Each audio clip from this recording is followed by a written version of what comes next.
All right, thank you, Mr. Bailiff. Please be seated.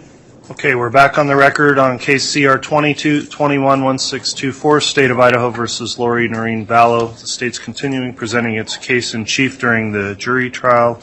The jurors are all present and accounted for. I believe have all also signed their juror affirmation for the day. Is that correct? Yes, Your Honor. All right, thank you, Mr. Bailiff. Again, thank you to the jurors for your continued service and for continuing to follow that admonishment each day as we break for the day. At this time, the court notes the prosecution is present as well as the defendant and the defense. The witness, Dr. Christensen, was testifying yesterday and was previously placed under oath. I will remind the witness you are still under oath. The state completed its direct examination, and I believe we would be starting this morning with cross-examination. Would that be you, Mr. Thomas? I'll be doing that, Judge. All right, Mr. Thomas, if you'd like to start your cross-examination at this time, you may. Morning, Dr. Christensen. Good morning. So, I believe you testified on direct examination that you went to medical school at the University of Virginia, but you didn't really disclose where you did your undergraduate work. Where'd you do that? I did my undergraduate degree at Brigham Young University. BYU? Yes. Okay. And what year did you graduate from undergrad? 1986. Okay.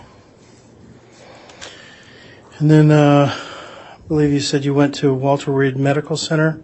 Where is Walter Reed at? Walter Reed Army Medical Center is in Washington, D.C. That's where I did my internship training in pediatrics.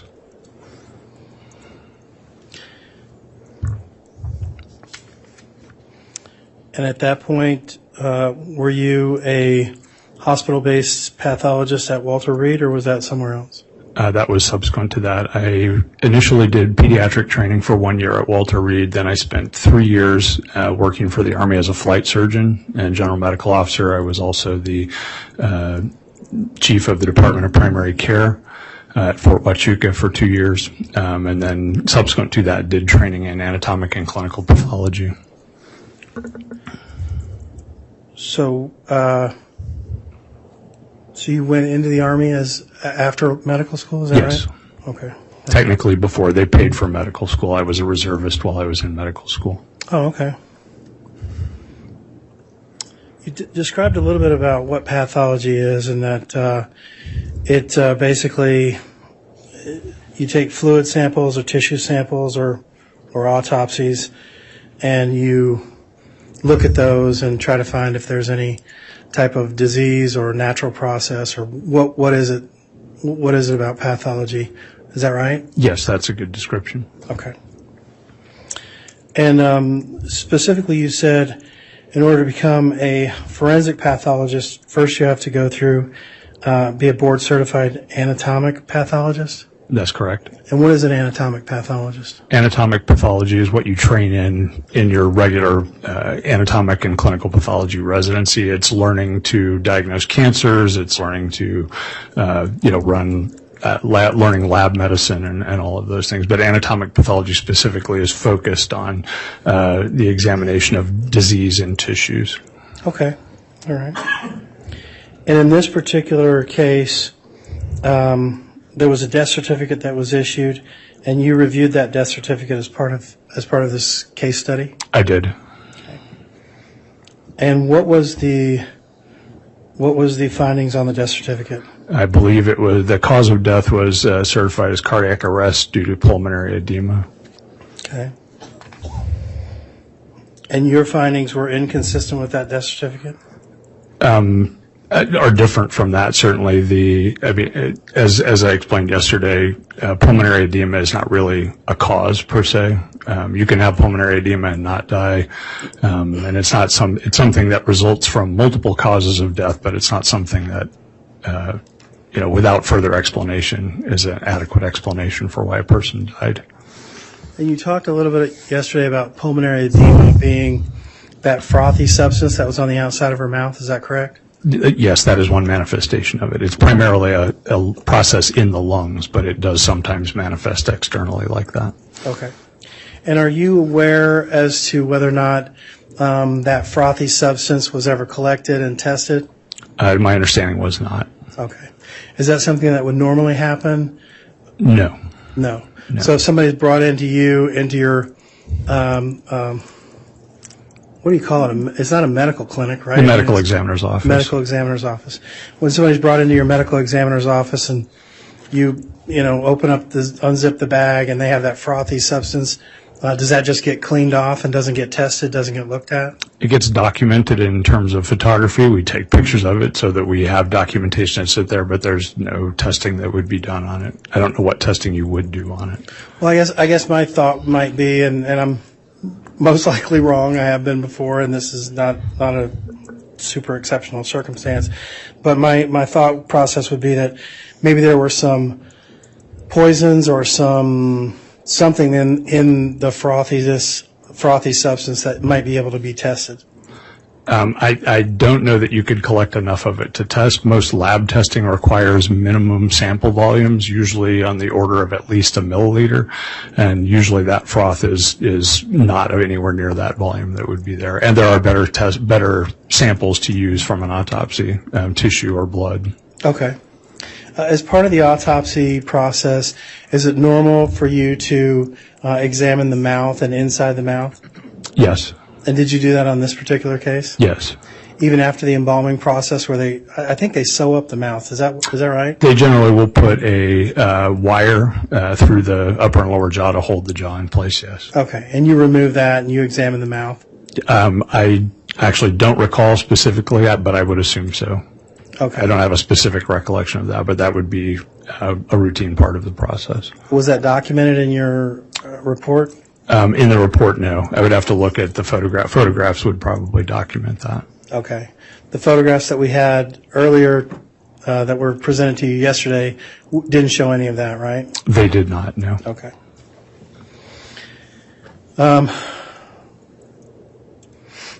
X-rays are generally taken, you indicated. Were X-rays taken on this particular case? They were. And was there anything out of the ordinary with those X-rays? No. Okay. And when you got to your conclusions as to the cause of death being asphyxia, you explained that asphyxia is basically when a person is deprived of oxygen. Is that right? Yeah, inability to have enough oxygen, inability to breathe normally. Yes. Okay. And you indicated that a couple of those different ways to do that, or 3 different ways to do that, would be drowning would be an example of asphyxia. It would. Mm-hmm. And hanging would be an example of asphyxia. It could be, yes. And that there was some sort of a chemical asphyxia, like a carbon monoxide poisoning or something that would inhibit the person being able to breathe. Yes. All right. And you also indicated that asphyxia was a diagnosis of exclusion? Yes. All right. And so in this particular case, you did X-rays, didn't find anything abnormal. You did internal and external exam, didn't find anything abnormal. Is that right? Correct. So, and I'm more than likely I am oversimplifying this, but when someone has a seizure, you indicated that it was some sort of a brain response. Is that right? Tell me a little bit about what. Yeah, a seizure is abnormal electrical activity in the brain that can manifest in a variety of ways. Abnormal electrical activity in the brain. And so once someone has passed, that brain activity obviously ceases, right? Correct. Mm-hmm. And so there's no way to really restart that or to check to see what abnormal electrical issues there are in that particular person, right? Yes, that's correct. So kind of like a car, when you have a car and it has a dead battery, you don't know if there's something wrong with the engine or not because you can't start the car. Does that make sense? I suppose, yes. Mm-hmm. All right. And so with this particular case, with Tammy's death, you're not sure what happened as far as if there were any seizures, if that caused any type of other electrical abnormalities that could have caused her death, right? I'm not sure what you mean by unsure. I think it's very unlikely that happened. Okay. So, and the unlikeliness of that happening is based on your review of her medical records and her past history?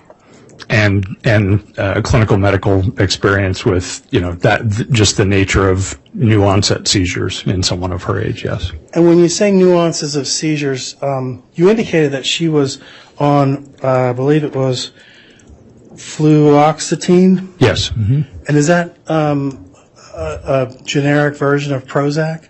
Yes. Mm-hmm. Okay. And isn't it true that Prozac, one of the long-term side effects of Prozac includes seizures? It probably does. All right.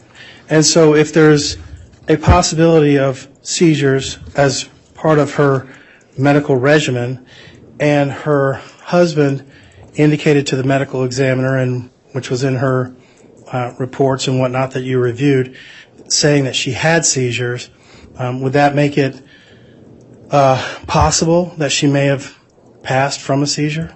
Again, there are many things that are possible. I cannot absolutely exclude that she had seizure activity, but I just think it's very, very unlikely. Okay. But the truth of the matter is that you really didn't do any tests on this dead body because there was no electrical activity going on in the body.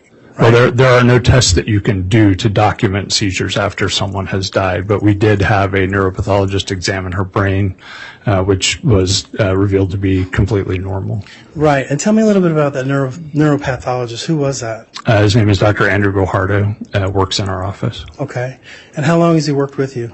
He's been in our office since 2019. Okay.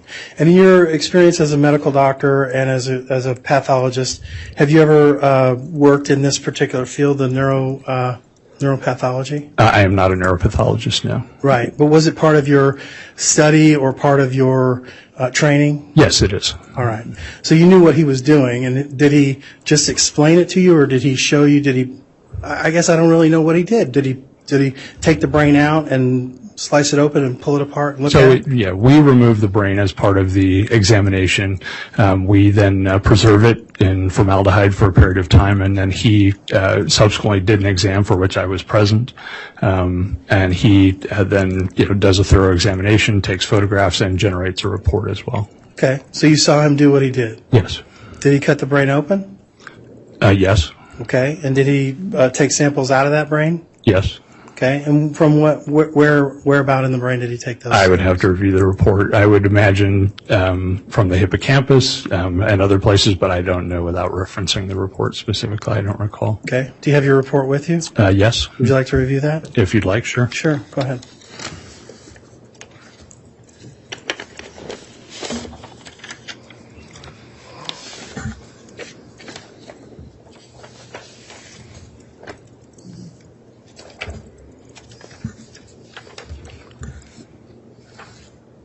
So he took sections of both hippocampi. I'm sorry, you can't really review. You can review the report and then you have to put it back. I'm not trying to be a jerk, but That's fine. that's just how it works.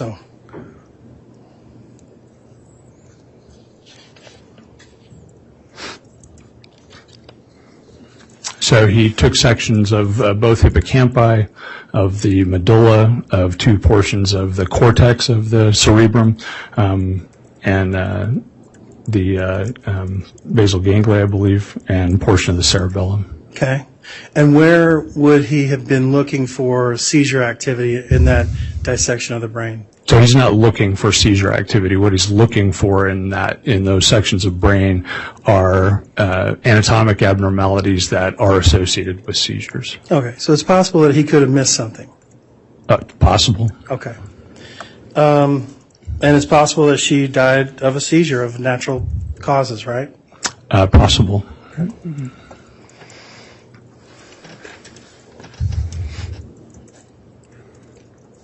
Was there anything in the medical records that you reviewed, or any of the collateral reports that you reviewed, that may have talked about Tammy's use of vitamins or essential oils or other homeopathic type remedies? It was mentioned in a couple of places that she did use those in different ways. I don't have any indication as specifically how she used them. In the photographs that were taken by the coroner at the scene, there were many essential oils and other non-pharmaceuticals that were present at the scene, which we went through and listed and looked up to see what they were. Right. And so when somebody has a history of using those things, I mean, it's possible to overdose on some vitamins or some essential oils, right, and die from that? There is nothing you can't overdose on, given enough of it, yes. Okay. Specifically, vitamin A, one of the side effects of overdosing on that is death. Is that right? Yes, but that's a long-term process. I'm not aware of any situation where someone would die acutely from vitamin A toxicity. I've seen that actually before in some people, but it generally is people that take too much for an extended period of time. It leads to liver failure. Okay. And did you review this for any type of vitamin poisoning? We didn't see any evidence of it. Okay. So, I mean, specifically, we did not test for vitamins, no. Didn't test for it. Did you test for any essential oils or any essential oil type poisoning? No, I'm not aware of any testing available for that. Okay. Okay.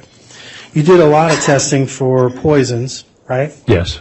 And that's basically because she had such a, I don't want to say normal, but normal autopsy. I mean, it was hard to find a cause of death, right? That's why you kind of lean towards poisoning. Is that right? That's certainly part of the reason, yes. Mm-hmm. Okay. All right. You tested for some heavy metals? Yes. And what was the purpose of doing that? Heavy metal poisoning can lead to death. Okay. And you specifically sent it to a chemical lab that you have in Utah? Yes. What kind of a chemical lab is that? It's part of the Utah Public Health Lab. It's what they call a chemical threat response lab that is involved in monitoring for both bioweapons and chemical weapons agents, among other things. Do many states have that? I actually don't know how many states have that. Okay. But your state has it, Utah has it. Is that because of the Twilla Army Depot and the chemical weapons? I'm not aware of the history of it or why it's there. Okay, all right. Then you sent some stuff off to the National Medical Lab Services, or National Medical Services Lab in Pennsylvania, is that right? Correct, yes. And is that just a big lab that services all over the country? Yes, it is a reference lab for forensic toxicology testing as well as other clinical testing, and they do some crime lab things as well. I think they do DNA testing. We don't use them for that, but they're a very large forensic toxicology reference lab. Okay.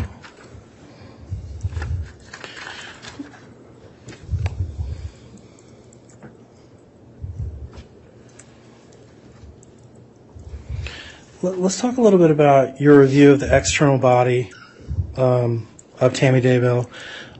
Some of the bruising was significantly more severe, I guess, than some of the other bruises. Is that right? I don't know that I would characterize it that way. Okay. Certainly, some of it in the sections that we reviewed yesterday showed more hemorrhage than other areas, but they are all relatively, superficial, you would say, or they're tissue injuries, on the with the surface and the immediate, underneath tissue. They're certainly not in any way a lethal injury or anything of that nature. So when you say a serious hemorrhage, they weren't. And I guess I'm just saying there was one that you looked at that had the surface of the skin, and then there was a significant amount of black substance. I'm assuming it's blood. Yes. Underneath that, in that fatty tissue. Is that right? Yes. You recall the one I'm thinking of? Yes. Mm-hmm. All right. And some of the other ones that you pulled were more closer to the skin, which means they had less hemorrhaging that went, I guess it went less deep. Does that make sense? Yes. Mm-hmm. All right.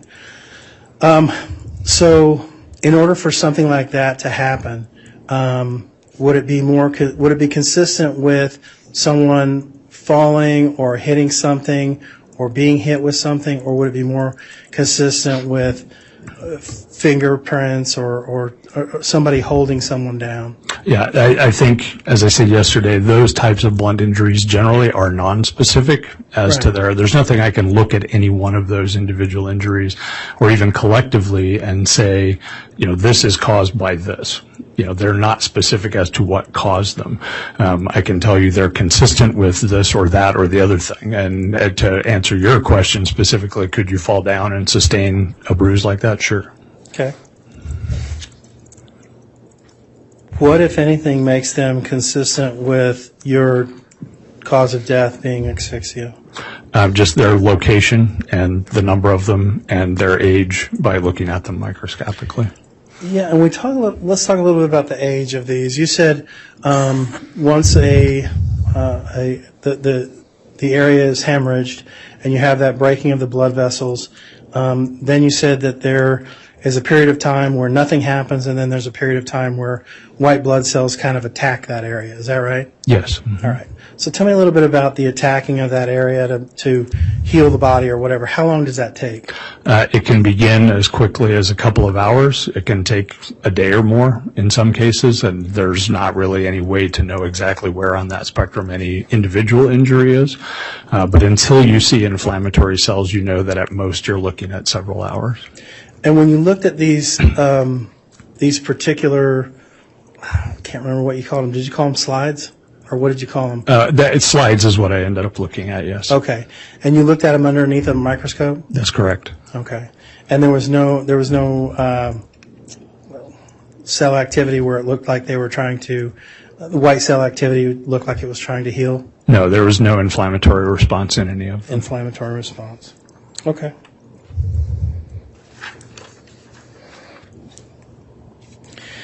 You specifically talked a little bit about the time of death and how you really couldn't estimate the time of death. The prosecutor asked you if this would be consistent with happening prior to, if the call was made at 6 o'clock, prior to 5:40 a.m., and you really couldn't give us a definite answer on when this time of death was, right? Well, I believe I said specifically that it's unlikely to have occurred, around 5:30 or close to the time of her discovery if she's already stiff at that time. Okay. But beyond that, is it 1 hour, 3 hours, 5 hours, 10 hours? I can't tell you. Okay. So it's possible that the Tammy had been lying dead in her bed for a number of hours prior to her discovery? That's certainly possible. Okay.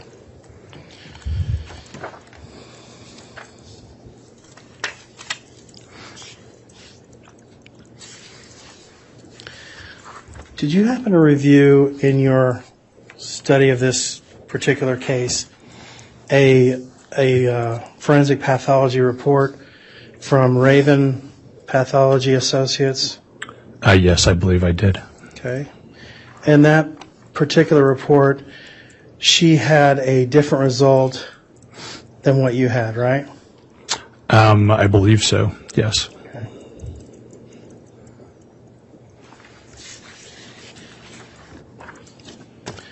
I'd like to show that if the witness, what we've marked as defendant's, I believe, E.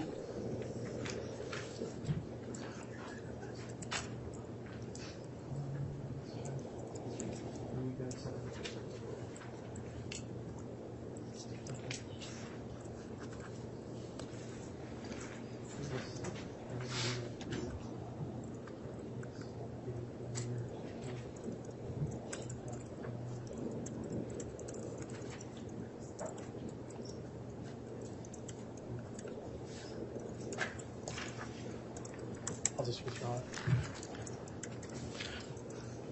I'm going to withdraw that question, Judge. Okay. All right.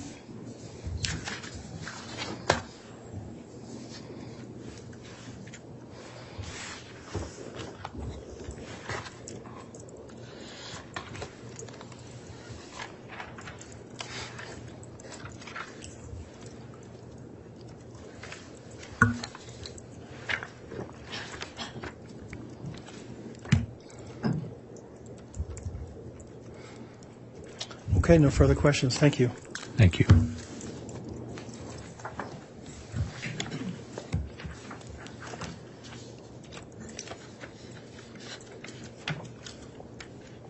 Thank you, Mr. Thomas. Redirect examination? Just briefly, Your Honor. Very well.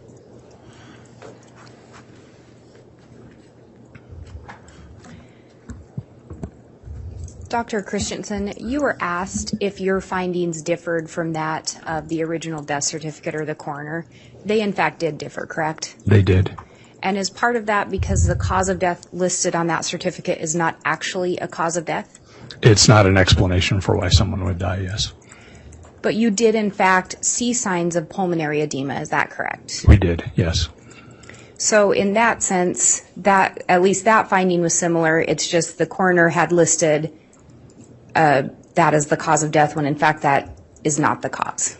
Correct. I mean, she might have listed, as she did, cardiac arrest due to pulmonary edema, but then it would require an additional line of explanation due to something else, due to heart failure, due to drowning, due to drug overdose, due to asphyxia, whatever. It's pulmonary edema is an insufficient explanation for why someone died.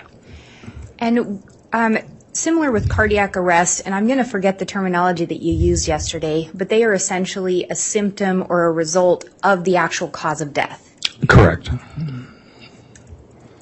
And I think we talked about this yesterday as well, but a coroner is very different from a medical examiner or forensic pathologist, correct? Just in training, yes. Mm-hmm. But you have significantly more training? With respect to death investigation, yes.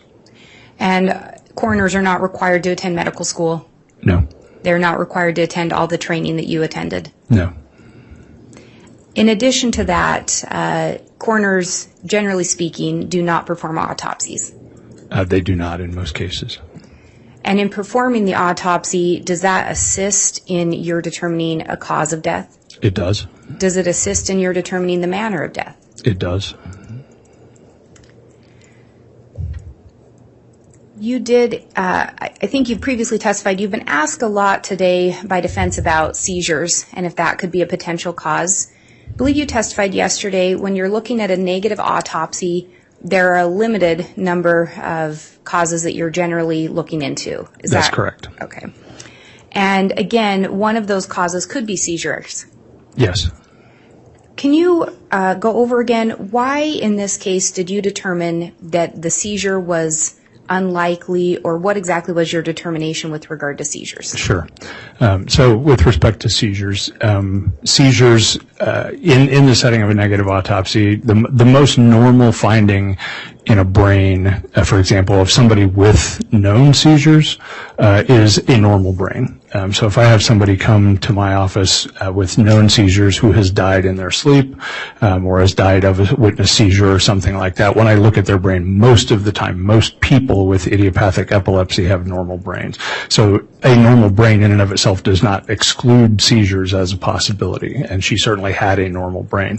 However, the primary things in this case that I think in my mind have mitigated against seizure as a possible cause of her death are her age and lack of history. It was discussed that there was some recent history perhaps of seizures, but I could find no indication that had been evaluated, looked at medically, or in any way was concerning enough to have evaluated. New onset seizures with a normal brain in a 49-year-old is quite unusual.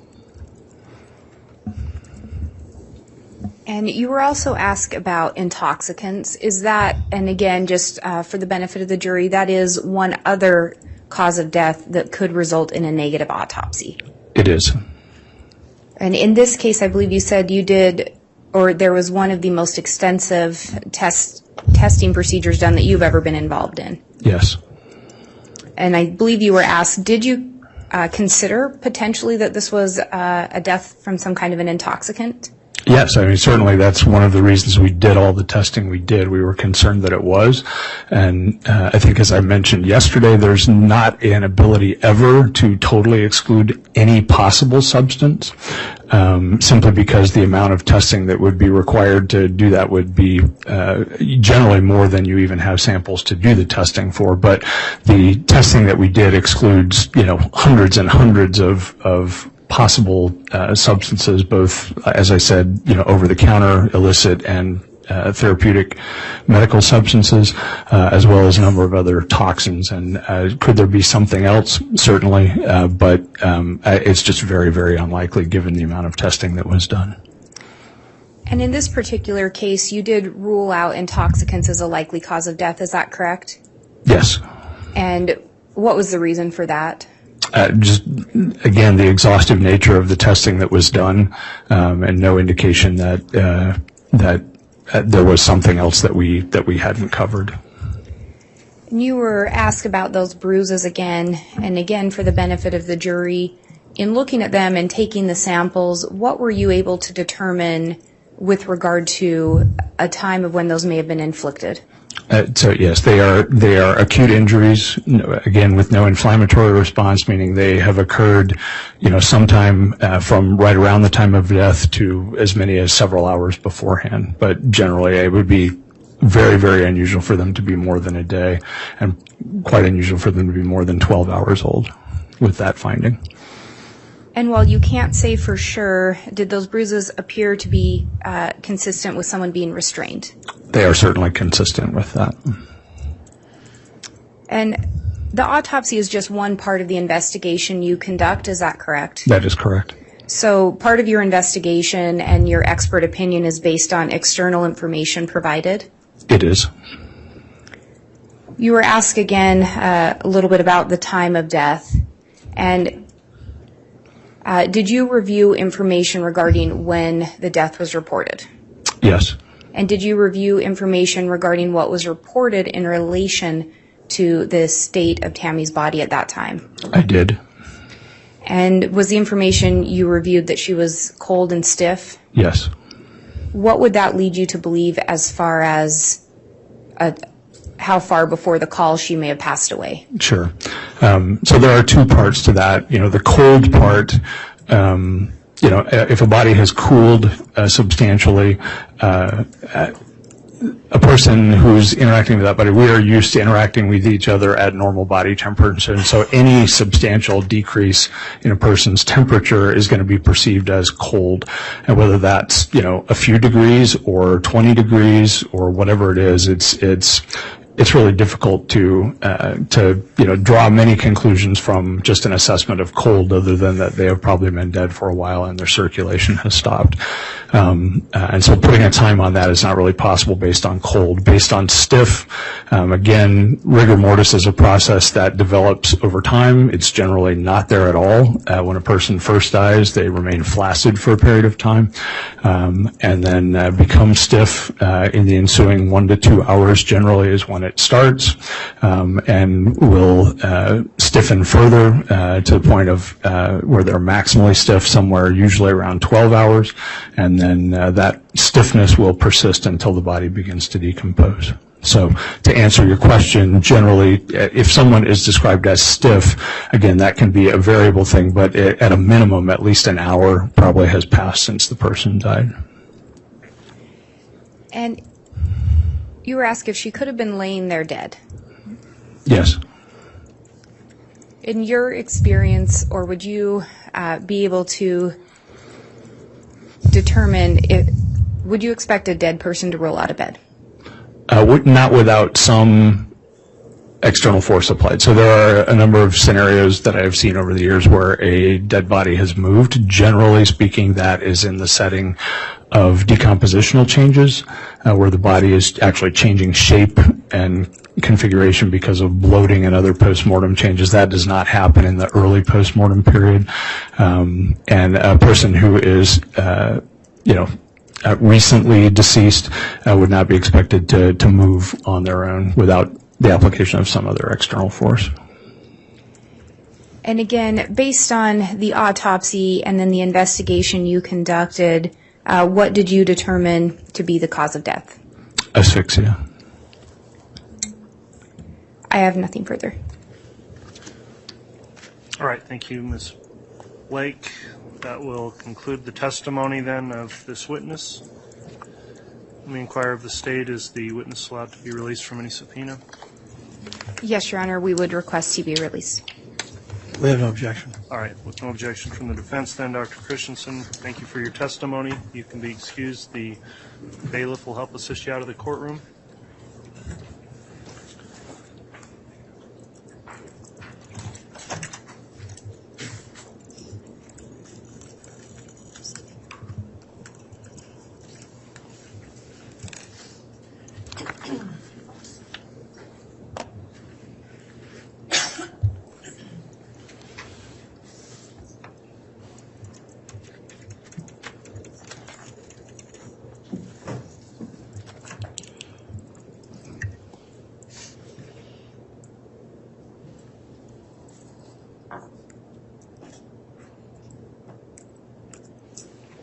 All right, is the state ready to call another witness? Yes, Your Honor. Who will that be? Detective Bruce Mattingly. Very well.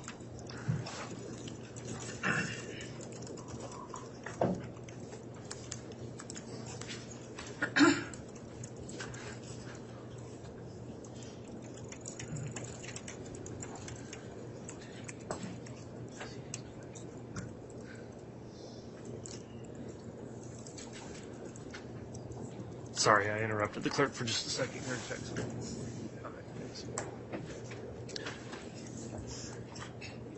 Yeah. Do you solemnly swear or affirm the testimony you're about to give will be the truth, the whole truth, and nothing but the truth, so help you God? Thank you.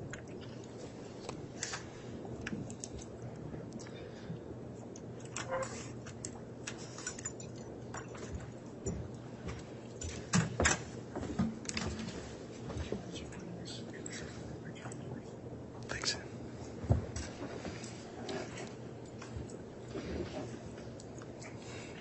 All right, Detective Mattingly, how long has it been since you testified? More than a few days. Okay, more than a few days. Let me just inquire before you testify again. Have you reviewed any of the trial testimony since you last testified? No, I have not. Okay, thank you for that. With that in mind, then, you've previously testified, so please adhere to the same rules we gave you the first time around. And with that in mind, the state can commence with the direct examination when you're ready.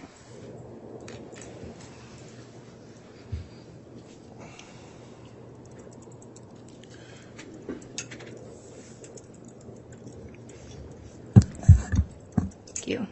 Detective, I know you previously spelled your name, and I may have missed it. Did you just spell it again? Yes. Last is Mattingly, M-A-T-T-I-N-G-L-Y. And again, I know you've testified before today, but I'm going to go over a few more things with you, or a few things that you may have already gone over, just to refresh the jury's recollection on some of it. Where are you currently employed? Fremont County, Idaho. How long have you been employed with them? 22 years. What is your current title and or position? Detective. How long have you held that position? About 6 years. What other positions have you held within that agency? I've worked as a detention deputy, patrol, a school resource officer, and then into a detective position. And were you in fact working as a detective there on October 19th of 2019? Yes, I was. Did you receive a call regarding an unattended death? I did. And did you learn who the decedent was? Tamara or Tammy Daybell. Do you recall, and actually I'll back up there, do you know why you were called regarding that unattended death? Yes, the Deputy Greenhall had been called out to an unattended death in our county, and as for our procedure, she's to call a detective to talk about the death and to see if a detective was needed. And were you on shift that day? I was not. Were you the on-call detective? I was not. Did she tell you why she ended up reaching out to you? She did. She did try. I'll object, Your Honor, to hearsay. I'll sustain that objection. That's fine. Based on what she reported to you, did you end up responding out? I did not. Did she report that she found anything suspicious? She did not report anything. Do you know if other individuals responded out? No other deputies, no. Do you know if the coroner responded out? The coroner did respond, yes.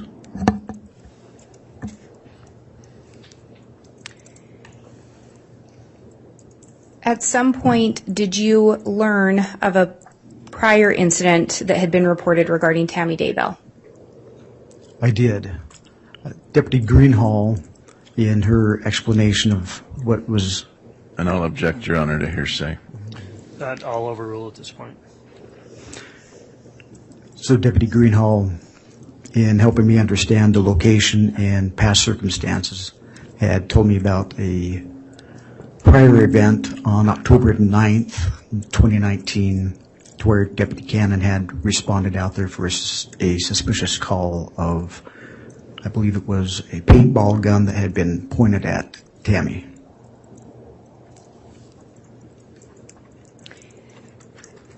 Had you been involved in that investigation involving the paintball gun? No.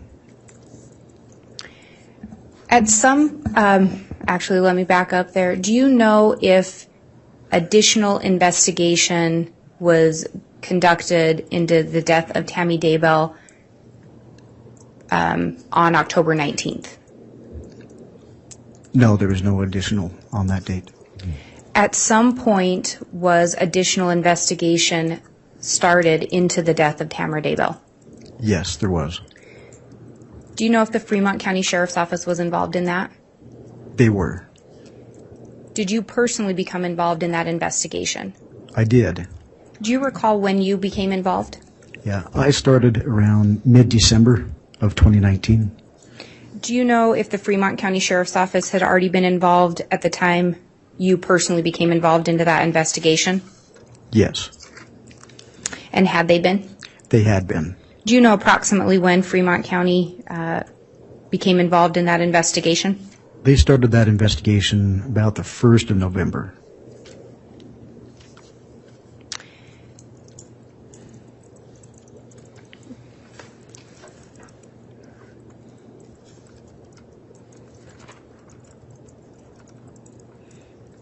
I'm going to back up a little bit.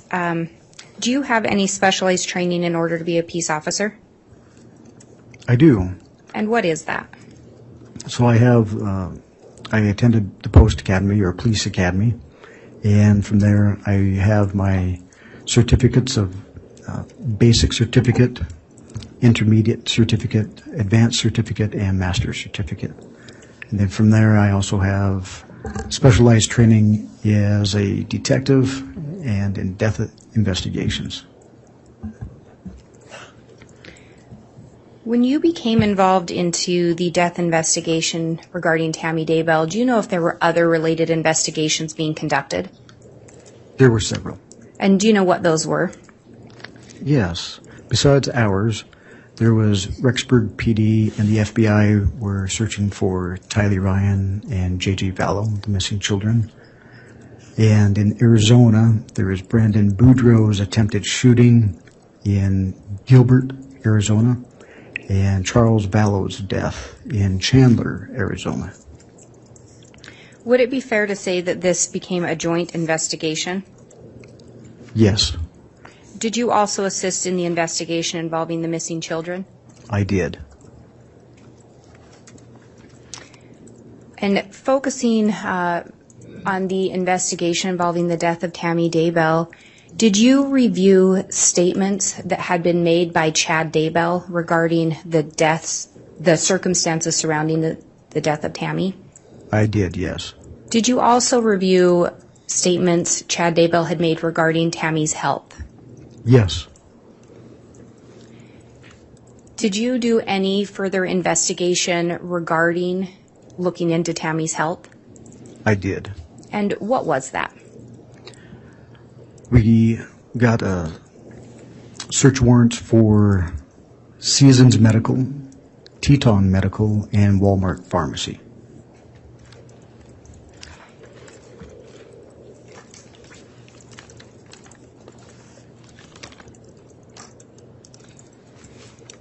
And Your Honor, I think previously the state had submitted the business record certifications for a couple different exhibits, but the exhibits themselves had not been admitted. They're admitted by stipulation is my understanding. So I have State's Exhibit 38A, which is the Teton medical records, 39A, which is the Walmart pharmacy records, and 40A, which is the Seasons medical records, that I would ask to be, I believe they've maybe previously been admitted, but only the certificates were submitted to the court. So I would ask to submit those, and just to make the record clear, ask that they be admitted. Okay. Let me inquire of the defense then on 38A, which is the Teton medical records, Teton Health. Yes, Your Honor. Was there a objection to the admission of 38A from the defense? Your Honor, I'm sorry, I don't have that in front of me. Is 38 the certificate of authenticity? I think it's the corresponding exhibit, and 38 was the certificate, and 38A would be the report itself. Is that right? That is correct, Your Honor. And it would be the medical records. I've previously not objected to the certificates of authenticity under Rule 902 of the Idaho Rules of Evidence, and so if that attaches to that exhibit, then I don't have any objection. Okay. So that's on 38A. On 39A, which would be the Walmart pharmacy records, I believe, being offered. Any objection on that, Mr. Archibald? No, Your Honor. And then on 40A, seasoned medical records, any objection there? The same inquiry, just to make sure that the certificates have been previously admitted. Okay. Before those are offered to the witness, then perhaps they could be shown to the defense to make sure they correspond to the... And, Your Honor, at this juncture, the state does not intend to publish them to the jury. We just wanted to admit them. I will have some questions regarding them if the defense wants an opportunity to review them. Okay. Would you like to review them, Mr. Archibald, or just move forward? If the witness is going to be testifying about them, then yes, I'd like to see a copy. Okay. Let's have them shown to the defense then, Ms. Blake. Thank you.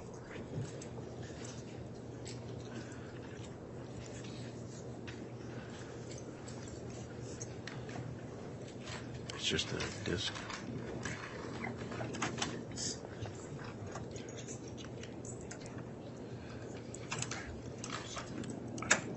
Are they previously?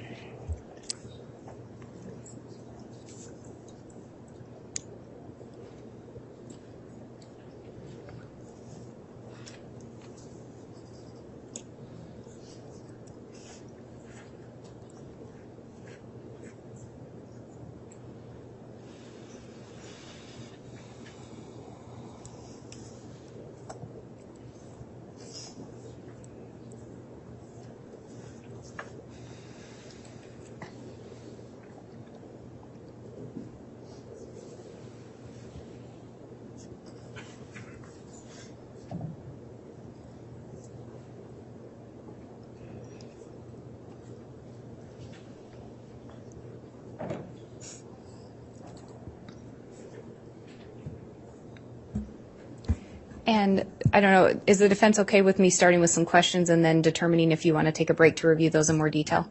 Yes. Okay. We'll do that then. Since they're not being published, if there's some concern raised, I'll allow the defense to maintain a provisional objection there. Thank you, Your Honor.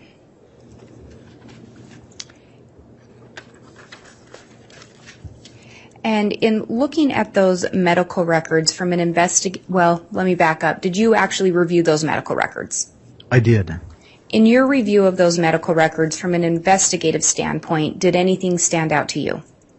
No, nothing stood out as far as what we're looking to cooperate for information such as seizures or seizure-like activities, fainting, or dizzy spells. Did you see anything in the medical records that indicated that Tammy had any issues with fainting? She did not. And I'll object, Your Honor. Foundation. What's the foundation for that? And Your Honor, I think I previously asked the witness if he looked at the medical records and just from his investigative standpoint, if anything stood out to him, and that goes to what he does next in his investigation. So I think the medical records speak for themselves, but this is his review of those and how it assisted or pushed his investigation along. All right, the objection's overruled. You can continue, Ms. Blake. Did you see any indication that Ms. Daybell had any dizziness or dizzy spells? None. Did you see any indication that she had any seizure-like activity? She did not. Did you notice anything with regard to her having low blood pressure? There was no low blood pressure reported. So from your review of this, did it corroborate statements made by Chad Daybell? No, they were completely opposite. And what, if anything else, did you do with regard to looking into Tammy Daybell's health? From there,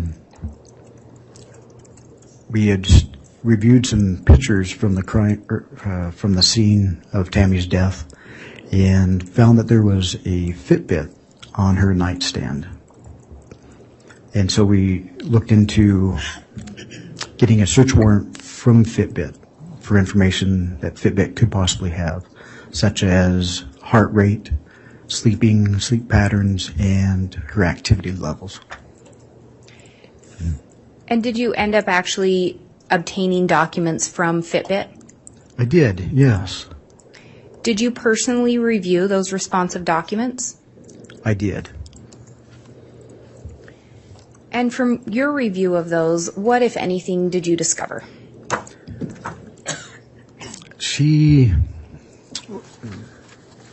So the Fitbit warrant, the information that came back, we were able to identify it as her account, Tammy Daybell's. And from there, even though we were hoping for heart rate and sleep patterns, because of the device that she had, those were not recorded. But what was recorded were her step counts and her level of activity. And I'm going to ask that the witness be handed State's Exhibit 108A. These are just slides that are attached to a PowerPoint. I previously have given defense a copy. There's a copy for the court, a courtesy copy for Your Honor, and if the witness can be shown the other one.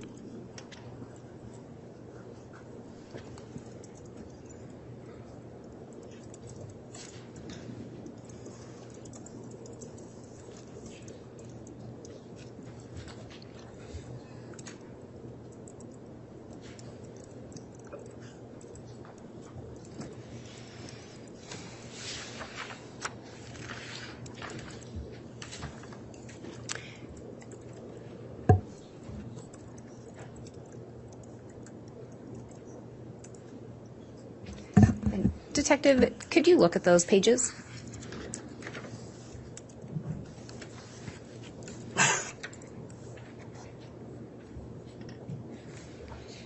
Did you assist in preparing an exhibit today in preparation for your testimony? Yes. Do those slides or those photos appear to be an accurate depiction of the information put into that PowerPoint? Yes. And would that aid in your testimony today? Yes. Your Honor, I would move for the admission of State's Exhibit 108A. I would indicate what the court has is just the printouts. The actual exhibit is on a jump drive. Any objection? No, Your Honor. All right, Exhibit 108A is admitted. And I would request permission to publish. You can publish it.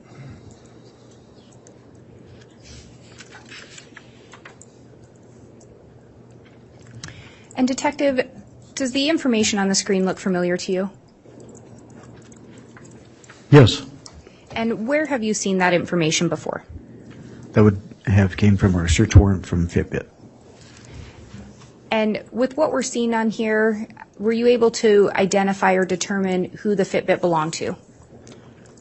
I was. We used her email at tammy.daybell@gmail.com, her information that she had entered. And did you look at other things to verify that this device was Tammy's? I did. Another thing that we looked at was who her friends were that she had listed, and a few of them were her children, Leah, Emma, and Seth Deville. And you talked about wanting to look at the heart rate in relation to this information that was recovered. I believe you indicated you were unable to obtain that information. Do you know why? As I understood, it was because of the device which she had. As you can see up there, it's the Alta device, right about there. And that's a low-end model which shows a heart rate as it's being used, but it does not record the heart rate. And you also indicated that you were looking to see if she wore it to bed. Were you able to make any determination regarding that? Yes, it looked like she very rarely wore that to bed at night. Every so often, it looked like maybe she fell asleep with it, but it didn't stay on. And was there a reason that you were focused in or hoping that she had worn it to bed? The reason we were looking for that was so that we can narrow down that time of death.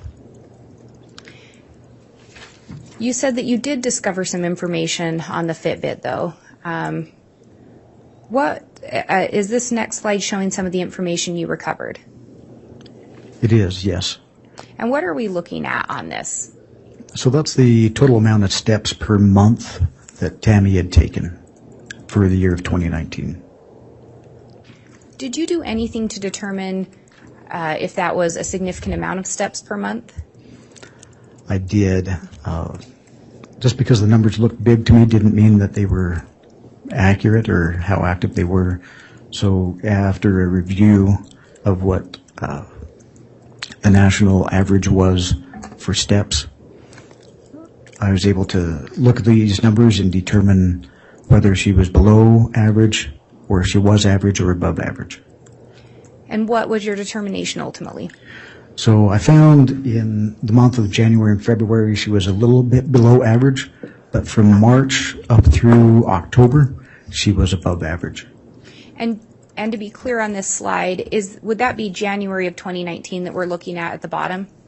That is correct, 2019. So from the bottom to the top is the order it goes in. Yes. And again, what was the date, or the day, I should say, that Tammy was reported as deceased? The report came in on the 20th. And would the October data then be missing part of the month? It would, yes. So that would have been from the 1st of October up until the time of her passing? Correct. And was the death reported on the 19th of October? Yes. And that was of 2019? 2019, yes. So from your review of this data, what did you determine with regard to how active Tammy was? Tammy was very active up until the time of her death. At any point in your review of this data, I think you said some of the first months start out a little lower. Did you see any slowdown in her activity in the months leading up to her death that seemed significant? There was no slowdown. I think you may have said, but did you also speak with coworkers, neighbors, and others regarding Tammy's health? I did.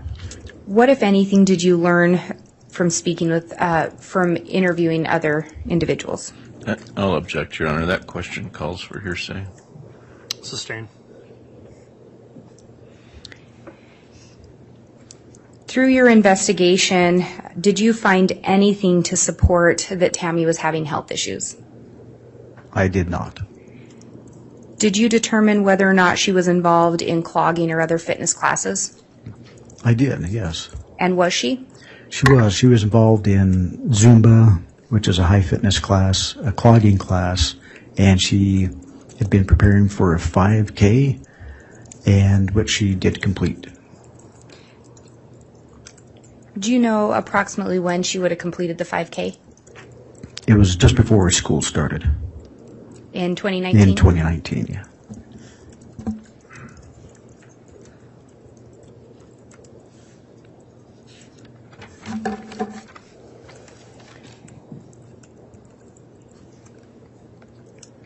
And as part of the investigation surrounding Tammy's death, Do you know if it was determined whether or not she had any life insurance policies? She had 2. And did Fremont County Sheriff's Office do anything in relation to those policies? Yes, we obtained 2 search warrants. And do you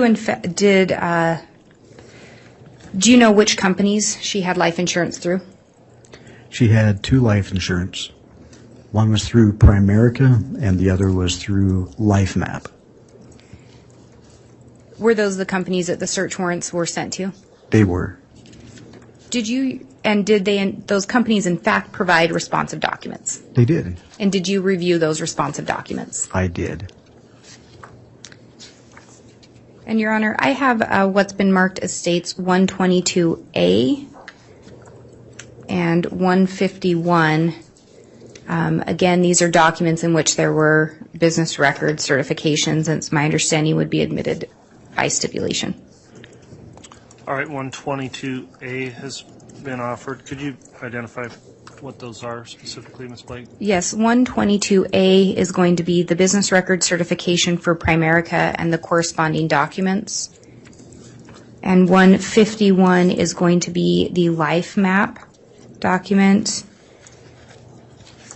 All right, on 122A, does the defense have any objection to those being admitted? If I could see the exhibits. Yes, Your Honor.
Your Honor, I also have States Exhibit 152 and 153, which are attached to the LifeMap documents.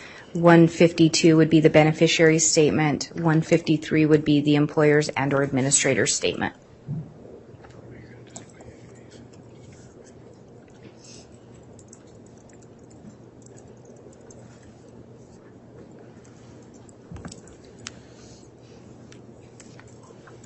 All right, we'll allow defense counsel to review these for a moment. I have reviewed them, Your Honor. I don't have any objection. Okay, so Exhibit 122A is admitted. Exhibit 151 is admitted. Exhibit 152 is admitted. Exhibit 153 is admitted. And Detective, focusing in on first on the Primerica documents, did you in fact learn who the insured was on that policy? Yes, on the Primerica, there were 2 insurers. It was Tamara Daybell and Chad Daybell.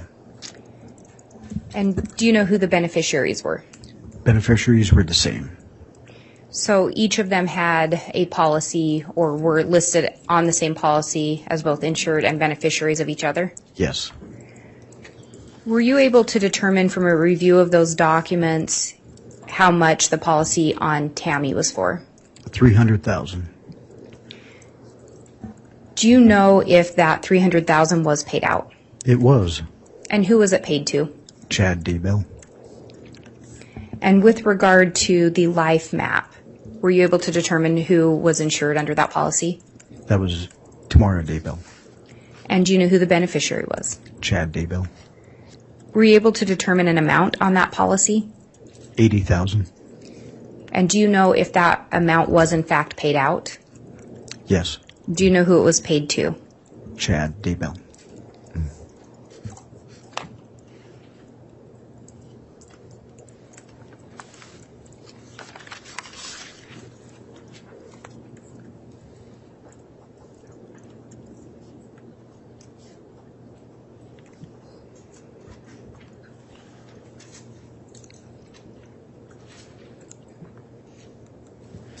And do you know on that life map policy if there was an additional 50,000?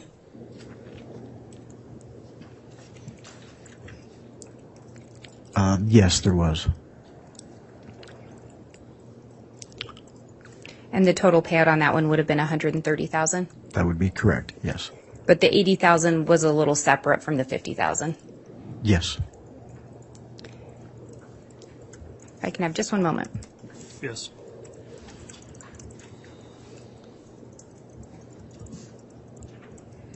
I don't have any further questions, Your Honor. All right, thank you, Ms. Blake.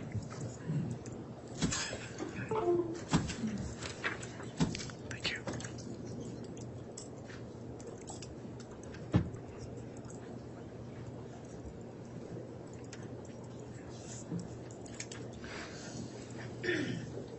Mr. Archibald, cross-examination.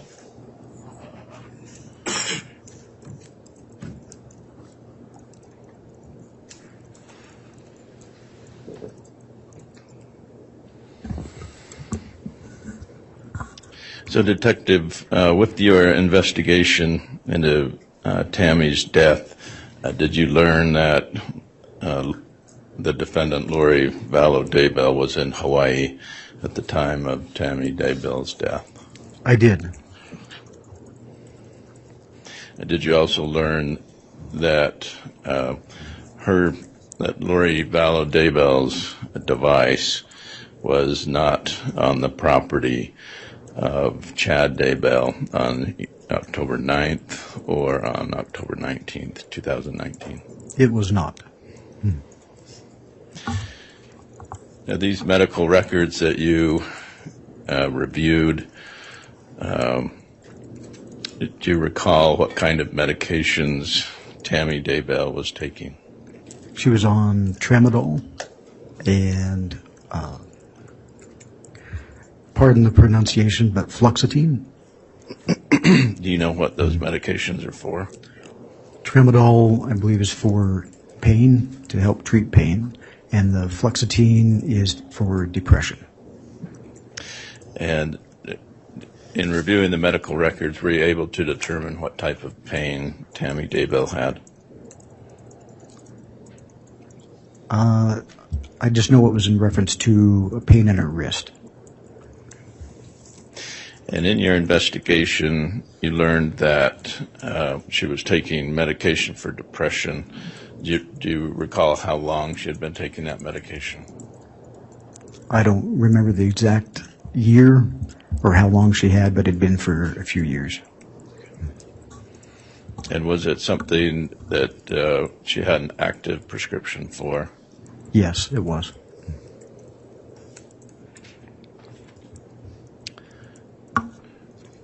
In reviewing the medical records, could you determine if she was also in any kind of counseling for depression? No. In reviewing this Fitbit information, it appears as if she was taking about 10,000 steps a day. Is that fair to say? Sometimes more, sometimes less. Correct. Okay. And then the 5K run, would that have maybe been in August of 2019? Because that was a high month.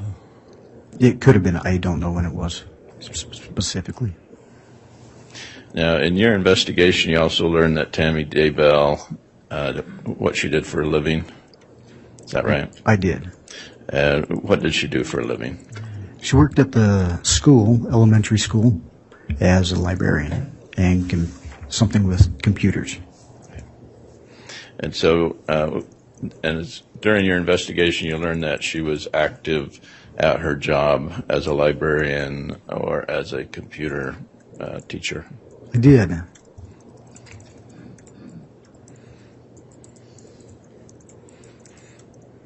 Anything in her school personnel file, anything in there that would that stuck out to you? There was nothing. She was a good employee. She was highly spoken of.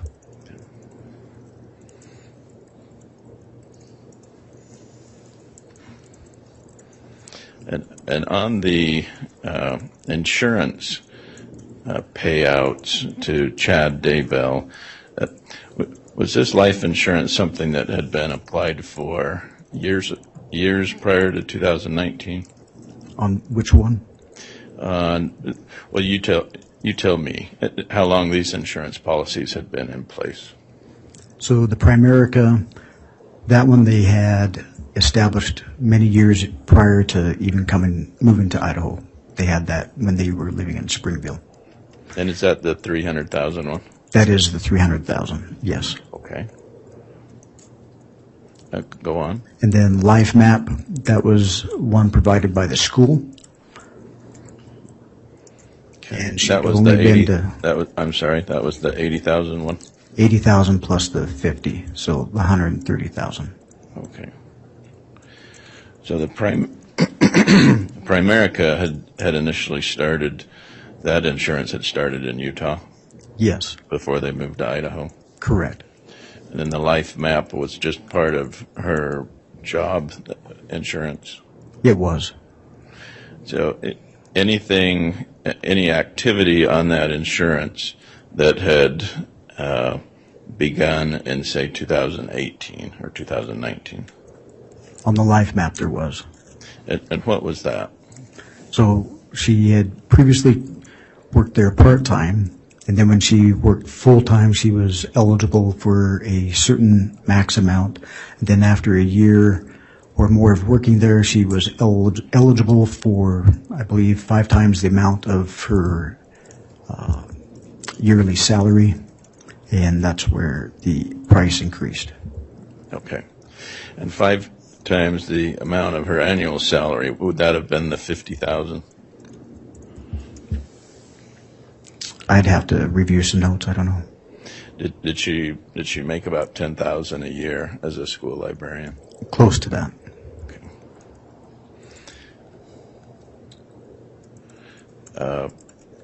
Any indication from your investigation that the life insurance company wanted their money back for fraud? That was discussed.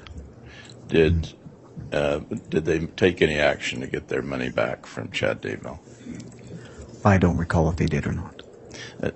So not as far as you know. I can't remember. If that would have happened, you would have known about it. More than likely, yes.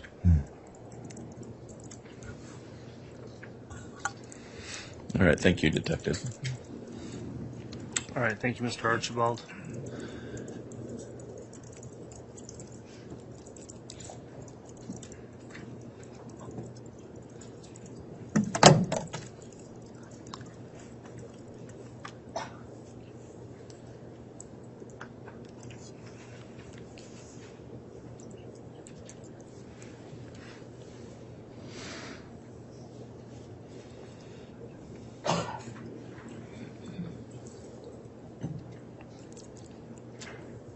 Any redirect? Your Honor, may we approach briefly? Yes.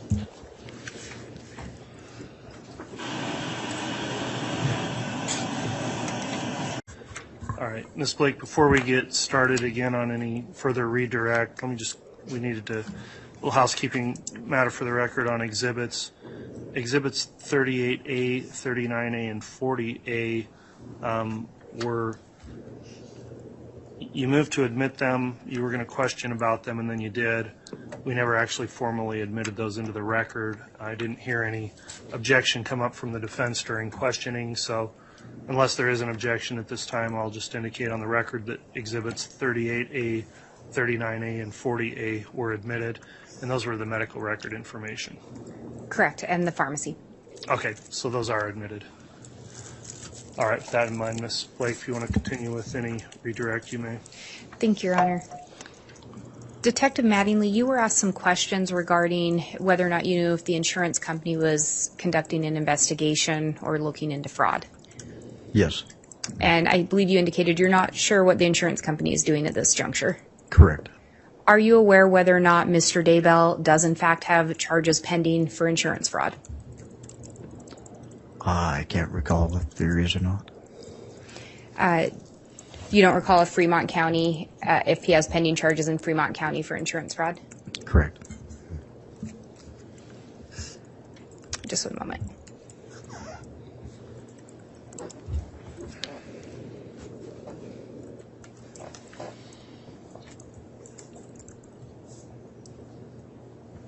And you indicated that to the best of your knowledge, the insurance companies did pay out, Correct. and those payments went to Chad Daybell. They did. Do you know, through your investigation, did you learn whether or not the defendant was living off the proceeds of of those insurance funds while in Hawaii with Lori Vallow? Yes, And was he? he was. I have no further questions. All right, thank you, Ms. Blake. All right, I believe that'll conclude the examination of this witness then. Detective Mattingly's previously been brought back. Is he still going to continue to be available under subpoena for the state? I believe he should be able to be released at this time. Okay, any objection to that from the defense? No, Your Honor. Okay, thank you for your testimony today, Detective. You can be excused.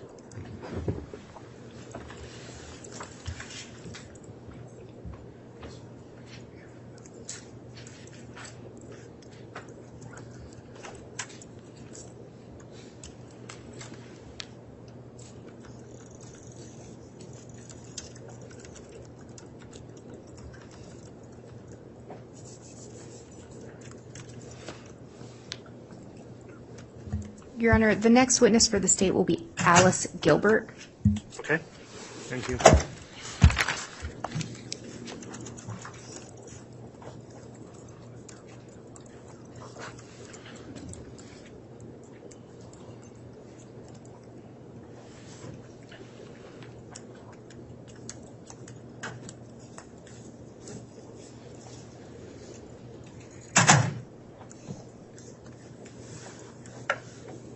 Do you solemnly swear or affirm that testimony you're about to give will be the truth, the whole truth, and nothing but the truth, so help you God?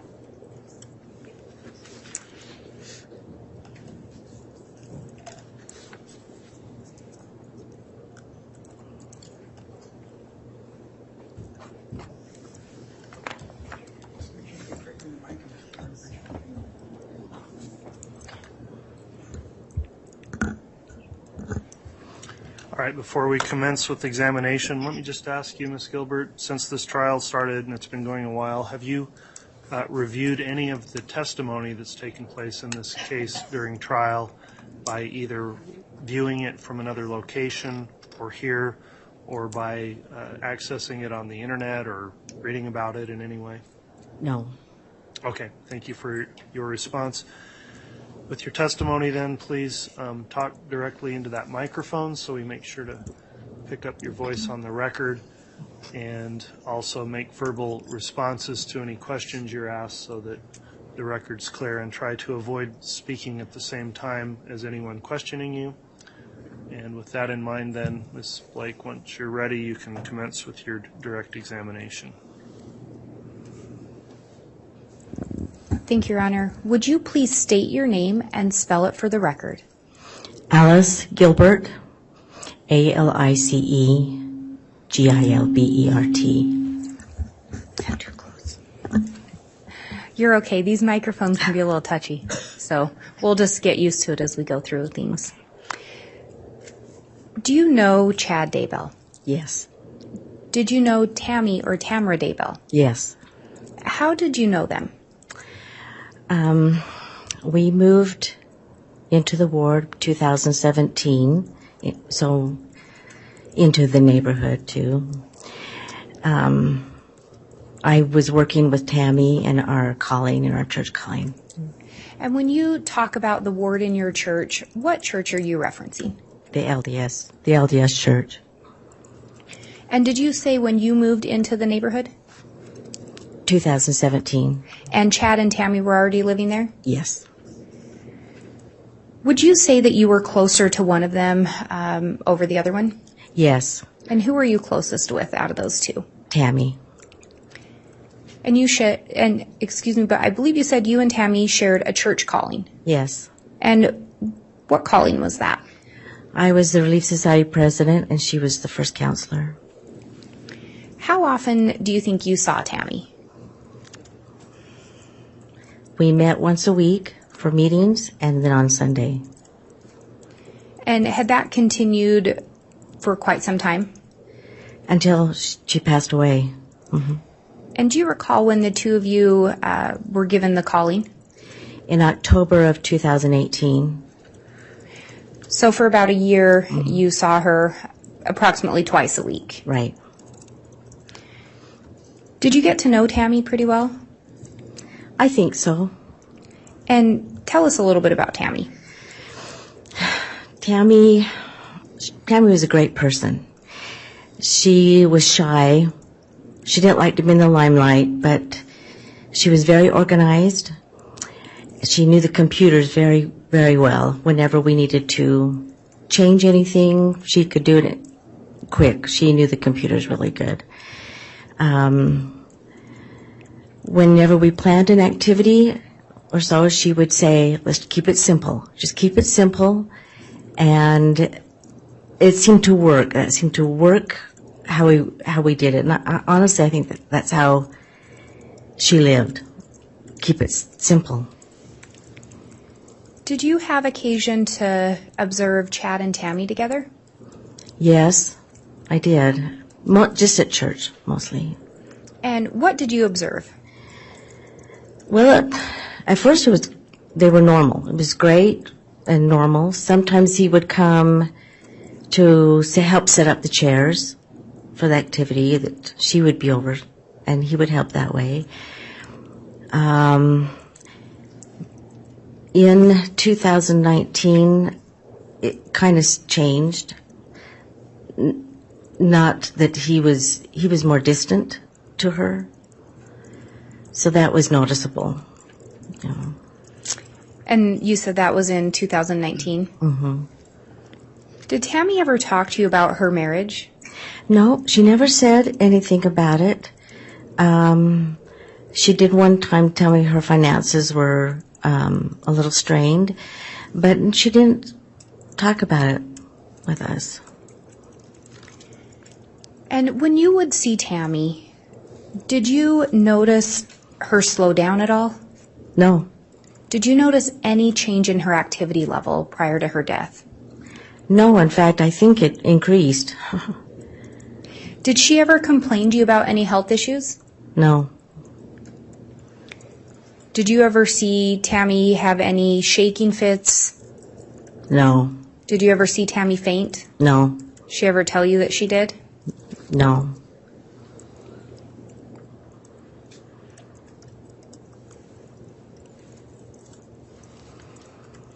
At some point, did you learn, let me back up. How did you learn about Tammy's death?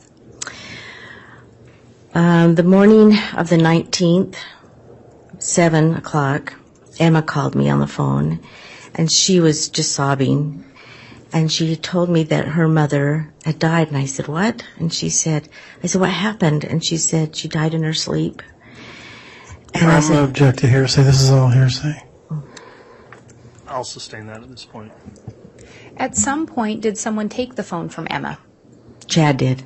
And what did Chad tell you? He told me not to tell anybody and to wait for about an hour.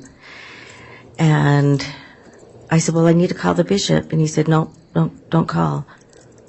But I still did. And to be clear, was that on October 19th of 2019? Yes. At some point that day, did you end up going to the Daybell residence? Yes, we went over about 8:30 in the morning. Did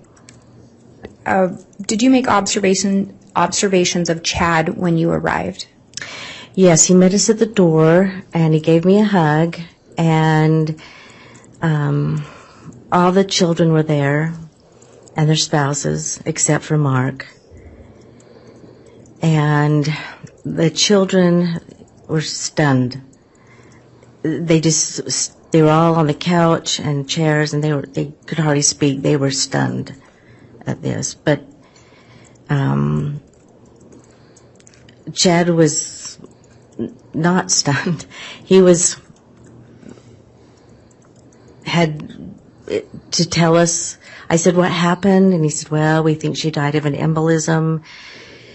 And he said that her legs were hanging over the bed, and that she fell out of the bed, and that she got up at midnight and vomited, and the kids didn't say anything, and they were, I think they were too stunned to talk.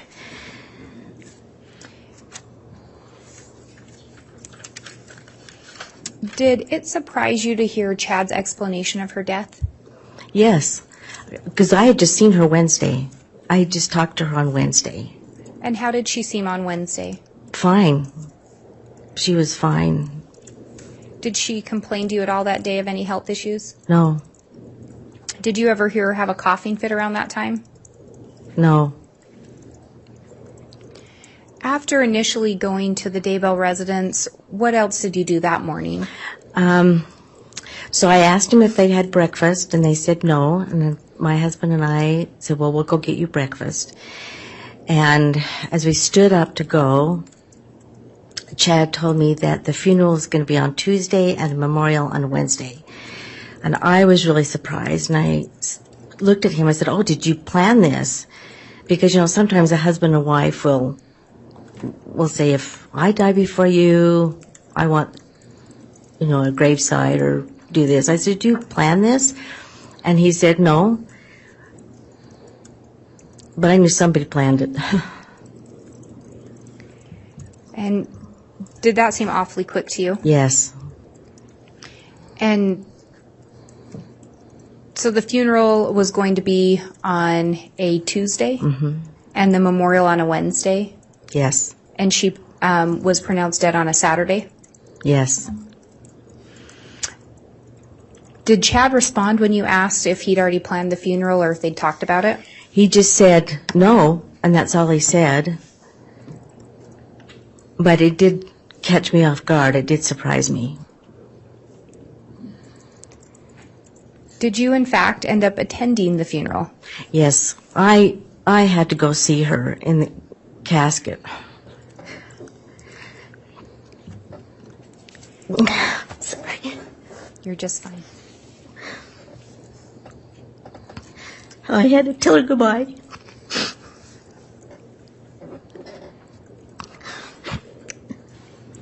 And she looked good. And where was the funeral? In Springville, Utah. Did you ever ask Chad why the funeral was being held in Springville instead of where they resided? I didn't. I just assumed because they used to live there. I didn't. I was surprised because I would think that the kids would like to go visit her grave, and they, if she was very close, or they could go visit. But then they used to live in Springville, so I didn't ask him. When you were at the funeral, do you recall making any observations of Chad? He was standing by the casket. I told him that Tammy looked good. And he just said, "Yeah, she does." It wasn't really mournful to me, but I didn't know how he was reacting to things, So we went to the funeral. Was a really nice funeral. It was. And I was really amazed. The kids all spoke, and they did a good job. And I was surprised that they could pull it together so fast from the death, and then it would take a day to drive there and to talk. So I was amazed. They gave some really nice talks, tributes to her. And do you recall if Chad also spoke at the funeral? He did. He spoke last. And did you make any observations regarding his talk?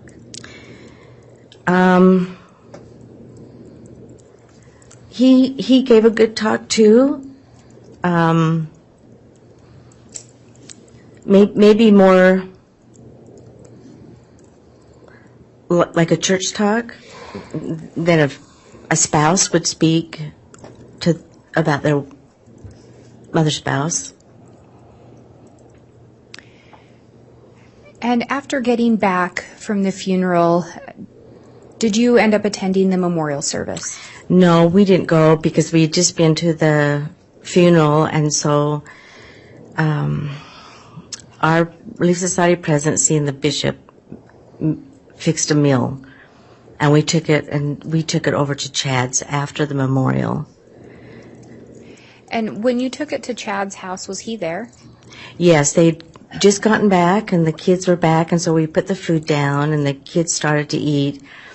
And Chad said then that he was moving out. He couldn't be there. And we said, well, where are you moving? And he said he's moving to Rexburg.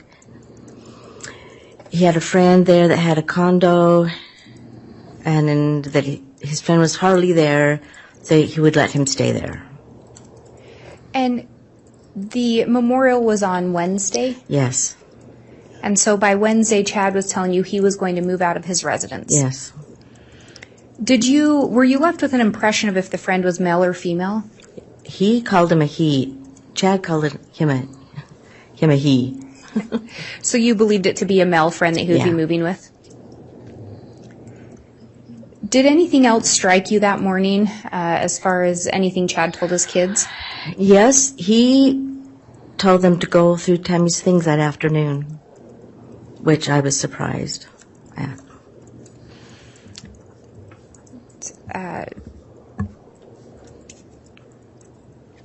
Did you observe how the kids seemed to react to that?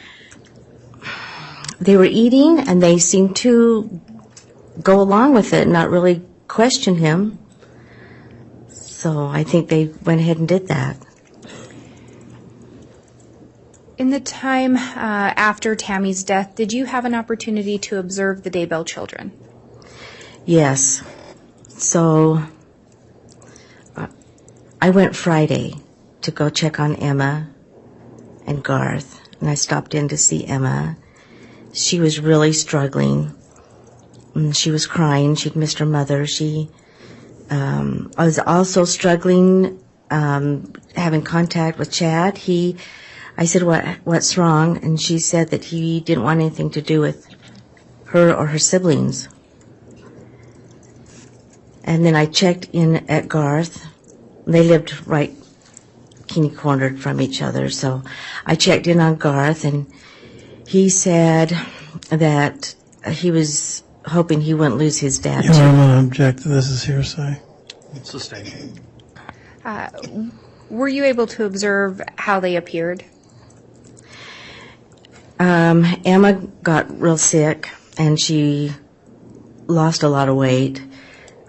We took a lot of meals to her, and the school district was taking meals in to both her and Garth. Garth and Seth were living in the house.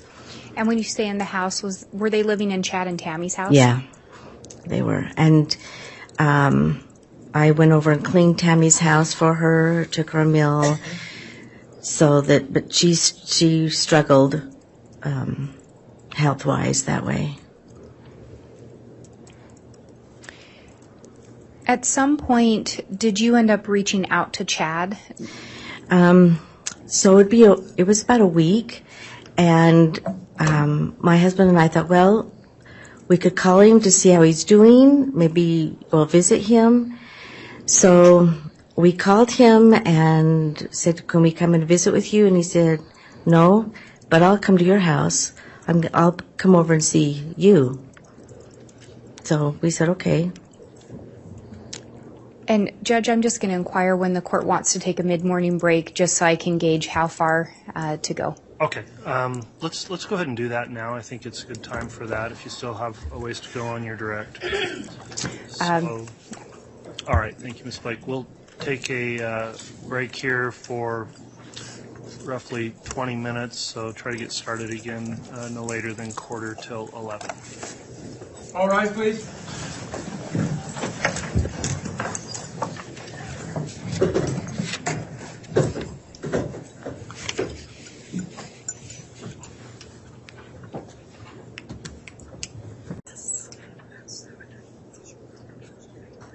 Thank you. Please be seated.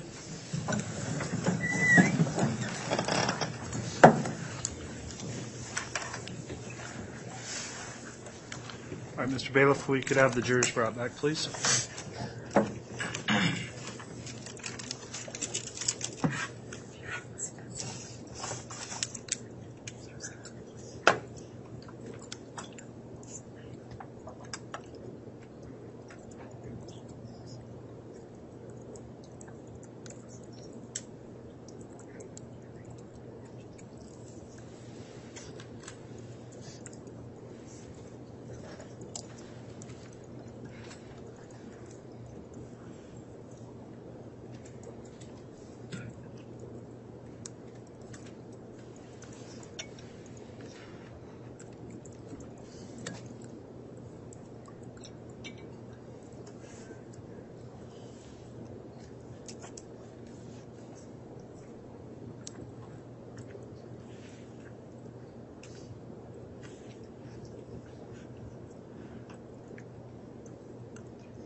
All rise, please.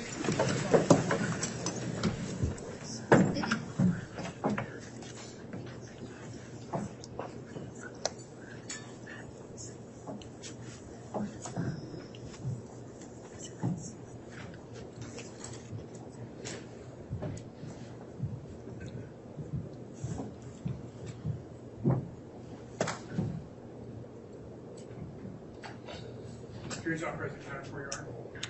All right. Thank you. Please be seated.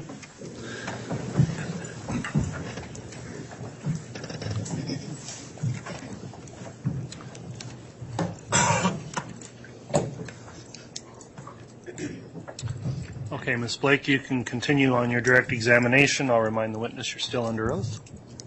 Go ahead. Thank you, Your Honor. And just for the benefit of the jurors, I think before we left off, you were talking about reaching out to Chad to check on him. Yes. And what do you recall the content of that conversation, or what was discussed? We reached out to him to go visit him to see how he was doing. And I think this was the 26th of October. And he said he would come to our place. Did you get the feeling that he didn't want you to go to the residence he was at in Rexburg? I'm going to object that speculative, Judge. Sustained. Did he, in fact, end up coming to your place? Yes.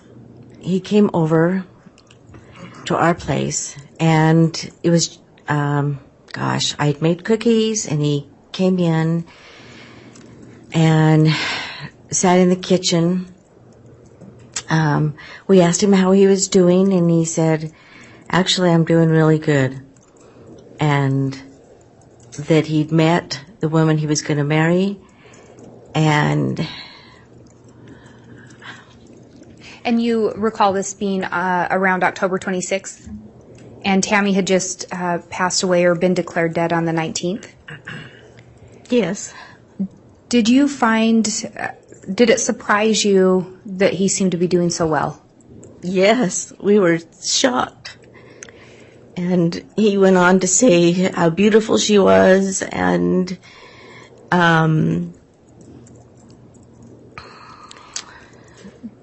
we asked him where he'd met her, and he said at a conference in St. George in October.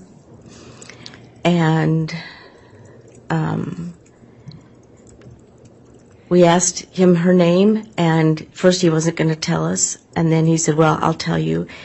And he said Lori Vallow, and I had no idea who. Well, I thinking, who's Lori Vallow? And then he mentioned that she did a podcast with Melanie Gibb, and so then that's who that is. And then you had some name recognition?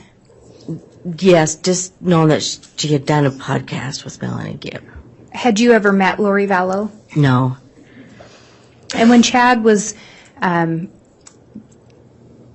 talking to you, you said he indicated they'd met at a conference in St. George in October. Do you know if that would have been October of the previous year in 2018? Yes. Was she with him when he came to visit you on that occasion? No. Did you end up actually meeting her in person?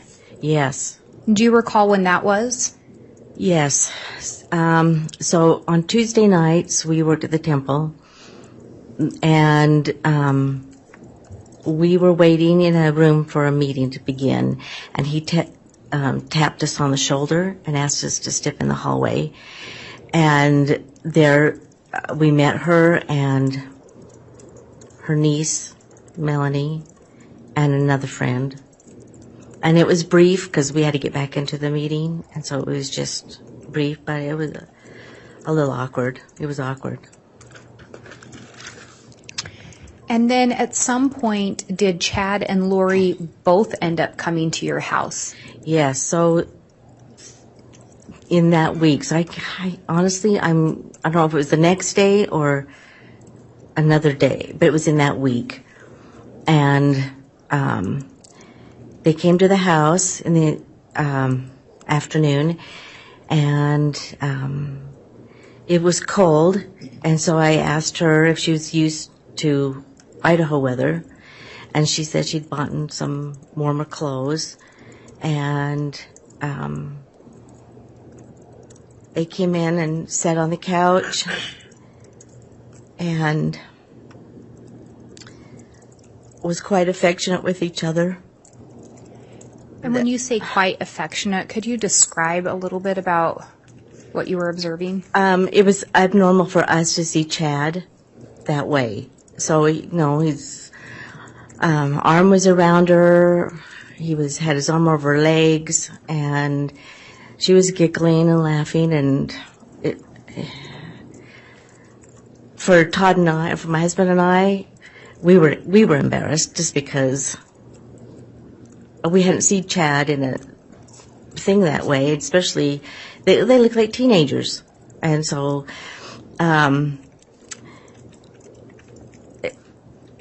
Anyway, so I asked her about her family, and she said that I asked her if she'd been married, and she said yes, that her husband died in December of a heart attack. And then Chad said, and she recently just lost a daughter. So I told her, oh, I'm sorry. And she said, thank you. And I said, how many children do you have? And she's kind of stammered, and like there were stepchildren involved, and so I did not get a definite number. And when, and you talk about you hadn't seen Chad act like that before. Mm-mm. Was Chad like that with Tammy? No. And you talked about you'd ask Lori if she was getting used to the cold. Was there a specific reason that you remember asking her about the cold? Yes, because October of that year, 2019, we had an extreme frost in Rexburg at the time. And it was early frost, and it was a hard frost, and the farmers were getting their potatoes out early. And in fact, they were helping each other. It was an unusual hard frost, and so it was cold that October. And so I asked her if she was getting used to the cold then. And when you talk about it was potentially the next night or sometime that week, are you referencing the week of October 26th of 2019? Yes. Did that seem pretty quick to you to see Chad there with another woman? Absolutely. Yes. And when Chad told you that Lori had a daughter that had died recently or that she'd recently lost a daughter, Lori didn't say anything different? No. She didn't contradict that information? Did they ever talk to you about their plans for a future together? Yes. First Chad told us he was going to go to Hawaii to write a book.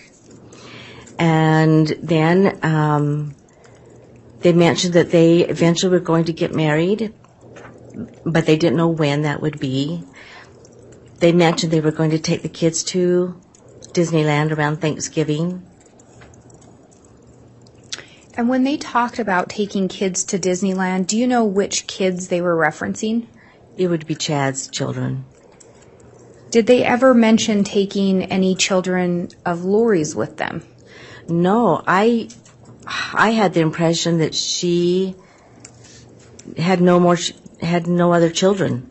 That she was like an empty nester. And I thought that the daughter that had died was like an older daughter, maybe of cancer or illness or something.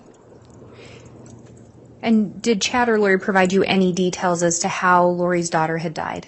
No, and I didn't pursue that question with her.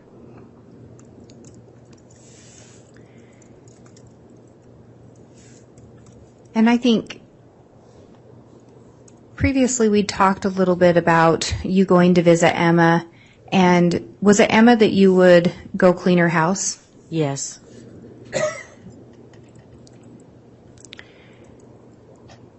At some point, did you learn about or receive information regarding some missing children? Yes, when I stopped to see Emma, she had told Judge, I'm going to object to hearsay. Yeah, anything she says specifically would be hearsay, so that is sustained. Okay. Did you learn anything regarding some missing children? I heard on the news from Again, objection hearsay. That would also be hearsay. At some point, do you know if Chad left Idaho? Yes. I knew that they had left after they visited with us. I think they left when I stopped to see Emma. Objection hearsay. Comment wasn't made yet, so I'll overrule that at this point. Ms. Blake, just if you'll re-ask the question. At some point, and maybe I'll ask it this way. After Lori and Chad visited you and you'd had the conversation about Lori's children or lack of children, did they come to your residence on another occasion? Yes. It was after they were married, and they had come back to Idaho. They were going to take the kids to Disneyland. They did stop by and show us wedding pictures. Do you recall approximately when that visit would have been? It was close to 2 weeks. It was close to 2 weeks after they had been there the first time. And at that time they showed you wedding photos? Yes. Were you surprised to see wedding photos? Yes. And why was that? Just because it was so soon. They had got married so soon. And you were friends with Tammy? Mm-hmm.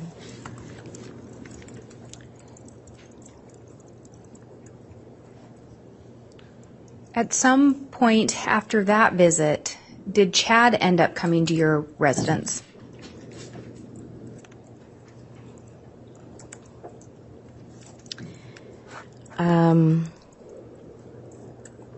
let's see. No, I think that's when they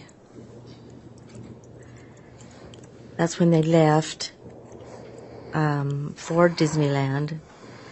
I do know that through that time they had visited other neighbors and gone to the school.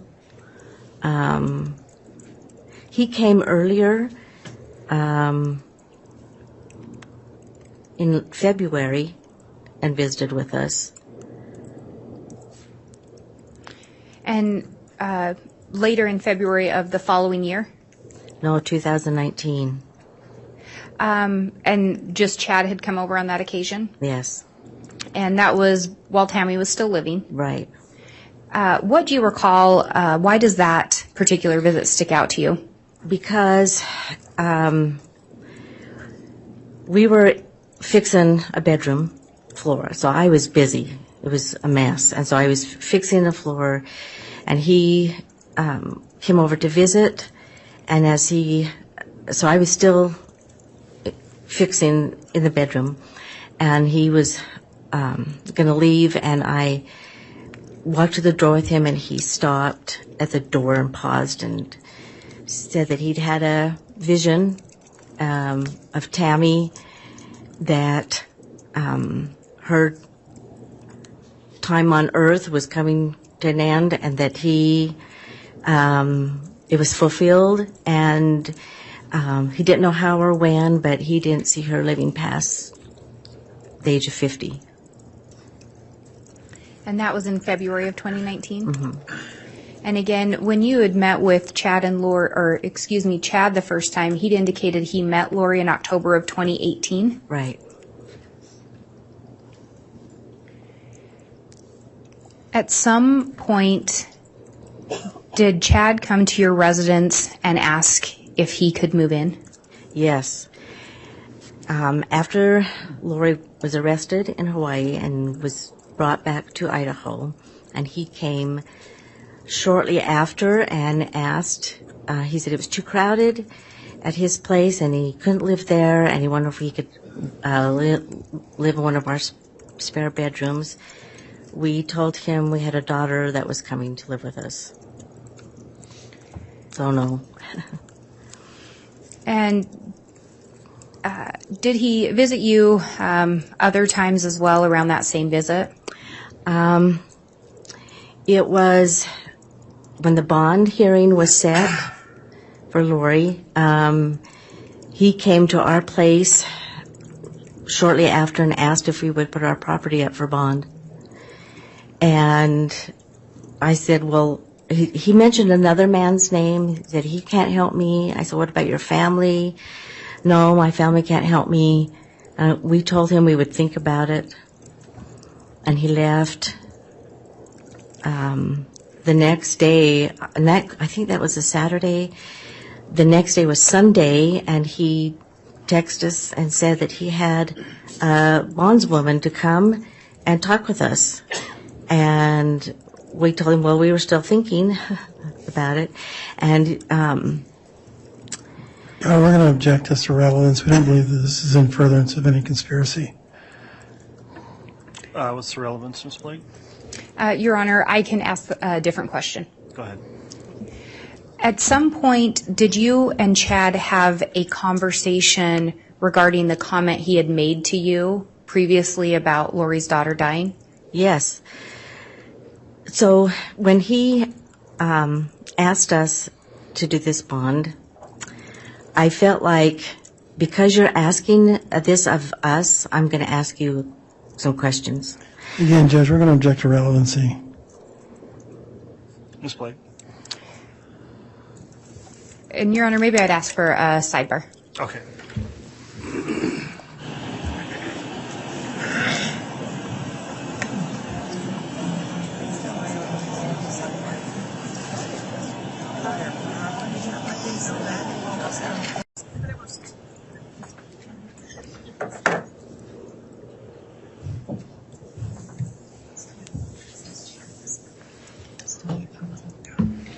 And Your Honor, I think there was a pending objection. The state will withdraw our question.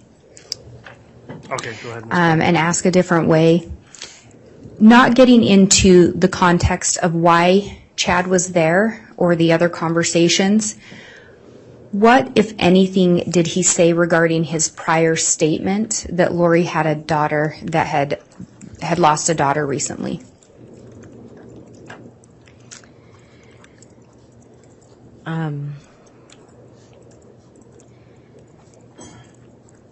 I asked him, I'm going to say this right. I did ask him how many daughters she did have.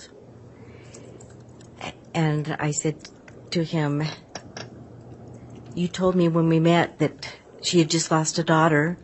And he said, no, I didn't. I said, yes, you did. And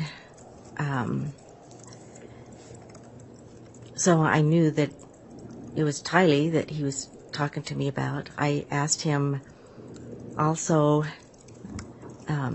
where are they? I asked him, where are the kids, Chad? And doesn't Tylee want a life, a job, a car, a boyfriend? And he said she didn't like people and she didn't like me. And what struck you about those statements? Because he said didn't. He used the past tense? He used the past tense. And again, without getting into the context or indicating who the person was, at some point, did you overhear Chad make a statement to someone regarding his wife and you? Yes. And what was that statement? With the statement, I'm going to object to foundation. If we don't know when this occurred, or, I think there needs to be a little more foundation. Okay, I would agree. It needs a little additional foundation, Ms. Blake. And the statement that I'm referencing, would that have taken place at your residence when Chad was there? yes, And would it have been after he had returned from Hawaii? yes. And without indicating who you heard him say that statement to, do you recall overhearing a statement regarding what he thought regarding you and his wife? Yes, he mentioned they think I killed my wife, and the they was referring to me and my husband.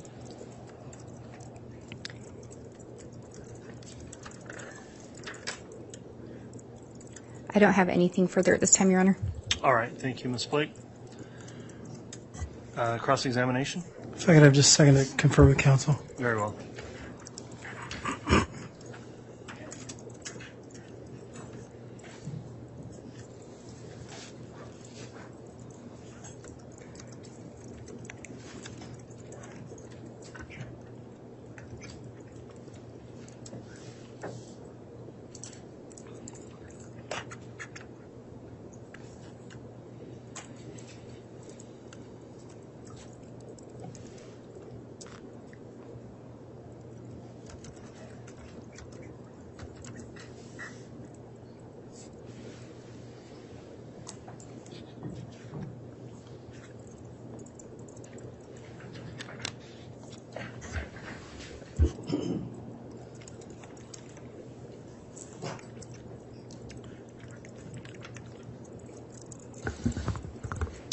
Mrs. Gilbert, you and your husband are farmers? No, we have some animals on our place, but some chickens and a steer, but my husband's a flight instructor. Oh, okay. I'm sorry, I thought you were talking about farms and potatoes. I was wondering if you were a farmer. No, that's surrounding areas. No, they're in Rexburg with the farmers. Okay. And you knew Chad Daybell because he lived in your neighborhood? Yes. And he and his wife and children attended the same church as you? Yes. And then how did you get to know Melanie Gibb? We had heard her. I didn't know her. We just heard the podcast with her and Lori on it. So you listened to the podcast or you did the podcast? No, we listened. And what kind of podcasts were those? Well, they were upbeat and positive podcasts, and it was the encouragement. It was a lot of life in the podcasts. And was Chad Daybell involved in those podcasts? The one that we heard, he was not. And is it something that you listen to or something that you watch? No, you could just listen to it. And so do you know what Melanie Gibb looked like or just what she sounded like? I didn't know what she looked like. And so were you aware of what Chad did for a living? Yes, I did know. And did you ever read any of his books? Yes, we had read the last series before we had moved there. So you knew his name before he moved in as your neighbor. Yeah. And did you think what did you think of these books? Well, not sure. At the beginning, he says it's a fiction. And at the end, he said it is visions that he had seen with his children in the books. So did he indicate to you personally that these books were fiction or that they were true? Objection, Your Honor. Relevance. And beyond the scope of direct. It's overruled. I didn't talk much about it with him on the books, but I'm assuming that he would think they were true. And did you ever talk to Chad about his visions? I didn't talk to him, more my husband did. So were you there when they talked about it?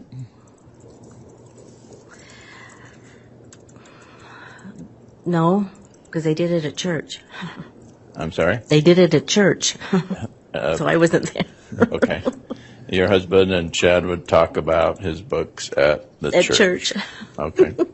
And the church, you're meaning which church? Our LDS church. And did you attend we've seen maps and pictures of what's called the Salem Church. Is that Yes. what you're talking about? Mm-hmm. And that's about, it's a couple of miles from Chad's house? Yeah. And where do you live in relation to that? We live about 6 houses west of Chad. Okay. And so, did you talk to Chad about the conferences that he would go to?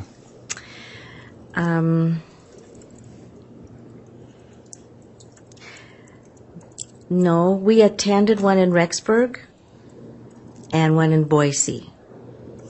Other than that, we didn't. My husband may have, but I didn't talk to him. What were those seminars called? They were a preparing a people seminar. There was quite a few speakers. So one in Rexburg and one in Boise. Do you remember what year that was? The one in Rexburg was early, so that maybe early or 2018. And then the Boise one was in 2019. And was Chad a presenter at both of those seminars? Yes. And he was attempting to sell his books? Yes. And he was giving speeches about his religious beliefs? He talked about his books. Did he talk about his near-death experiences? Yes. Mm-hmm. And what did you make of his near-death experiences? Well, they were interesting to hear. You don't know if that's real or not. To him it was real. I can't say it was real. I don't know.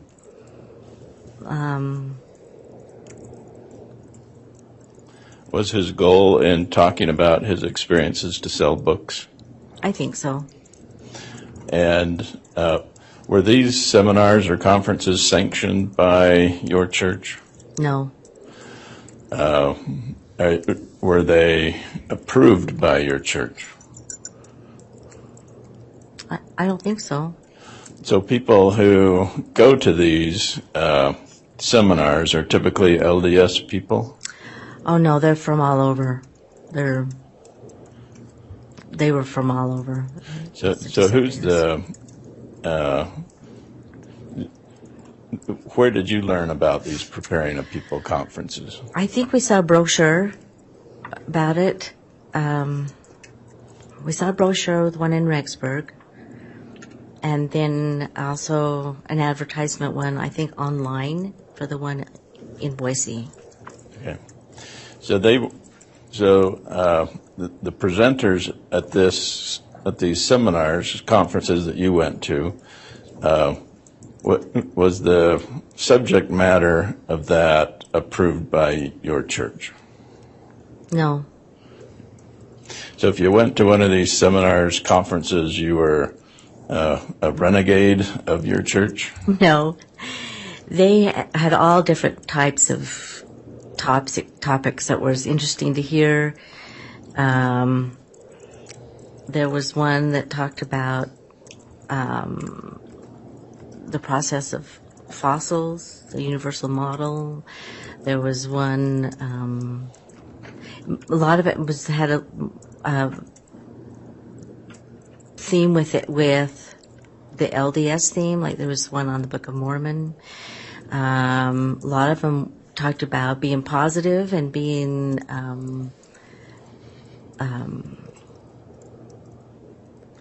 like food storage, those types of things.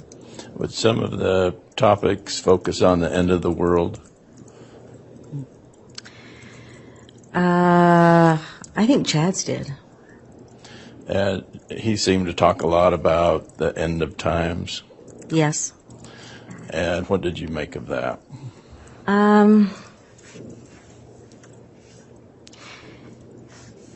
Again, it was like food for thought. You thought about it, and some of it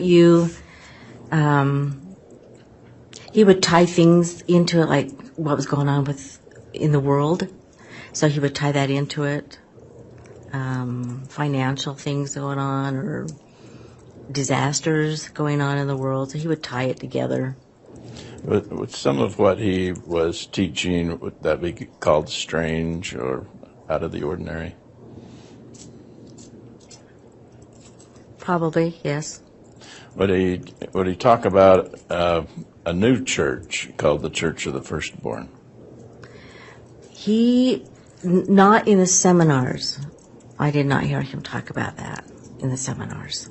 Did you hear him talk about that in other times? Yes. I think in conversation with my husband, he did. What did you make of that? That was another part that you just listen. Sometimes you just nod and listen and you hear, oh, that sounds good. But again, you have no idea. Do you know what I mean? Yeah. You don't know. So with this Church of the Firstborn, sometimes we've heard the term splinter group. Would that be considered a splinter group of the mainstream LDS Church? Objection, Your Honor. I think that hasn't been testified to, so I'd object to the question. And I would renew my objection that we're beyond the scope of direct and getting out of any relevance. I think we're getting outside of the scope of direct here. I think there's some relevance with that last question. I'll sustain the objection on that. So did you think Chad was kind of a weird guy? Yes, I did. But I've met a lot of weird people. So he wasn't as weird as some, but it was a little odd. Did you look to him for spiritual guidance? No, I didn't. I considered it his thoughts or his theories of things, but not my guidance. And were some that you saw attracted to Chad because of his spiritual talking? I think so. He had a way of being convincing, even though he was selling it as fiction, but yet some people believed it. I think so. Sometimes just the way he talked. He would make his voice and talk as if he absolutely knew things. And is that what you observed with my client and Chad Daybell, is that she was enamored with him? She was definitely in love with him, but I think the beliefs were the same. And I think you described it as a couple of teenagers. Yeah, that visit was. And I only think that because I'm older, so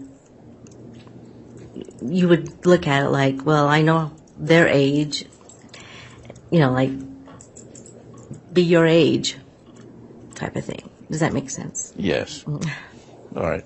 Thank you.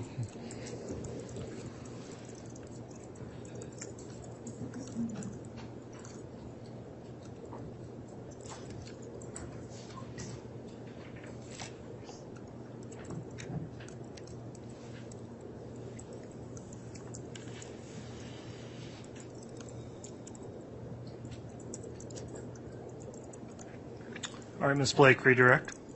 Thank you, Your Honor. Just briefly. Did Chad appear enamored with Lori? Absolutely. And Chad was more affectionate with Lori than you'd seen him be with Tammy? Yes.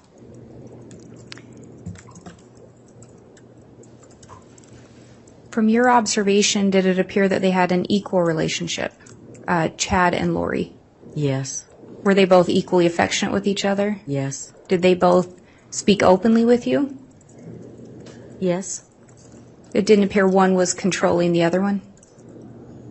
I don't think so. I have no further questions. All right. Thank you, Ms. Blake. That'll conclude the testimony of this witness at this time. If she's here under subpoena, may she be released and excused from the state? Yes, Your Honor. Any objection from the defense? No objection. All right, Ms. Gilbert, thank you for your testimony here this morning. You can go ahead and be excused. The bailiff will help assist you out of the courtroom.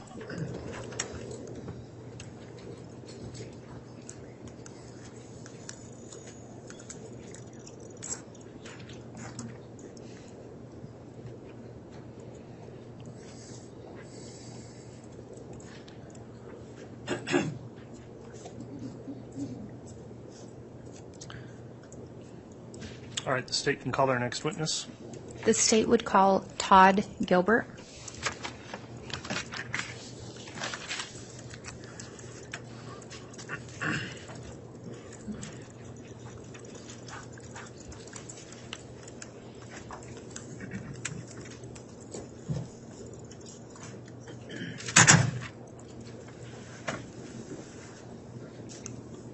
Do you solemnly swear or affirm that testimony you're about to give will be the truth, the whole truth, and nothing but the truth, so help you God?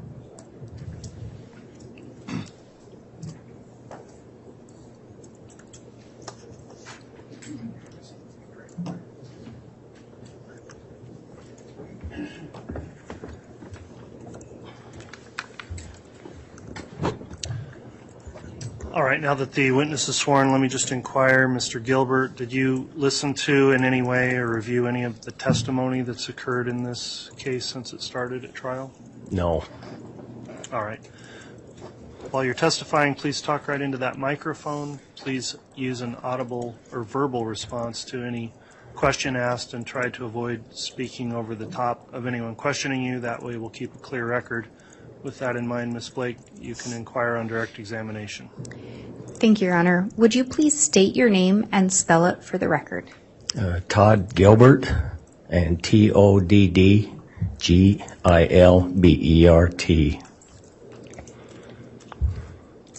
Do you know an individual named Chad Daybell? Yes. And did you know an individual named Tammy or Tamara Daybell? Yes. How do you know them? Mainly, I knew that Chad was an author, wrote books, and when we moved into the area, we got to know him because of that reason. And, of course, Tammy was his wife, and so that's how we got to know them. And was there one of the two of them that you interacted with more often? Yes, Chad. How often would you see Chad? At least once a week, sometimes in the yard, most of the time, at least once a week at church. And I may have missed it, but did you indicate when you'd moved to into Chad's neighborhood? Oh, it was March 2017. Did you meet Chad and Tammy fairly soon after moving there? Yes, it was within a week. Did you see Chad outside of church? Sometimes, not real often, maybe mowing his lawn or something like that most of the time. And you indicated you knew that Chad was an author. Had you read some of his books before? Yeah, read some of them, yes. Did Chad ever discuss his religious beliefs with you? Sometimes he did. Sometimes we talked mainly about the books that he had written. Some of the stuff that he'd apparently, dreams and visions that he'd seen and how they related with some of the characters that was in his books. And when you say characters in his books, was it your understanding those books were fictional? Yes, he said they were fictional, patterned after his visions. Did it appear that he was trying to teach you things or just share his beliefs? At first, he was just sharing beliefs and just discussing his books. As time went on, he was pushing more that way towards teaching things towards the end there, or 2019. And did the things that he was trying to teach you resonate with you? If they were standard LDS church doctrine, it did. If they were not, I was kind of sitting on the fence. I don't know on that. So you'd listen to him, but you didn't necessarily hold those Right, same I beliefs. didn't say usually one way or the other. Do you recall a time in approximately February of 2019 when Chad came to your residence? Yes. And do you recall him making any kind of a statement that stuck out to you? Yes, he made the statement as he was leaving that he says, I don't know if I should tell you this or not, but I've seen a vision that Tammy's going to die and move on before her 50th birthday. Did you happen to know how old Tammy was at that time? I didn't, but I figured she was around 47, 48 area, I thought.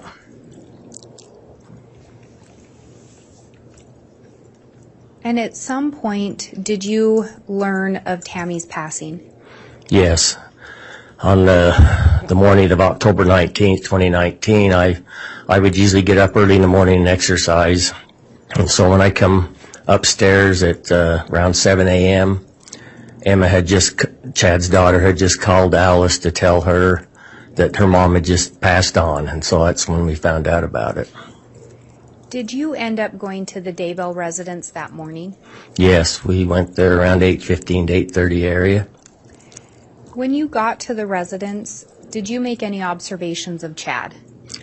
Yes, he seemed like he was businesslike, more so than someone had just lost their companion, his wife, and that things were all pretty well planned out, ready to go for the funeral.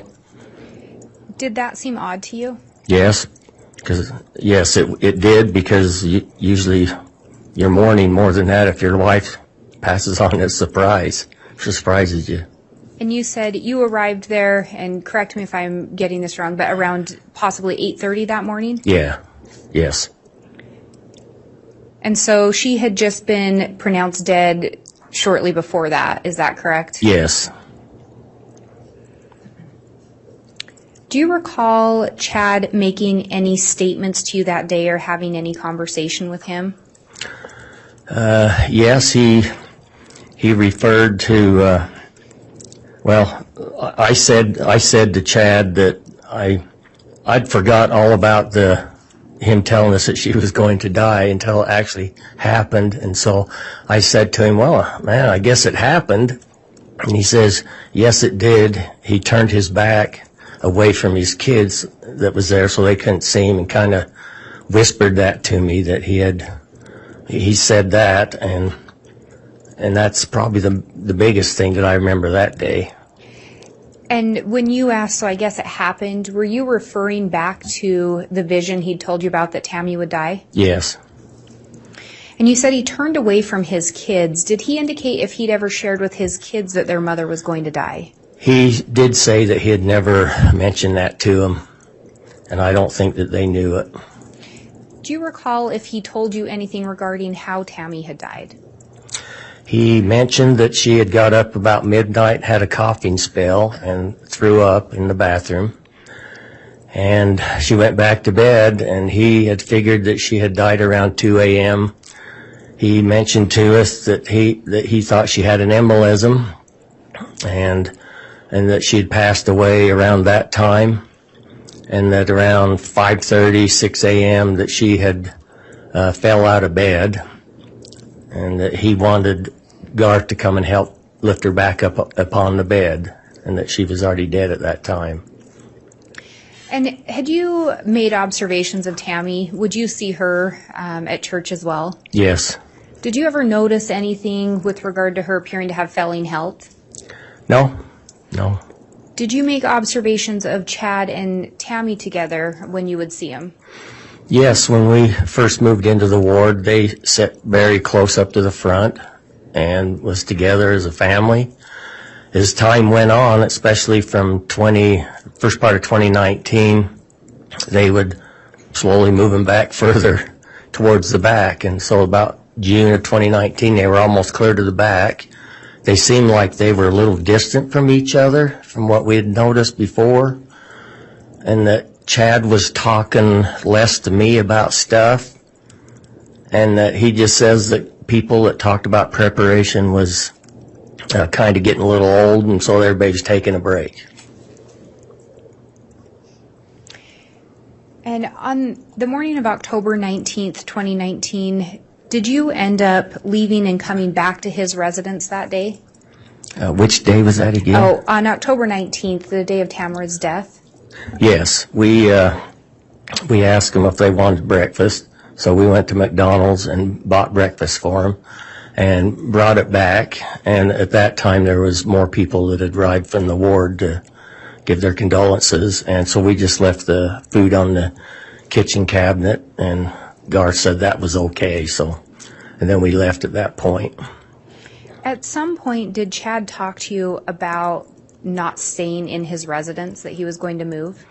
Yes, after we had been to the funeral in Springville, and it was the day after they had the memorial, he did mention to us that he couldn't stay there any longer. I thought that was a little odd, and that he had a friend in Rexburg on Pioneer Road that had an apartment that he was going to move into, and that this friend was not there very much. And so it would work out pretty good for him. Do you recall if he indicated who the friend was? He never did say a name. And you attended Tammy's funeral in Springville, Utah? Yes. Did you make any observations of Chad at the funeral? He actually seemed pretty up-minded. We was around the casket and looked at and seen Tammy in the casket and that, and around the family, and he didn't seem real sad, I thought. For your wife had just passed away 3 days earlier, and he seemed like he could handle everything okay. And then in the funeral, when he spoke, which personally I thought was odd too, because mostly people don't do that when their wife dies or spouse dies, and he did show some emotions, and he spoke for quite some time, I remember. And so, yeah, he did. I would say for your wife just dying, he did a pretty good job. So. And when you say for his wife just dying, he did a pretty good job, would you have expected him to be more emotional? Yes, I would. At some time after that, after you'd returned from Springville, did you end up reaching out to Chad? Yes, I believe it was about 2 or 3 days after the memorial they had. Alice and myself thought, well, maybe we ought to call Chad, go see him, see how he's doing, see how he's getting along in that apartment all alone. And we thought we'd take him pizza. So we gave him a call, and he says, oh no, I'll just come over and see you within an hour or so. And he did not invite you to the residence that he was staying No, at? he did not. Did he, in fact, end up coming to your residence? Yes, he came to our house about 6:30, I believe. Alice had just made some cookies, and so he was sitting there eating the cookies at the table. And when he was there, do you recall him telling you anything? Yes, he mentioned, we asked him how he was getting along. He said he was doing pretty good, and that he had a girlfriend, he told us, and he seemed like he was hesitant to tell us who it was. But then he mentioned that her name was Lori Vallow, and I thought to myself, well, I've heard her name before because I heard her on podcast speaking with Melanie Gibb and Jason Mao a couple of times, so I was familiar with her already. So. And you indicated that this visit would have taken place 2 to 3 days after the memorial? Yeah. And the memorial was the day after her funeral? Right. And the funeral was 3 days after her death? Yes. So this is a week or a little bit more than a week after Tammy Yeah, had died? I believe it was probably the following Saturday or Monday. And so about a week later, a little over a week, Chad was telling you that he had a girlfriend? Yes. Did he say anything about his girlfriend? He said that she was beautiful and that they were going, that she was going to be his second half of his life, I guess, wife, you might say, and for his mission that was left on the earth. And was Lori with him on that occasion? No. Did you end up meeting Lori? Yes, Chad mentioned that Lori and a couple of friends that was with her was here in the area, and if we would like to meet her.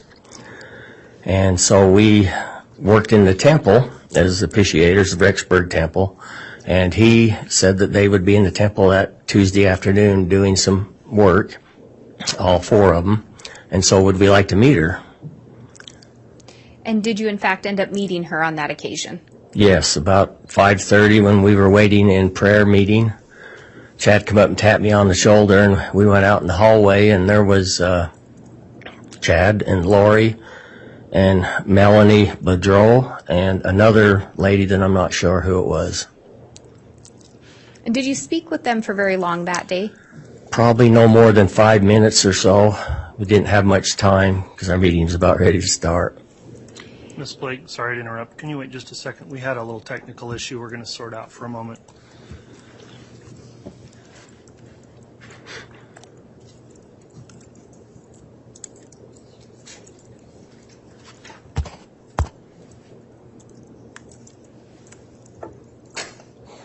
It has been.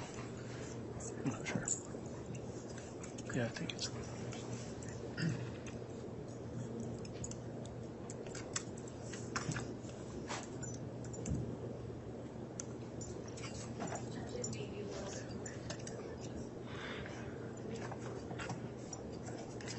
Okay, thank you. All right, apologies for the interruption. You can continue, Ms. Blake. I'll turn my mic on. On a later date or on another occasion, did Chad and Lori come to your residence? Yes, probably about 2 or 3 nights later, I can't remember, something like that. They both came to our home. And did you have a conversation with them? Yes, we spoke about how they were getting along and how things were going for them, and that seemed to be going good at that point. Did you make any observations of their interactions with each other? Yes, probably the biggest thing I noticed was that they were, to me, it seemed like they were acting like a couple of teenagers that were first in love, and they were holding hands and sitting real close to each other, and Chad was rubbing her leg, and I just thought that was odd for your spouse just passed within a week and a half. Had you ever seen Chad act like that with Tammy? No. Do you recall talking to them about their plans for a future together? Yes, they mentioned that they would be returning to Hawaii to probably live permanently, and that Lori had lived there already in the past, off and on, and that he had a friend that wanted him to help write a book, and so that he was going to go over there and help write the book. Did he indicate if Lori was going to go with him? Yes, I think, yeah, yes. Did they talk about wanting to get married in the future? Yes, they were talking about that they would get married. The words that I remember is that when Christ told them that they would get married, that they would. And do you recall if there was any conversation regarding what had happened to Lori's spouse?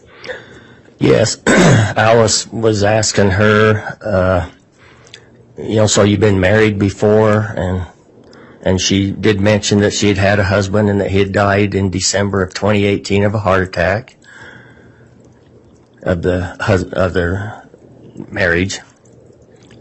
And she indicated that he died in December? Yes.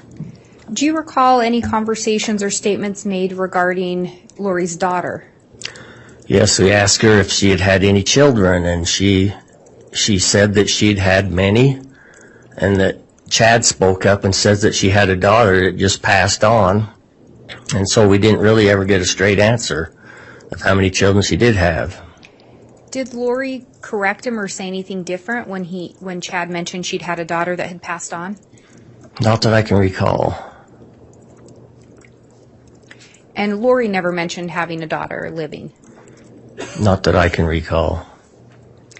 Did either of them ever mention Lori having a minor son? No.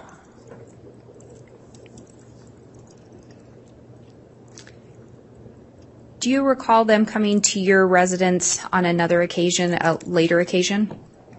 Yes, they made another visit before they left to go to Hawaii, and before they went to, around Thanksgiving time, they were going to take Chad's family to Disneyland in California.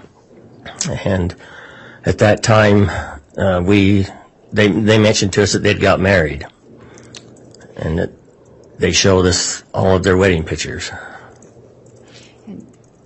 Did you know they were going to get married? Just from what they'd said earlier, that they would, one of them, one day.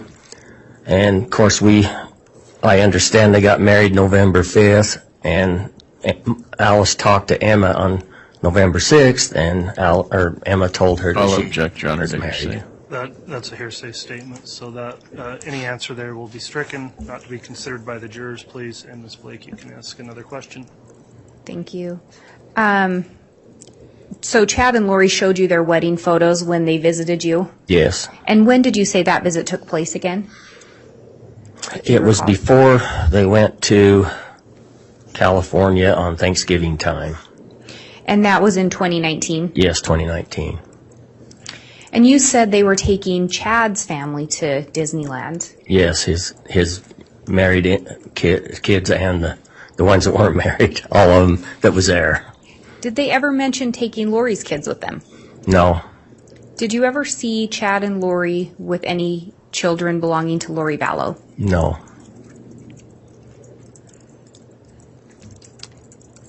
Did Chad ever tell you how his kids felt about his being with Lori?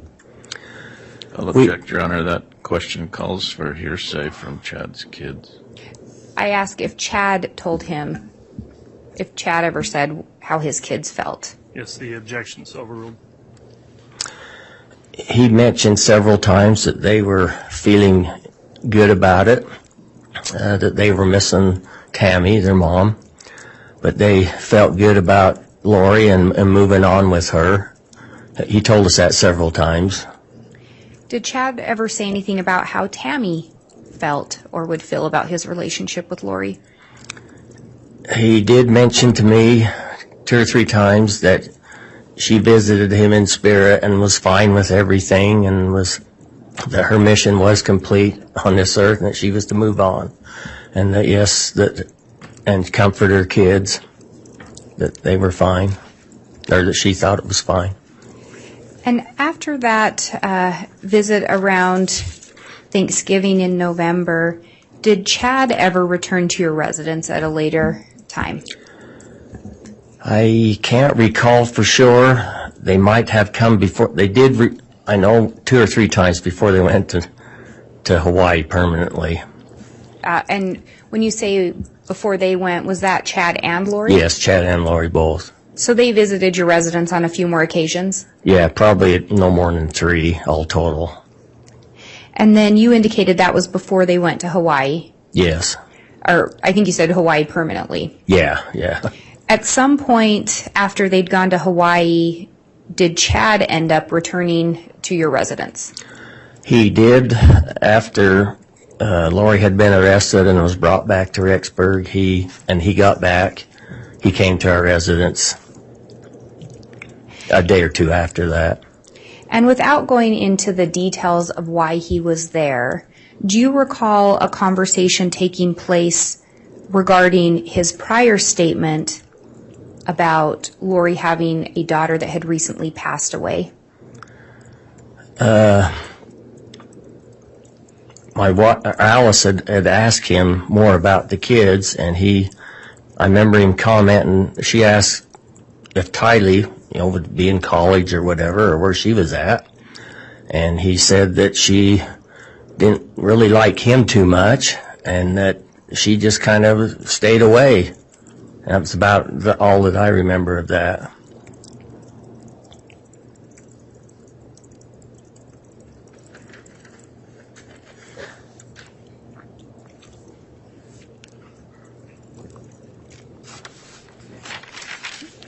Just one moment, Your Honor. Yes.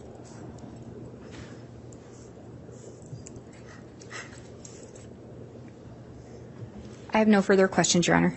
All right. Thank you, Ms. Blake. On cross, would you prefer to do that before or after lunch? We can do it after lunch. Okay. We'll go ahead and take the lunch recess at this time since it's a logical breaking point. We will go back on the record at approximately 12:45, and we can continue with cross-examination at that time. All rise, please.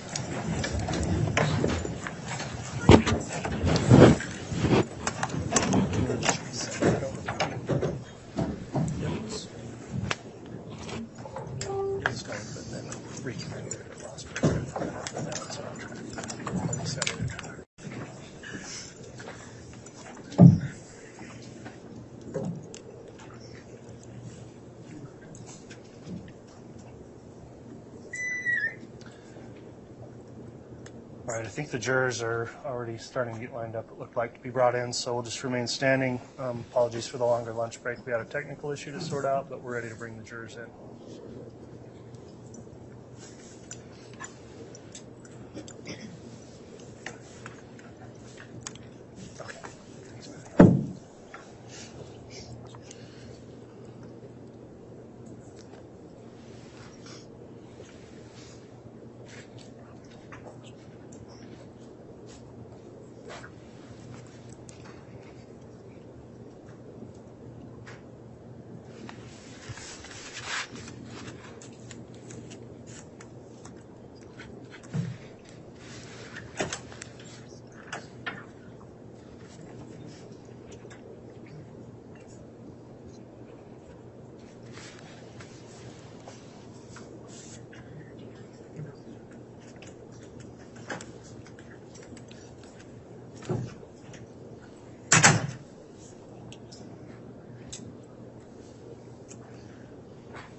All rise, please.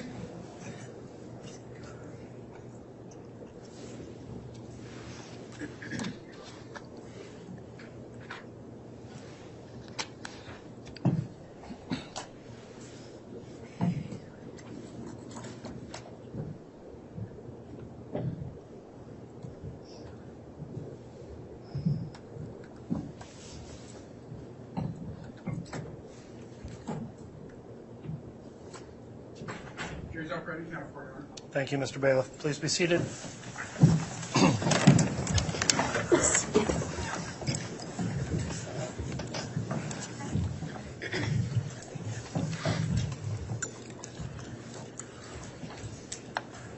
Okay, we're back on the record on case CR 22-21-1624, State of Idaho versus Lori Noreen Vallow.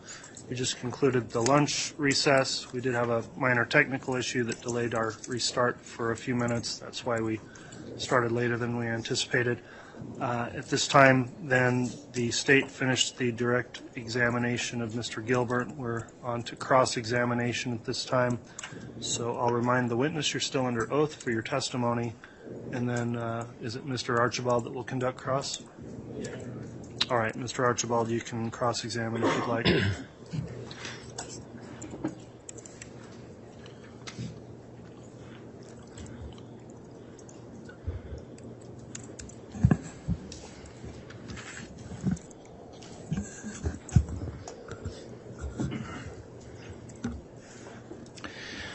Mr. Gilbert,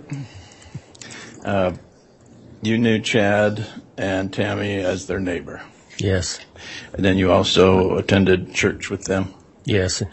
And which church was that? The Salem church there in the Salem area, Salem 3rd Ward. Okay. And by ward, you mean which church? It'd be the one that's just north of Rexburg, going down the Salem Highway. There's 3 wards that meet there, and it's a Church of Jesus Christ of Latter-day Saints. Okay. And you've known Chad and Tammy Daybell since about March of 2017? Right. Yes. And you knew their children as well? Yes. And did you know Chad Daybell's name before he moved in? Yes, I was familiar with these books, and I knew he was an author. And what kind of books were they? They were written as last day vision, things that were kind of like going to happen in the world in this area. And did you like those kind of books? Yeah, they were kind of interesting. Yeah. Okay. And so you would buy his books, and they were supposed to be fiction? Yeah, he said that they were based on fiction with mixed of some of the visions that he'd seen. And so when he talked to you about this, he would say, my dreams and my visions are real, but then I put fictional characters with them and write a book about it? Yes, pretty well. That's the way he would word it. Okay. So did you think that he was making up his dreams and his visions? Was that the fiction part, or was the fiction part the names associated with his dreams and visions? Mostly the names are all fictional in them. The situations were kind of, I took it as visions that he'd had, not mainly word for word, but, kind of, he would use that for the basis. Okay. And would he talk to you privately about his dreams and visions? Sometimes at church we would talk between meetings or something. And did you believe that he was telling you the truth, or did you feel like he was full of crap? I felt like that I didn't know for sure, or it hadn't happened to me like that. I thought, well, I guess it could have happened to him, but I wasn't 100% sure, put it that way. Okay.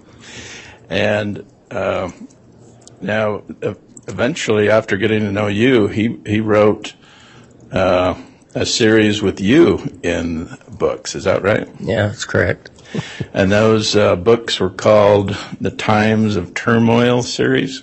Yes. And he wrote about a brother Gilbert. Would that be you? Yes, that's what he said. All right.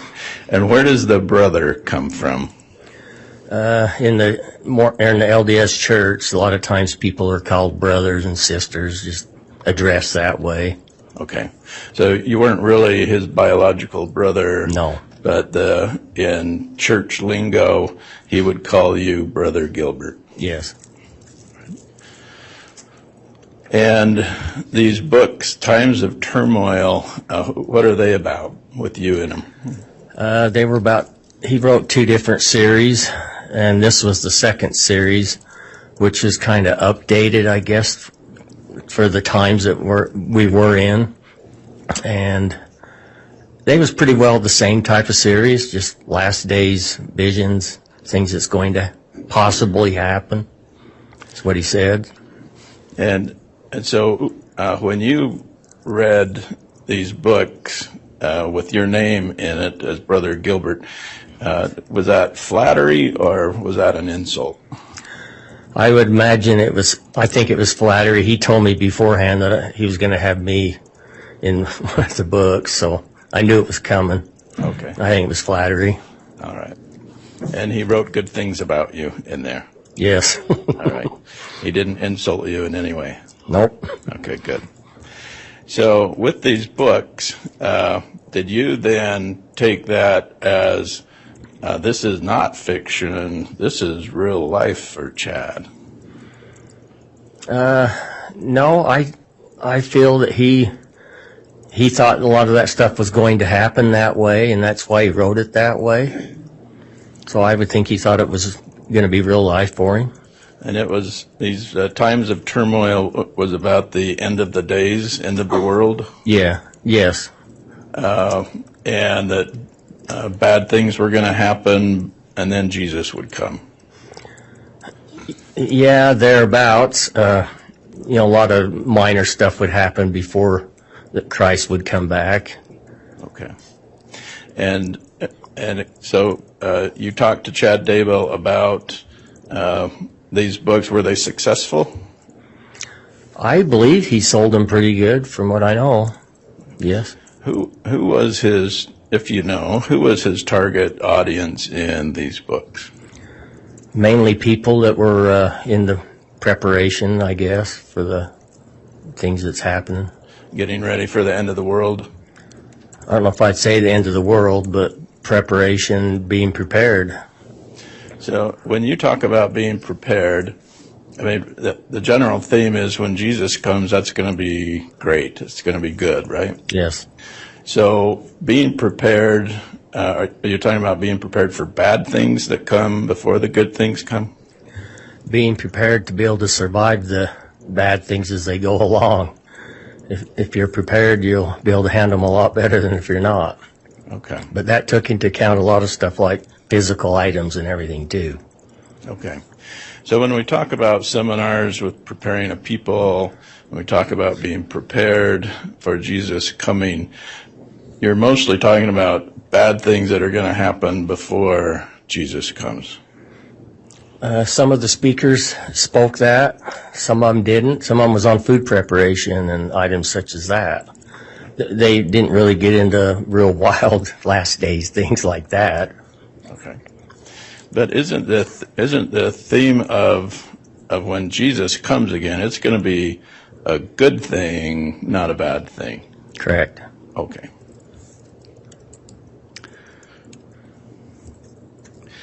Now, you said you also listened to podcasts about this. Can you tell us about some of those podcasts? There's been several different podcasts in the past. I know that Lori was involved with a podcast with Melanie Gibb and Jason Mao that we started listening to off and on, and they interviewed Chad one time. And now, our podcasts, are they like on the radio or on the internet or on YouTube? You could get them on the internet. On the internet. On a website. So you would have to go looking for podcasts about certain topics? Yeah, yes. And you and your wife would do this together? Objection, Your Honor. I think I've waited a while, but I think this is beyond the, well, actually, I don't see the relevance of where we're headed here. Relevance, Mr. Archibald. Your Honor, he testified in direct. I'm following up on questions from the state of Idaho. I'm just going through what the state of Idaho elicited from this gentleman. And Your Honor, if I may briefly respond. Go ahead. I think in response to a question, he indicated something about listening to one podcast. There was not further discussion on that. There wasn't discussion of multiple podcasts, how he got them, or anything along those lines. All All right, I'll allow a little bit of latitude here for you to keep going, Mr. Archibald, but at some point it needs to tie into relevance here. I'm concerned we're getting outside of relevant testimony. So you mentioned a podcast about Jason Mao. Who is that? He's a man in Arizona that was involved with the podcast. I don't know a real lot about him. Is he the retired policeman who now is a motivational speaker? Yes. Objection, Your Honor, relevance. I think we're outside the scope at this point, Mr. Archibald. You mentioned Melanie Gibb. Yes. The jury has heard from Melanie Gibb. Would that be Lori's friend? Yes. And do you remember anyone else on that podcast other than Lori Vallow? No, just those three, and they would interview people sometimes. They interviewed Chad one time, and we heard that. Does the name Thor sound familiar? Yes. Okay, so was it the same podcast involving Thor? Yes, I believe. Yes, it was. Your Honor, I have what's marked here as Defendant's Exhibit E. It's a podcast recording with Jason Mao, Thor, Melanie Gibb, and Lori Vallow. I'd ask to introduce this exhibit to play to the jury. And Your Honor, may we approach? Yes.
I'm good right now. Okay. Yeah, there's one. All right, thanks.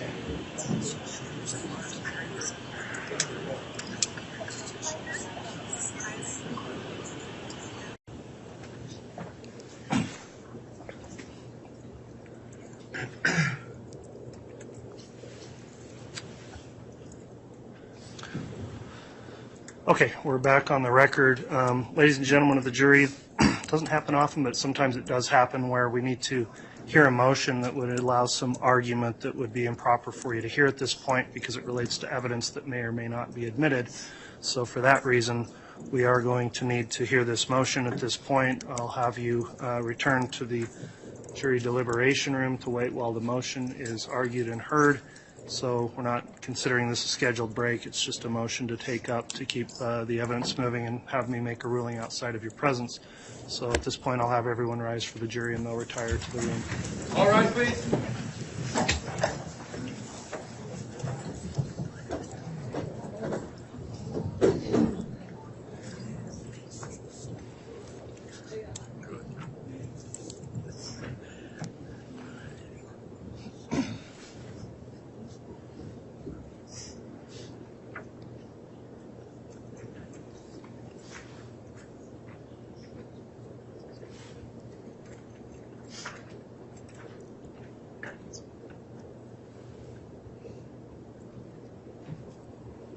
All right, thank you. Please be seated.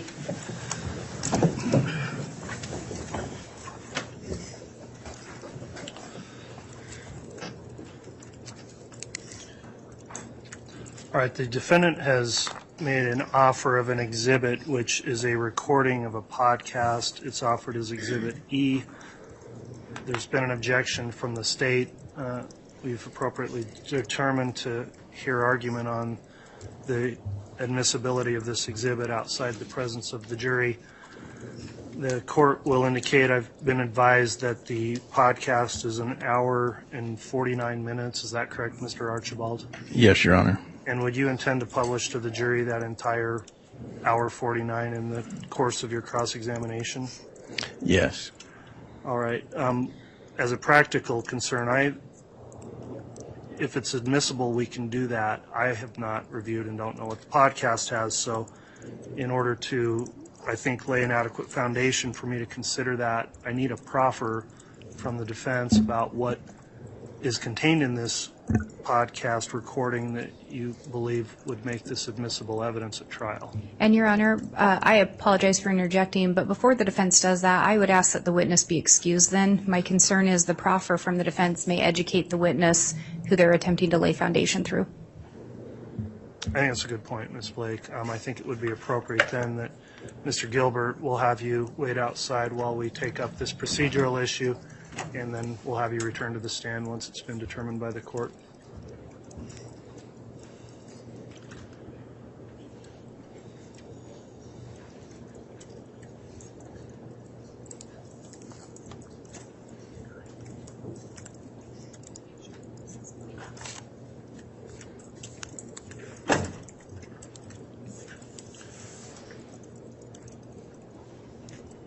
All right, Mr. Archibald, if you'd make a proffer regarding the contents of this podcast, and I'll allow for some argument. In addition, I'll allow response from the state. What is the podcast going to show? Thank you, Your Honor. Yes, this is an exhibit that was provided to us in discovery. It's dated November 4th of 2018. It's a recording. Melanie Gibb is the first speaker. She, from 0 minutes to 4 minutes, she introduces everyone and welcomes people to the podcast. There are people in attendance. She speaks for 4 minutes. Then a person by the name of Thor Furuseth identifies himself as a Native American Indian. He talks about his hard life and then finding God, finding Jesus. He speaks for the next 14 minutes. Then Jason Mao speaks for the next 13 minutes. He introduces himself as a retired policeman and now a motivational speaker. He talks about being down in the dumps, so to speak, and then finding Jesus, and is now a motivational speaker. Lori Vallow is the next speaker. She speaks for 9 minutes. She introduces herself and talks about her former husband, Joe Ryan, abusing her children, and how finding Jesus and attending the temple helped her escape that scenario. It then goes back to Jason Mao, Melanie Gibb, Jason Mao, Thor, Lori, Zulema. So even Zulema is there, and she talks and asks questions. So it's a podcast that I believe this witness listened to, since he identified the names. He identified Lori Vallow, Melanie Gibb, Thor, and Jason Mao. They talk about their their motivations. They talk about their beliefs. I think it would educate the jury in what the subjects of these podcasts are.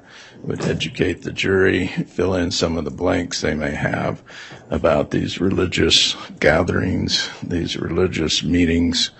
And so that is my purpose in admitting the exhibit. And can you give me a little more information on how this would relate to proper cross-examination with this particular witness that's on the stand, Mr. Gilbert? Mr. Gilbert testified through questions from the state that Chad Daybell had told him about dreams and visions, and that his visions were real, his books were fictional. He was teaching gospel topics, religious subjects, that he would listen to Chad, that he was a friend of Chad, and that they would talk about religious issues. Chad introduced Lori to the Gilbert family, and they had discussions with them. So it provides some background, some foundation into what the state has introduced in their case in chief.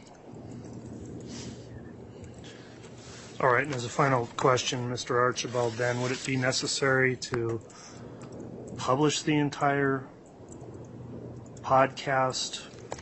Is that what you want to do, all the witnesses on the stand? Is this something you have excerpts that you think are more relevant than other places that could be played, allowing the jurors to further consider that in deliberations?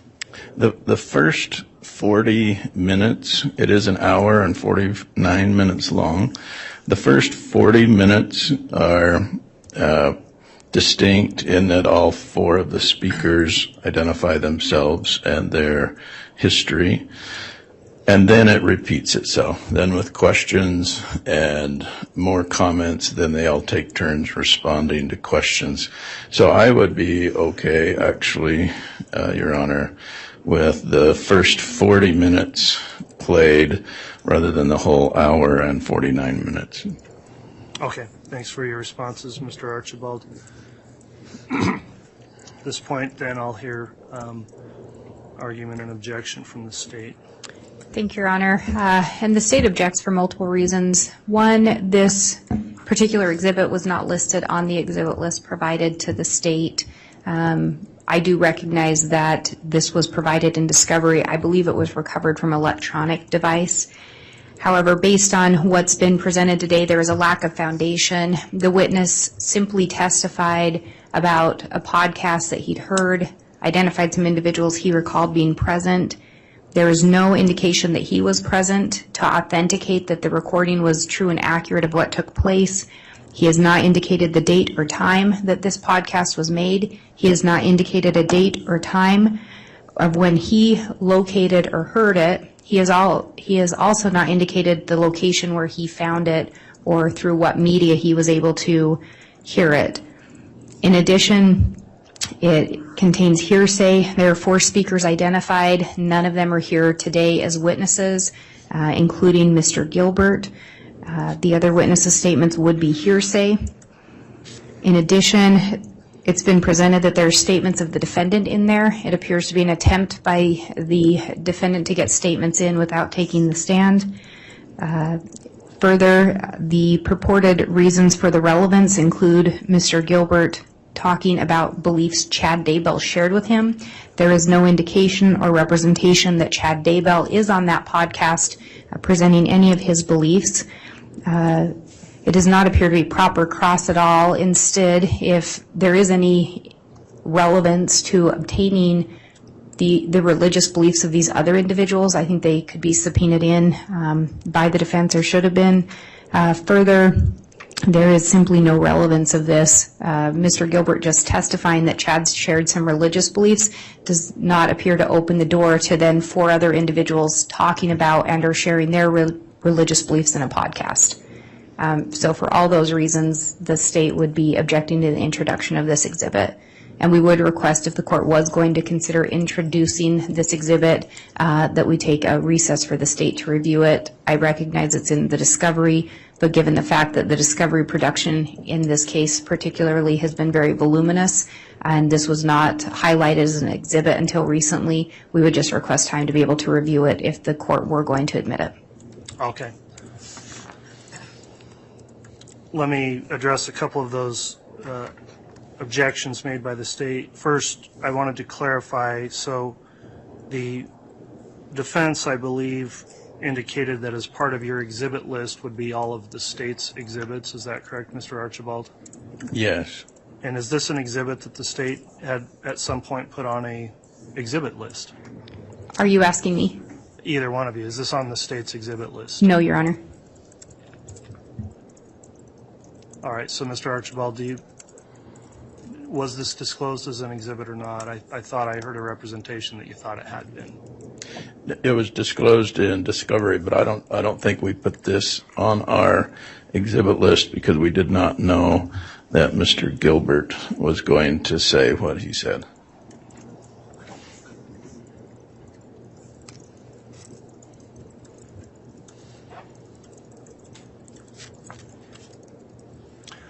All right, I've considered the objections here. Here's how I'm going to rule on this exhibit. First, it was disclosed in discovery. It wasn't listed on the exhibit list. However, it was initially testified to by the witness, Mr. Gilbert.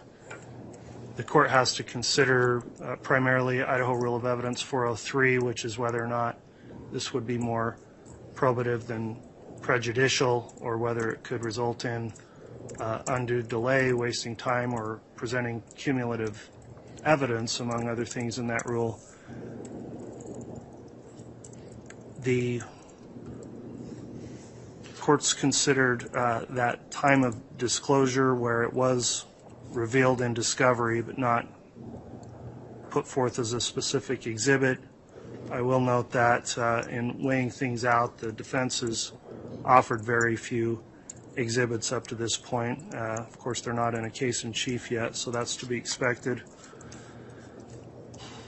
The witness himself may or may not be able to lay foundation for this. So if Mr. Gilbert recognizes this as the podcast or a podcast that he's previously listened to and can confirm that this seems to accurately represent that podcast that he previously has heard, then I think that would allow enough of a foundation for the court to consider the admissibility on that based on a foundation, but that's got to come next with the witness potentially laying the foundation. I'll overrule the objection that these may be comments of the defendant that somehow work against the Fifth Amendment right. There's been plenty of other statements introduced she's made during the course of trial where she still maintains her Fifth Amendment right. Statements made to other, and these are statements outside of the scope of that Fifth Amendment right in this prior broadcast. The proposal here is that this be edited down essentially to what's being heard as the first 40 minutes. In order to keep things moving at this point, what I am going to do is allow the initial publishing of it, the start of it, for the witness to see if a foundation can be laid for its admissibility. If we get to that point of admissibility and the foundation is laid, then because it's been disclosed in discovery, despite the objection procedurally, I'll allow the first 40 minutes to be published to the jury.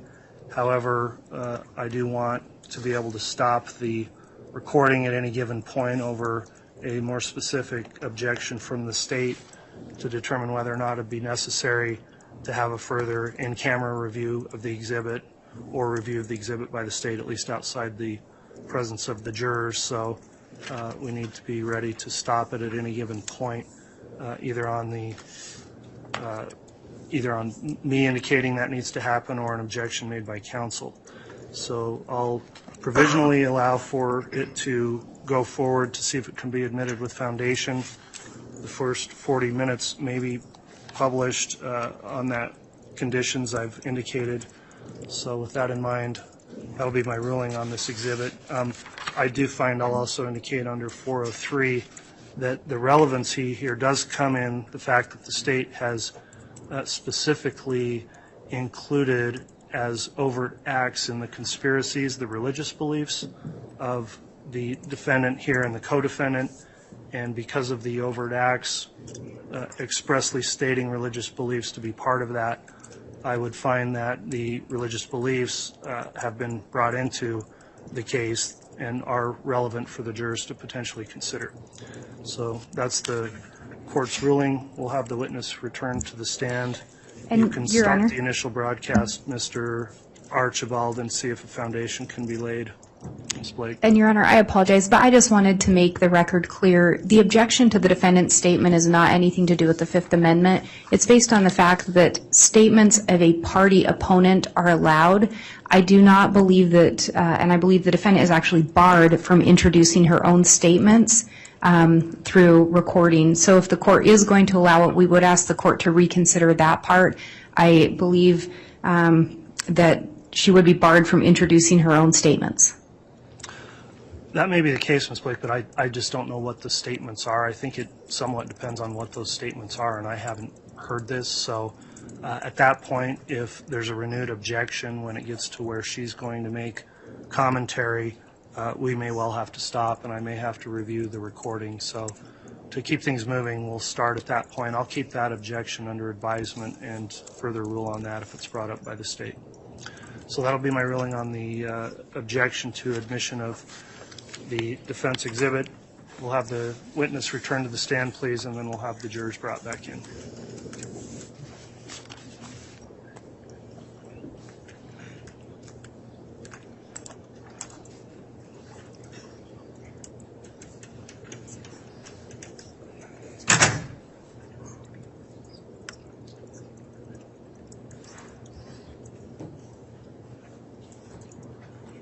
Yeah.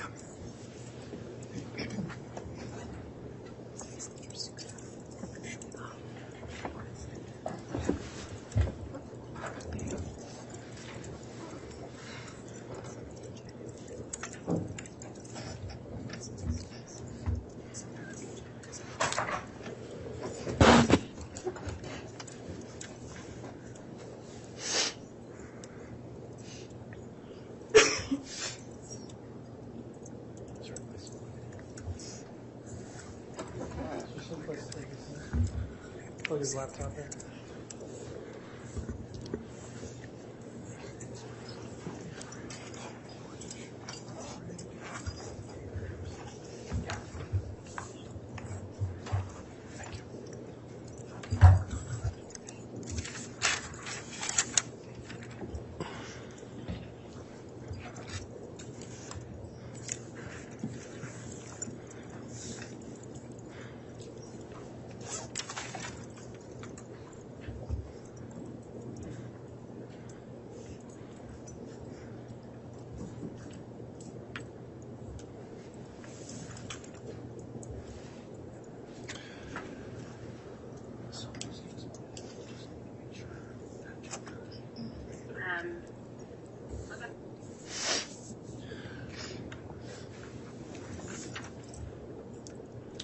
All right, Mr. Bailiff, if we can hold the jurors for a moment, please. In considering this, I apologize for the delay. The witness is on the stand. I think it would be more appropriate to move forward at this point with your foundational questions to see where we're at, and then we'll bring the jurors in so they don't hear any of it at all if it's not coming in through any foundation. So we'll keep the jurors held for a moment. If you can start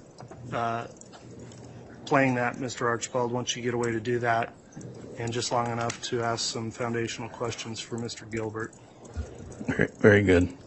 Mr. Gilbert, I have what's been marked as Defendant's Exhibit E, and it's a recording of a podcast in November of 2018. Objection, Your Honor. I think the defendant, or the witness would need to lay the foundation, not the defense. And the defense is feeding the information to the witness.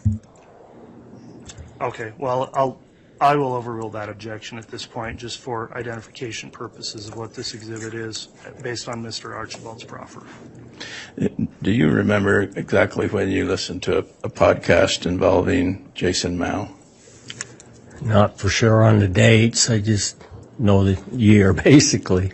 Okay. And what year would you guess? 2018, latter half of 2018, I believe, is when they started.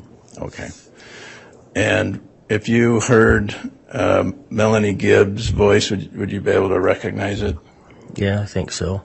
Thor Furuseth, if you heard his voice, would you be able to recognize it? Yeah, I think so. Jason Mao, if you heard his voice, would you be able to recognize it? Yes. And Lori Vallow, if you heard her voice, would you be able to recognize it? Yes. So I'm going to start this, and you, then I'll stop it and ask you some more questions, okay?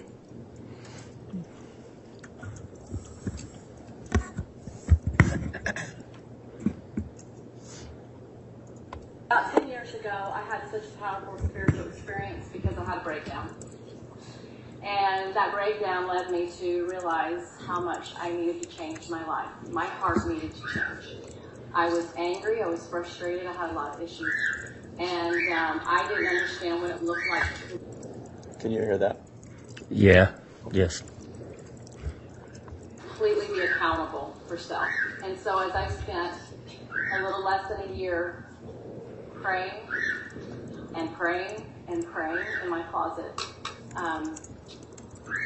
something happened that was so marvelous that it changed my heart forever.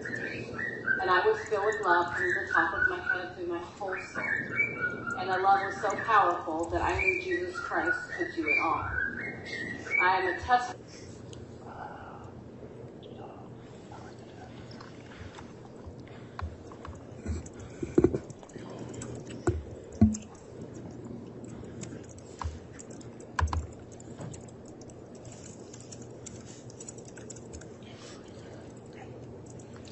And Mr. Archibald, just so you will, I know you're attempting to lay foundation here. Please don't ask any leading questions that feed the information to the witness at all in laying any further foundational questions for this exhibit. The fire of his power. Very good, thank you. A change in hearts. I had a lot of pain. I suffered with a lot of pain, and when I started to feel that love, I knew there was something more that God had to offer me. And since then, I have wanted to share that message because I wanted everybody to take of it, and I believe that everybody can. It's just a decision of desire to want to, and to be willing to look in the mirror at yourself and not those around you. And when you're able to do that, everything changes, and the Lord will have love and mercy on you. Mr. Gilbert, we've listened to 1 minute and 27 seconds of it. Do you recognize that? Yes, that sounds like Melanie. And did you hear something in the background?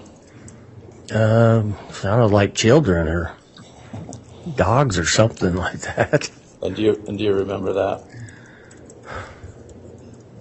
I can't remember for sure, but it seems like, it's been a while. Yeah, okay.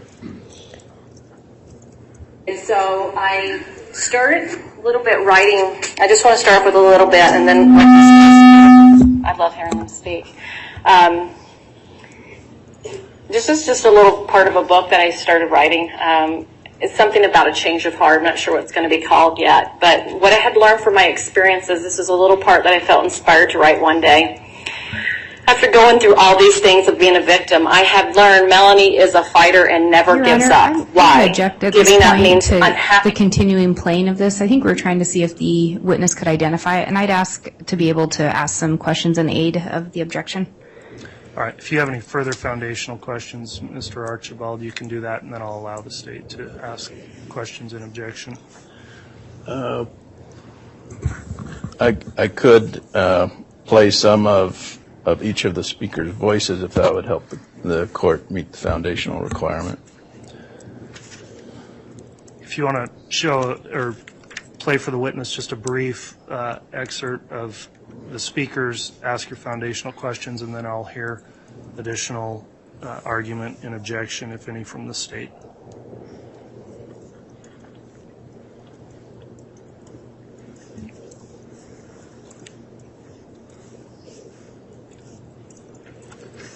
And, Your Honor, I would actually object to him hearing the additional voices and ask if I may conduct voir dire native objection.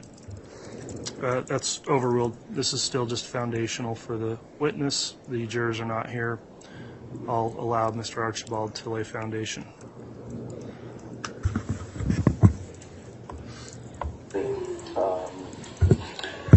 So I've had some pretty cool experiences where I've had Heavenly Father get involved in my life. Heavenly Father is the most kind, loving Father in the world. I've had experiences with Heavenly Mother. She is so incredibly loving. Do you recognize that voice? I believe it sounds like Thor. Okay.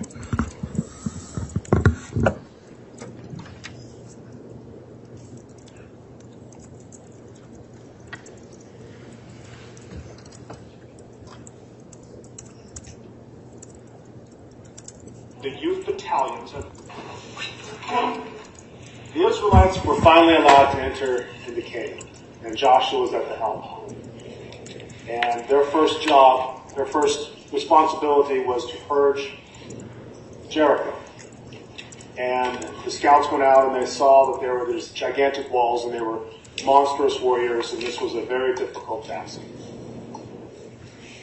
And Joshua, who had been with Moses from the beginning and was one of, I believe, 2 people allowed to actually enter Canaan because of everybody's, that generation's disbelief. Do you recognize that voice? Yeah, it's Jason Mao.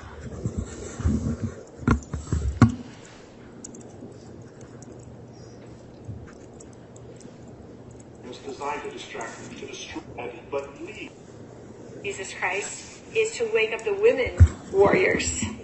Because I too have gone to the bottom edge, just like Thor. I'm a witness of his testimony. I'm a witness of your testimony. I too have seen the resurrected Jesus Christ, and he has told me my mission, and he has sent me to help people and lift them in their missions. And Do you recognize that voice? Yeah, that Lori. Your Honor, the witness has correctly identified the 4 voices for the first 40 minutes of this exhibit. All right. The state, if you have any questions in aid of voir dire or in aid of your objection to the admissibility, you can at this time, Ms. Blake. Thank you, Your Honor. Mr. Gilbert, have you ever met Melanie Gibb in real life? Yes, once. Only one time? Mm-hmm. Have you spoken to her on the phone? Yes, we did once too, I guess. Only once? Yeah. What about Thor? No, never have spoken with him. What about Jason Mao? Just met him once for a minute, so. And what about Lori Vallow? Yes, a few times. Have you listened to more than one podcast? Yes. Have you listened to other, do you know what date this podcast was made? Not for sure. Latter end of 2018. Were you present when the podcast was made? No. Do you recall what media or how you ended up hearing the podcast, what you listened to that through? It was off a website, but I can't recall what it was. Do you have any way to know if what you heard was altered in any way? I guess it could have been, but I remembered it as I was hearing them, but that one. Oh, sorry. That one anyway. And are you...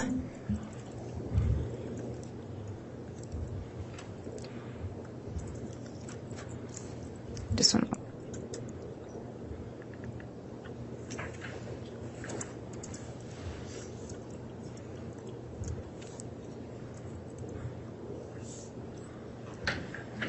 Do you recall the length of the podcast that you reviewed or that you had listened to?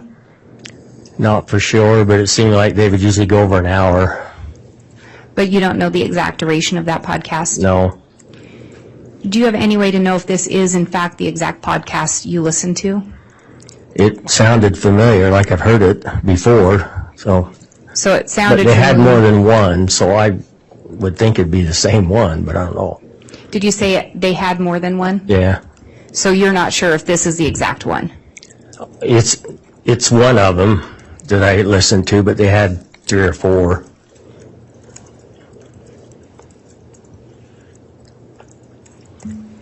Are you able to tell if this is a complete copy of what you would have listened to before? I would think so.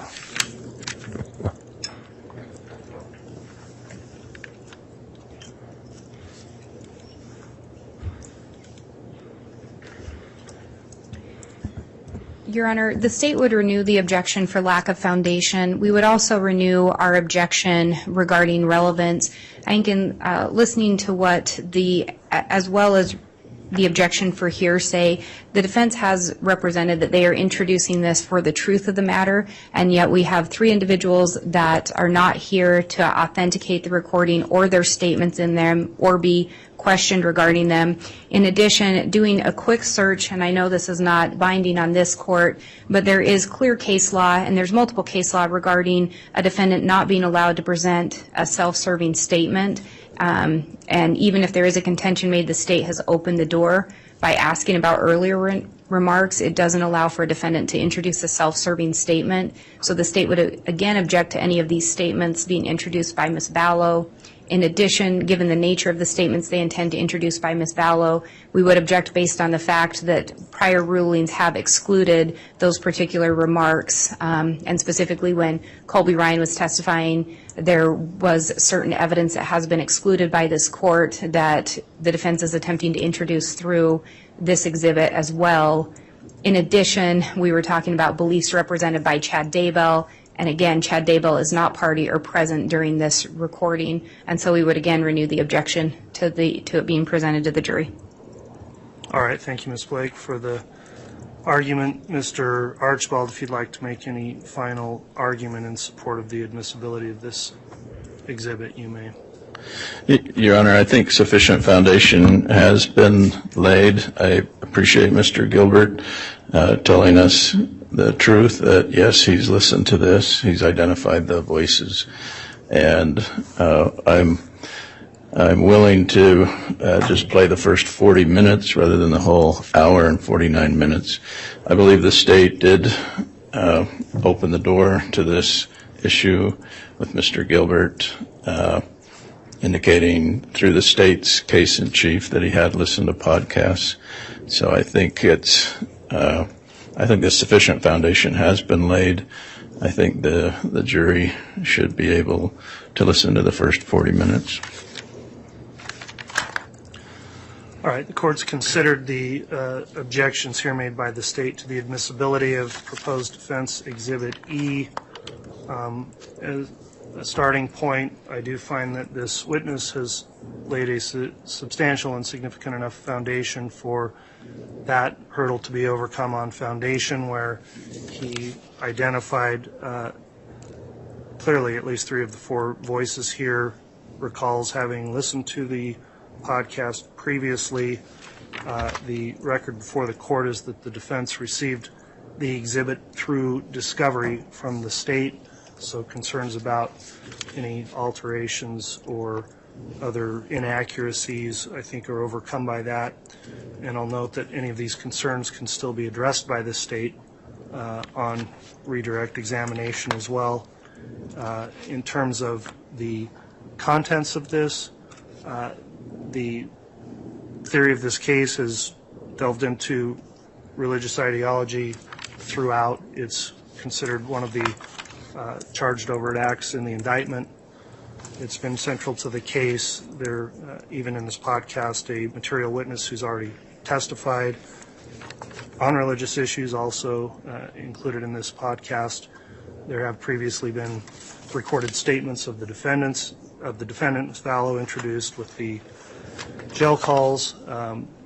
The court can consider whether or not this is just simply not to be allowed as hearsay statements, but the court would note that under Rule 803.24 there is a general catch-all provision of the hearsay rule, and in this context I don't see this as necessarily all being offered for the truth of what's being asserted in this podcast, but more to the theory of the state as it relates to the religious beliefs of the defendant in this case and how those play into the charged conspiracy.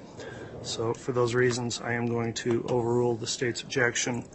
I'll allow for the Exhibit E to be admitted, and that will just be for the first 40 minutes of that exhibit. So before it's provided to the jurors in deliberation, Mr. Archibald, we need to make sure it's just a single file on the thumb drive that they get and clip off the remaining part of that podcast that would not be published today. So that'll be the court's ruling outside of the presence of the jury. That will conclude the ruling on that matter, and we'll have the jurors brought back in, and you can publish at that time if you wish, Mr. Archibald. Thank you. And Your Honor, I apologize. Before bringing the jurors back in, I think given the nature of what's being purported to be in the recording, I guess the state would just indicate we believe this may open the door for some introduction of some additional evidence that would have probably been considered 404B, but given the nature of the statements that it's indicated the defendant is going to make in this, I think that is going to open the door for the introduction of additional evidence, specifically regarding a prior husband of hers. Okay. Well, Ms. Blake, I guess two things. One door may open another, and that's part of how we're here. And I'll keep that in mind. And secondly, as I indicated, I haven't heard the recording. At some point, if the state feels it's necessary to renew an objection, I want to have the exhibit able to be stopped without delay, and I won't take any offense if a new or renewed objection is made at that point, Ms. Blake. So that's where we stand at this point. Let's go ahead and have the jurors returned, and you can continue with your cross-examination, Mr. Archibald.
All right, please.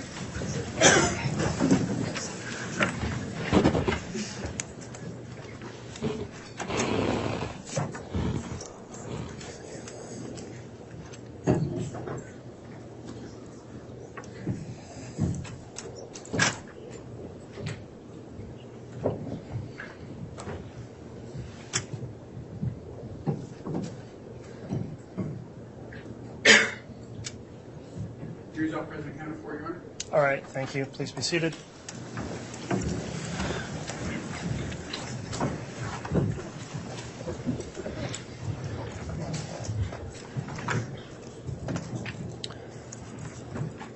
All right. Outside of the presence of the jurors, then we took up a motion to allow for the admissibility of an exhibit, which was Defense Exhibit E. The court did allow it to be admitted partially, which would be the first 40 minutes. And Mr. Archibald, if you'd like to continue with your cross-examination, you can do so. All right, thank you. So, Mr. Gilbert, this podcast that we just played portions of, you've been able to identify those voices? Yes. All right. And may the first 40 minutes be published to the jury? Yes.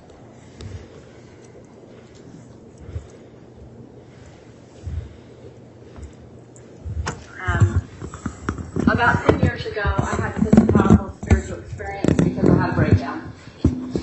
And that breakdown led me to realize how much I needed to change my life. My heart needed to change. I was angry, I was frustrated, I had a lot of issues. And I didn't understand what it looked like to completely be accountable for self. And so as I spent a little less than a year praying and praying and praying in my closet, something happened that was so marvelous that it changed my heart forever.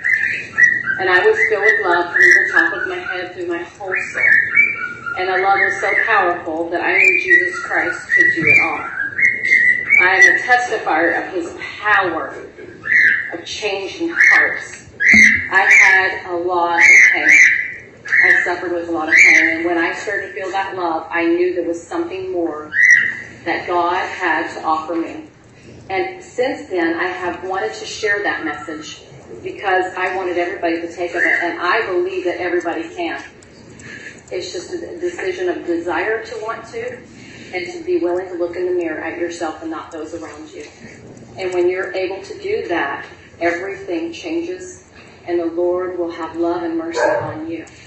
And so I started a little bit writing. I just want to start off with a little bit, and then I love hearing them speak. This is just a little.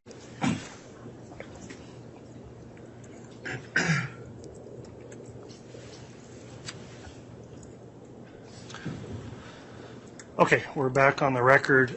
Ladies and gentlemen of the jury, it doesn't happen often, but sometimes it does happen where we need to hear a motion that would allow some argument that would be improper for you to hear at this point because it relates to evidence that may or may not be admitted.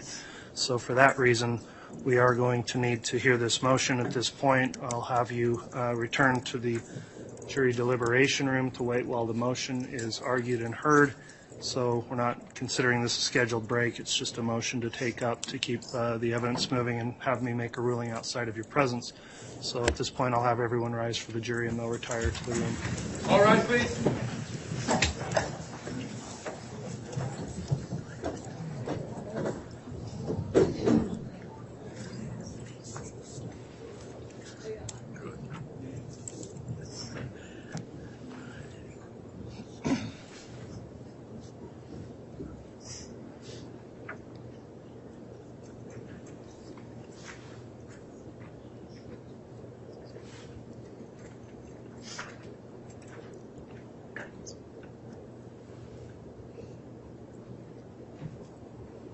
All right, thank you. Please be seated.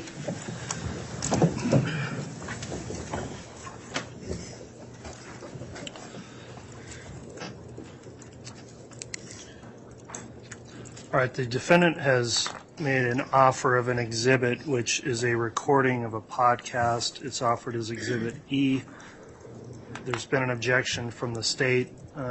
We've appropriately determined to hear argument on the admissibility of this exhibit outside the presence of the jury.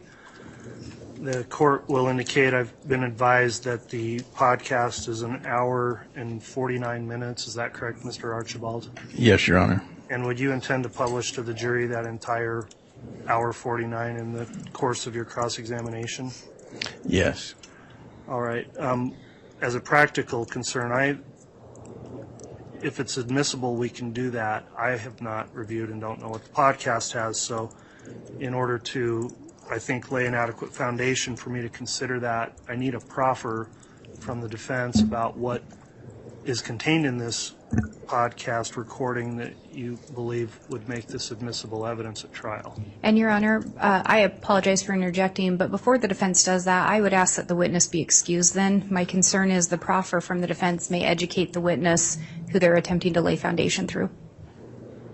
I think that's a good point, Ms. Blake. I think it would be appropriate then that Mr. Gilbert will have you wait outside while we take up this procedural issue, and then we'll have you return to the stand once it's been determined by the court.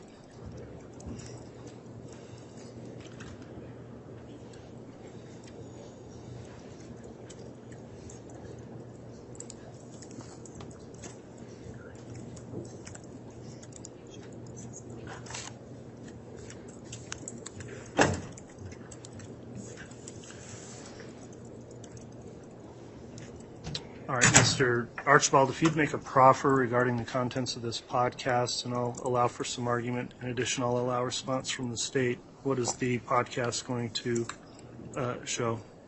Thank you, Your Honor. Yes, this is an exhibit that was provided to us in discovery.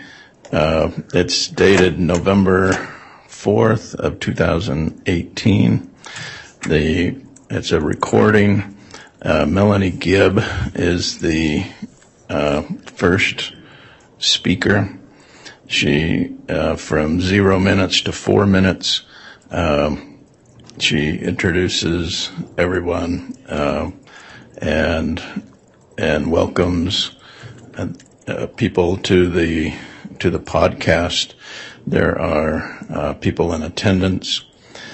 She speaks for 4 minutes. Then a person by the name of Thor Furuseth identifies himself as a Native American Indian. He talks about his hard life and then finding God, finding Jesus. He speaks for the next 14 minutes. Then Jason Mao speaks for the next 13 minutes. He introduces himself as a retired policeman and now a motivational speaker. He talks about being down in the dumps, so to speak, and then finding Jesus, and is now a motivational speaker.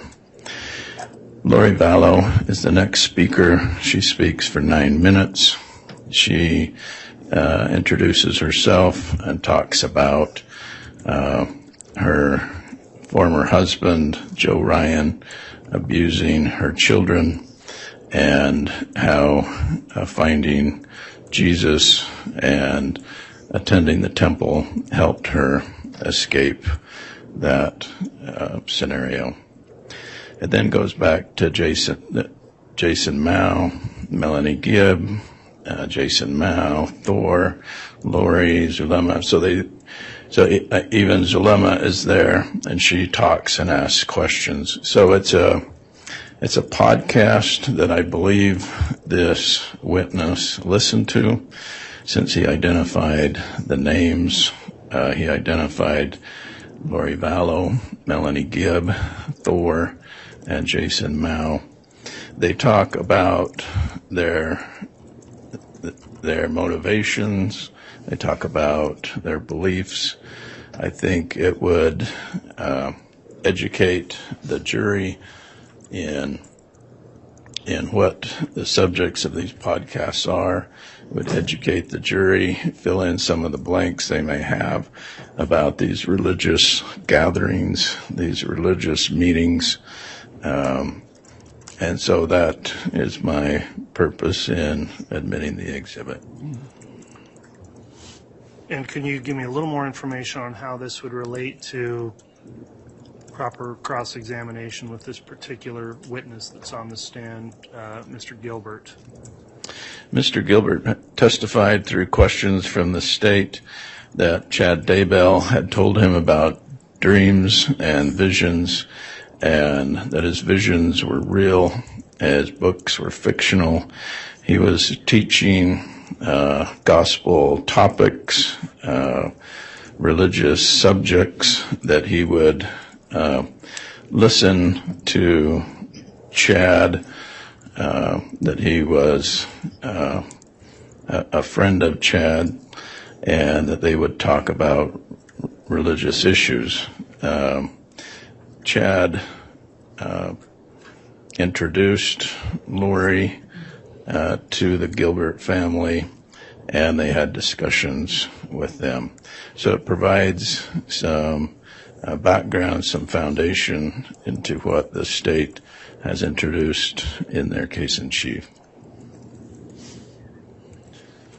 All right, and as a final question, Mr. Archibald, then, would it be necessary to publish the entire podcast? Is that what you want to do, all the witnesses on the stand? Is this something you have excerpts that you think are more relevant than other places that could be played, allowing the jurors to further consider that in deliberations? The first 40 minutes, it is an hour and 49 minutes long. The first 40 minutes are distinct in that all four of the speakers identify themselves and their history. And then it repeats itself. Then with questions and more comments, then they all take turns responding to questions. So I would be okay, actually, Your Honor, with the first 40 minutes played rather than the whole hour and 49 minutes. Okay, thanks for your responses, Mr. Archibald. At this point, then, I'll hear argument and objection from the state. Thank you, Your Honor. And the state objects for multiple reasons. One, this particular exhibit was not listed on the exhibit list provided to the state. I do recognize that this was provided in discovery. I believe it was recovered from an electronic device. However, based on what's been presented today, there is a lack of foundation. The witness simply testified about a podcast that he'd heard, identified some individuals he recalled being present. There is no indication that he was present to authenticate that the recording was true and accurate of what took place. He has not indicated the date or time that this podcast was made. He has not indicated a date or time of when he located or heard it. He has also not indicated the location where he found it or through what media he was able to hear it. In addition, it contains hearsay. There are 4 speakers identified. None of them are here today as witnesses, including Mr. Gilbert. The other witnesses' statements would be hearsay. In addition, it's been presented that there are statements of the defendant in there. It appears to be an attempt by the defendant to get statements in without taking the stand. Further, the purported reasons for the relevance include Mr. Gilbert talking about beliefs Chad Daybell shared with him. There is no indication or representation that Chad Daybell is on that podcast presenting any of his beliefs. It does not appear to be proper cross at all. Instead, if there is any relevance to obtaining the religious beliefs of these other individuals, I think they could be subpoenaed in by the defense or should have been. Further, there is simply no relevance of this. Mr. Gilbert just testifying that Chad's shared some religious beliefs does not appear to open the door to then 4 other individuals talking about and or sharing their religious beliefs in a podcast. So for all those reasons, the state would be objecting to the introduction of this exhibit. And we would request, if the court was going to consider introducing this exhibit, that we take a recess for the state to review it. I recognize it's in the discovery, but given the fact that the discovery production in this case particularly has been very voluminous, and this was not highlighted as an exhibit until recently, we would just request time to be able to review it if the court were going to admit it. Okay. Let me address a couple of those objections made by the state. First, I wanted to clarify, so the defense, I believe, indicated that as part of your exhibit list would be all of the state's exhibits. Is that correct, Mr. Archibald? Yes. And is this an exhibit that the state had at some point put on a exhibit list? Are you asking me? Either one of you. Is this on the state's exhibit list? No, Your Honor. All right, so Mr. Archibald, was this disclosed as an exhibit or not? I thought I heard a representation that you thought it had been. It was disclosed in discovery, but I don't think we put this on our exhibit list because we did not know that Mr. Gilbert was going to say what he said.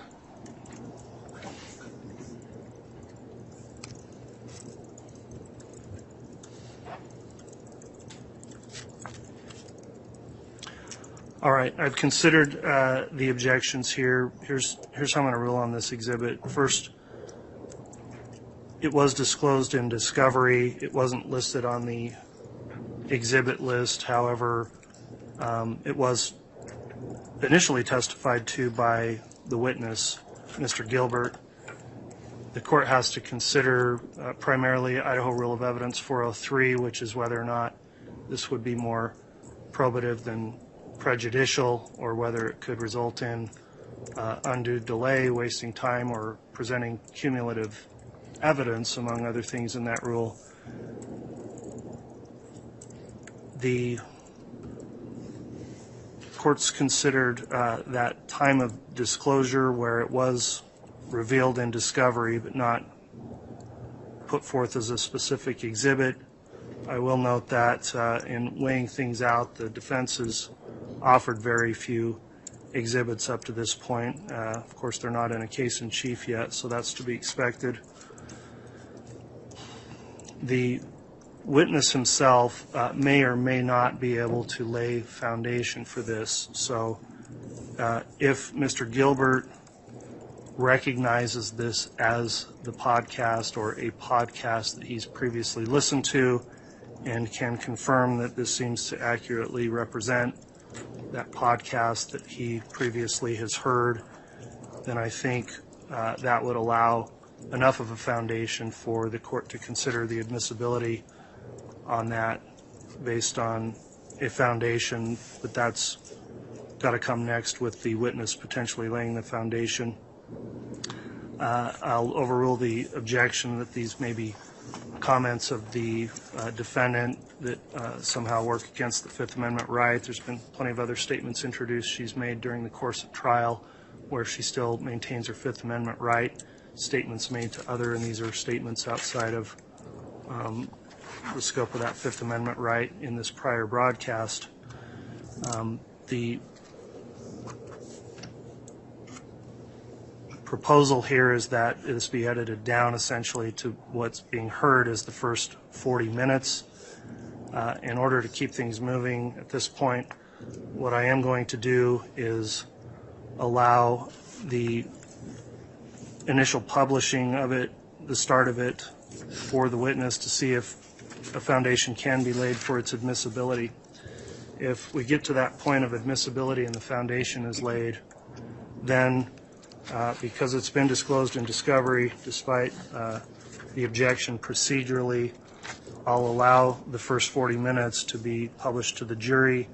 However, I do want to be able to stop the recording at any given point over a more specific objection from the state to determine whether or not it'd be necessary to have a further in-camera review of the exhibit or review of the exhibit by the state, at least outside the presence of the jurors. So we need to be ready to stop it at any given point, either on me indicating that needs to happen or an objection made by counsel. So I'll provisionally allow for it to go forward to see if it can be admitted with foundation. The first 40 minutes may be published on that conditions I've indicated. So with that in mind, that'll be my ruling on this exhibit.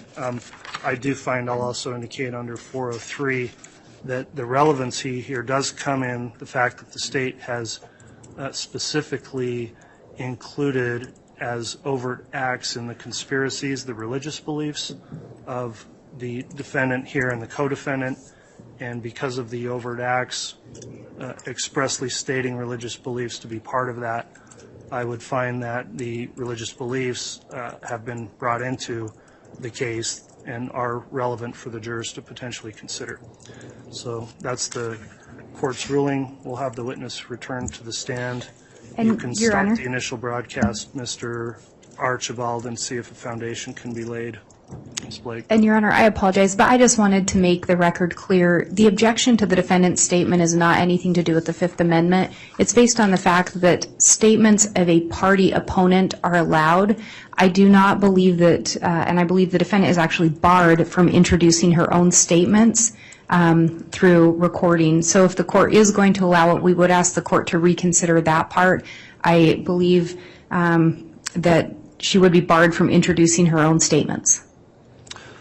That may be the case, Ms. Blake, but I just don't know what the statements are. I think it somewhat depends on what those statements are, and I haven't heard this. So at that point, if there's a renewed objection when it gets to where she's going to make commentary, we may well have to stop, and I may have to review the recording. So to keep things moving, we'll start at that point. I'll keep that objection under advisement and further rule on that if it's brought up by the state.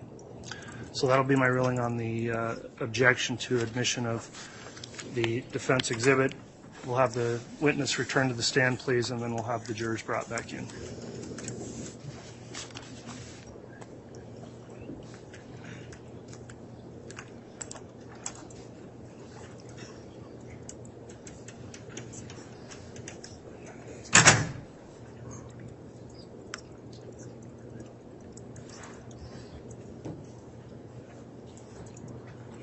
Yeah.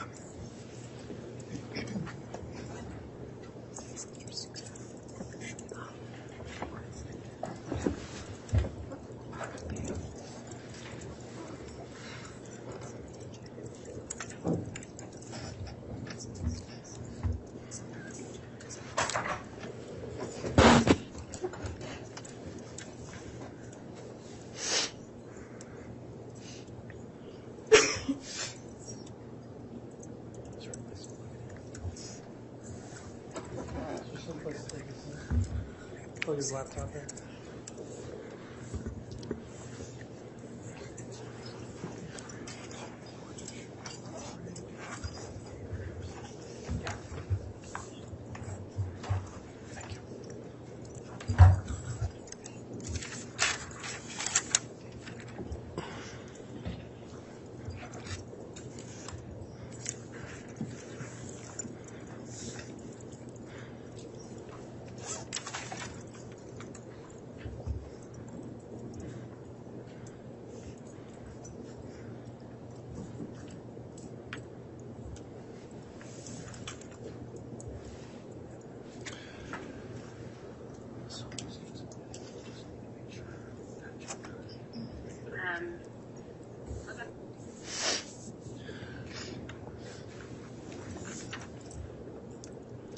All right, Mr. Bailiff, if we can hold the jurors for a moment, please.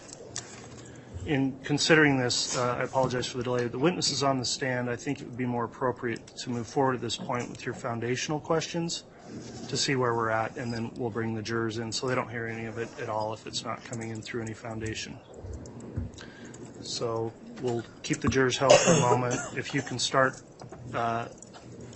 playing that, Mr. Archibald, once you get away to do that, and just long enough to ask some foundational questions for Mr. Gilbert. Very good. Mr. Gilbert, I have what's been marked as Defendant's Exhibit E, and it's a recording of a podcast in November of 2018. Objection, Your Honor. I think the defendant, or the witness would need to lay the foundation, not the defense. And the defense is feeding the information to the witness. Okay, well, I will overrule that objection at this point just for identification purposes of what this exhibit is based on Mr. Archibald's proffer. Do you remember exactly when you listened to a podcast involving Jason Mao? Not for sure on the dates. I just know the year, basically. Okay. And what year would you guess? 2018, latter half of 2018, I believe, is when they started. Okay. And if you heard Melanie Gibbs' voice, would you be able to recognize it? Yeah, I think so. Thor Furuseth, if you heard his voice, would you be able to recognize it? Yeah, I think so. Jason Mao, if you heard his voice, would you be able to recognize it? Yes. And Lori Vallow, if you heard her voice, would you be able to recognize it? Yes. So I'm going to start this, and you, then I'll stop and ask you some more questions, okay?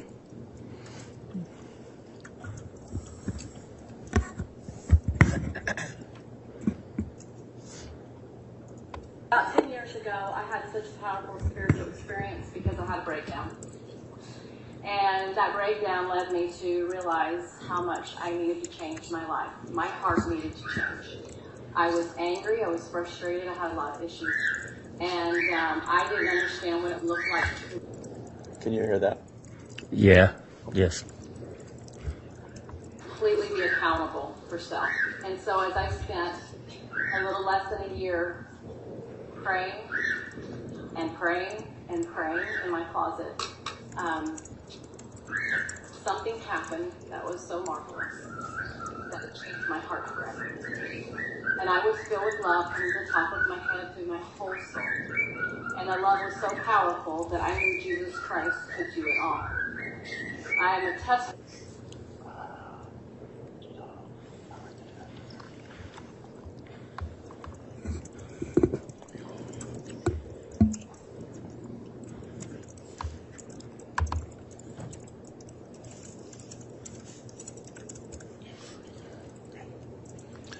And Mr. Archibald, just so you will, I know you're attempting to lay foundation here. Please don't ask any leading questions that feed the information to the witness at all in laying any further foundational questions for this exhibit. The fire of his power. Very good. Thank you, Your Honor.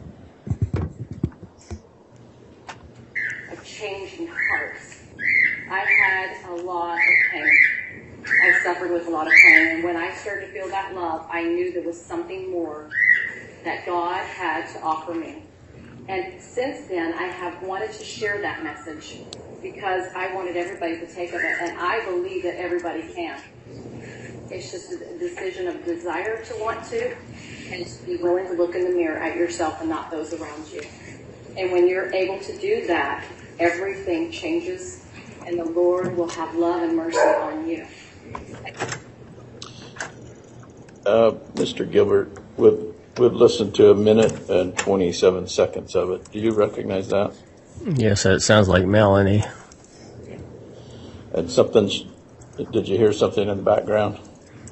Sounded like children or dogs or something like that. And do you remember that? I can't remember for sure, but it seems like, it's been a while. Yeah, okay. And so I started a little bit writing. I just want to start with a little bit, and then I love hearing them speak. This is just a little part of a book that I started writing. It's something about a change of heart. I'm not sure what it's going to be called yet. But what I had learned from my experiences, this is a little part that I felt inspired to write one day. After going through all these things of being a victim, I had learned Melanie is a fighter and never Your gives Honor, up. Why? I object at this Giving up point means to unhappy. the continuing playing of this. I think we're trying to see if the witness could identify it, and I'd ask to be able to ask some questions in aid of the objection. All right, if you have any further foundational questions, Mr. Archibald, you can do that, and then I'll allow the state to ask questions in objection. I could play some of each of the speakers' voices if that would help the court meet the foundational requirement. If you want to show or play for the witness just a brief excerpt of the speakers, ask your foundational questions, and then I'll hear additional argument and objection, if any, from the state.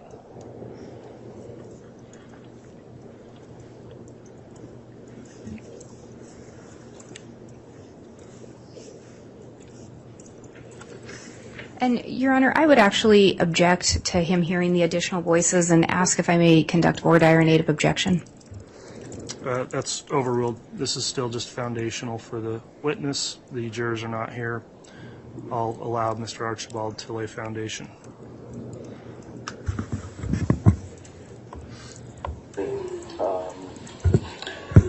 So I've had some pretty cool experiences where I've had Heavenly Father get involved in my life. Heavenly Father is the most kind, loving father in the world. I've had experiences with Heavenly Mother. She is so incredibly loving. Do you recognize that voice? I believe it sounds like Thor. Okay.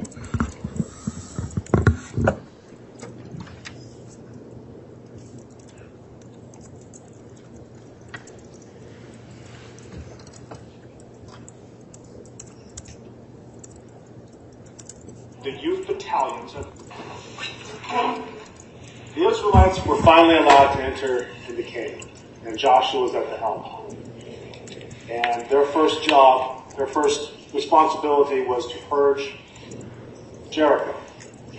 And the scouts went out and they saw that there were these gigantic walls and they were monstrous warriors, and this was a very difficult task. And Joshua, who had been with Moses from the beginning, and was one of, I believe, 2 people allowed to actually enter Canaan because of that generation's disbelief. Do you recognize that voice? Yeah, it's Jason Mao.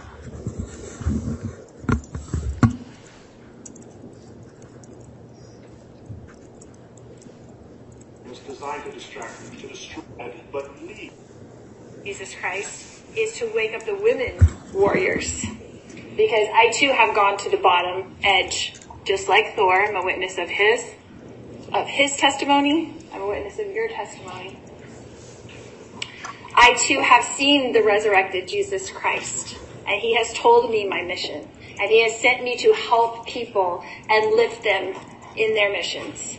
And Do you recognize that voice? Yeah, that Lori. Your Honor, the witness has correctly identified the 4 voices for the first 40 minutes of this exhibit. All right. The state, if you have any questions in aid of or in aid of your objection to the admissibility, you can at this time, Ms. Blake. Thank you, Your Honor. Mr. Gilbert, have you ever met Melanie Gibb in real life? Yes, once. Only one time? Mm-hmm. Have you spoken to her on the phone? Yes, we did once too, I guess. Only once? Yeah. What about Thor? No, never have spoken with him. What about Jason Mao? Just met him once for a minute, so. And what about Lori Vallow? Yes, a few times.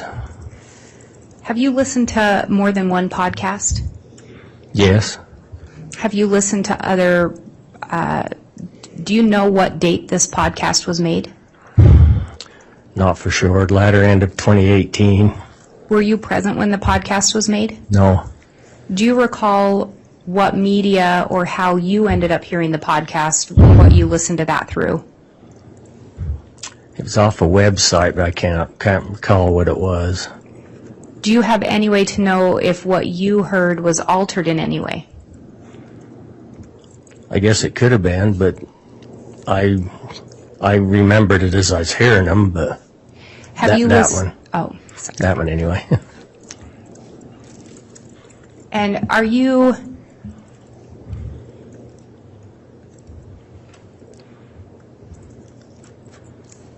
Just one moment.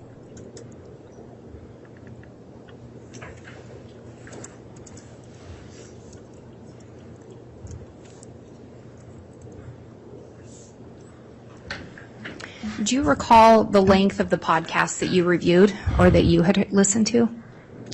Not for sure, but it seemed like they would usually go over an hour. But you don't know the exact duration of that podcast? No. Do you have any way to know if this is, in fact, the exact podcast you listened to? It sounded familiar, like I've heard it before, so. So it sounded But they had familiar. more than one, so I would think it'd be the same one, but I don't know. Did you say they had more than one? Yeah. So you're not sure if this is the exact one? It's one of them that I listened to, but they had 3 or 4.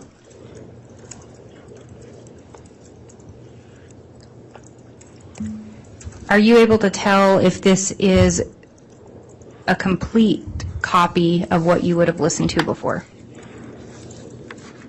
I would think so.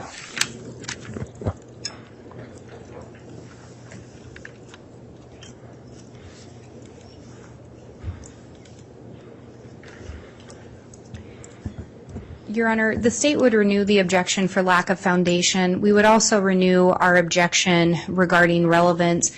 I think in listening to what as well as the objection for hearsay, the defense has represented that they are introducing this for the truth of the matter, and yet we have 3 individuals that are not here to authenticate the recording or their statements in them or be questioned regarding them. In addition, doing a quick search, and I know this is not binding on this court, but there is clear case law, and there's multiple case law regarding a defendant not being allowed to present a self-serving statement. And even if there is a contention made, the state has opened the door by asking about earlier remarks. It doesn't allow for a defendant to introduce a self-serving statement. So the state would again object to any of these statements being introduced by Ms. Vallow. In addition, given the nature of the statements they intend to introduce by Ms. Vallow, we would object based on the fact that prior rulings have excluded those particular remarks, and specifically when Colby Ryan was testifying, there was certain evidence that has been excluded by this court that the defense is attempting to introduce through this exhibit as well. In addition, we were talking about beliefs represented by Chad Daybell. And again, Chad Daybell is not party or present during this recording, and so we would again renew the objection to it being presented to the jury. All right, thank you, Ms. Blake, for the argument. Mr. Archibald, if you'd like to make any final argument in support of the admissibility of this exhibit, you may.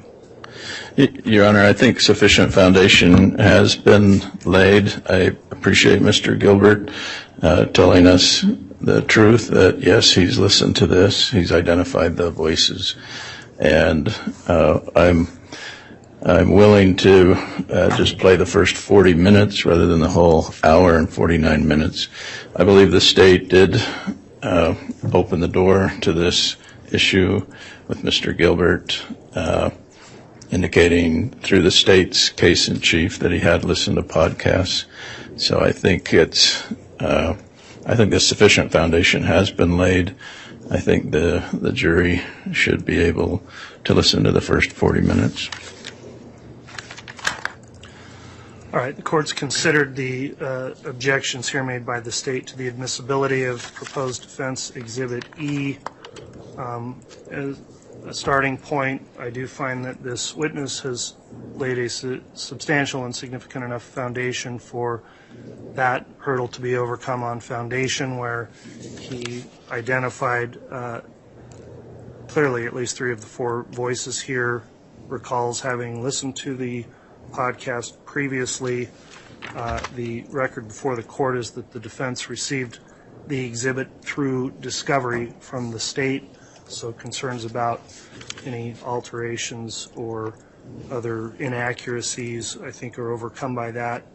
And I'll note that any of these concerns can still be addressed by the state on redirect examination as well.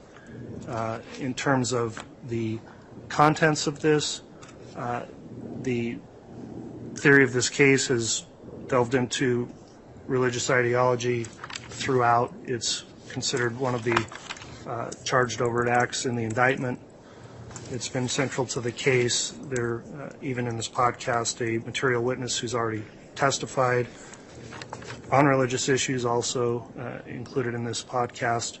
There have previously been recorded statements of the defendant, Ms. Vallow, introduced with the jail calls. The court can consider whether or not this is just simply not to be allowed as hearsay statements, but the court would note that under Rule 803-24 there is a general catch-all provision of the hearsay rule, and in this context I don't see this as necessarily all being offered for the truth of what's being asserted in this podcast, but more to the theory of the state as it relates to the religious beliefs of the defendant in this case and how those play into the charged conspiracy. So for those reasons, I am going to overrule the state's objection. I'll allow for the Exhibit E to be admitted, and that will just be for the first 40 minutes of that exhibit. So before it's provided to the jurors in deliberation, Mr. Archibald, we need to make sure it's just a single file on the thumb drive that they get and clip off the remaining part of that podcast that would not be published today. So that'll be the court's ruling outside of the presence of the jury. That will conclude the ruling on that matter, and we'll have the jurors brought back in, and you can publish at that time if you wish, Mr. Archibald. Thank you. And Your Honor, I apologize. Before bringing the jurors back in, I think given the nature of what's being purported to be in the recording, I guess the state would just indicate we believe this may open the door for some introduction of some additional evidence that would have probably been considered 404B, but given the nature of the statements that it's indicated the defendant is going to make in this, I think that is going to open the door for the introduction of additional evidence, specifically regarding a prior husband of hers. Okay. Well, Ms. Blake, I guess two things. One door may open another, and that's part of how we're here. And I'll keep that in mind. And secondly, as I indicated, I haven't heard the recording. At some point, if the state feels it's necessary to renew an objection, I want to have the exhibit able to be stopped without delay, and I won't take any offense if a new or renewed objection is made at that point, Ms. Blake. So that's where we stand at this point. Let's go ahead and have the jurors returned, and you can continue with your cross-examination, Mr. Archibald.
All right, please.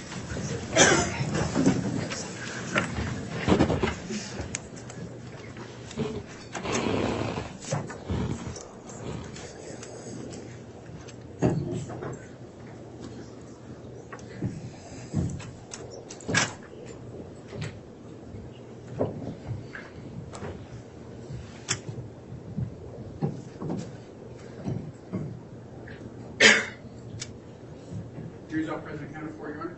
All right, thank you. Please be seated.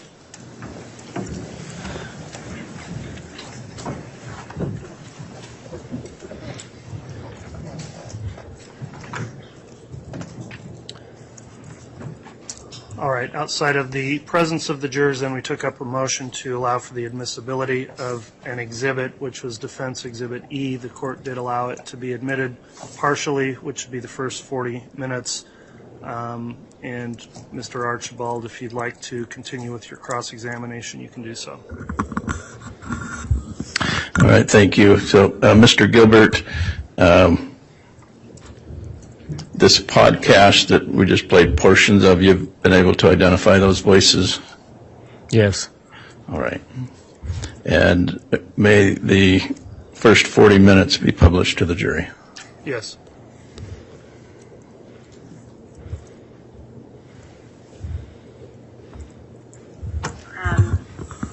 About 10 years ago, I had such a powerful spiritual experience because I had a breakdown. And that breakdown led me to realize how much I needed to change my life. My heart needed to change. I was angry, I was frustrated, I had a lot of issues.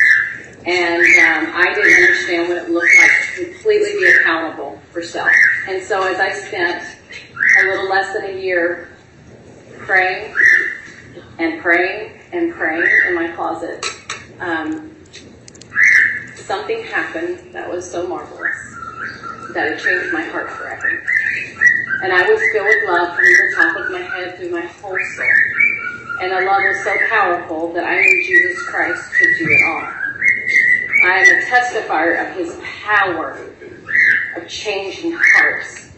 I had a lot of pain. I suffered with a lot of pain. And when I started to feel that love, I knew there was something more that God had to offer me. And since then, I have wanted to share that message because I wanted everybody to take of it. And I believe that everybody can.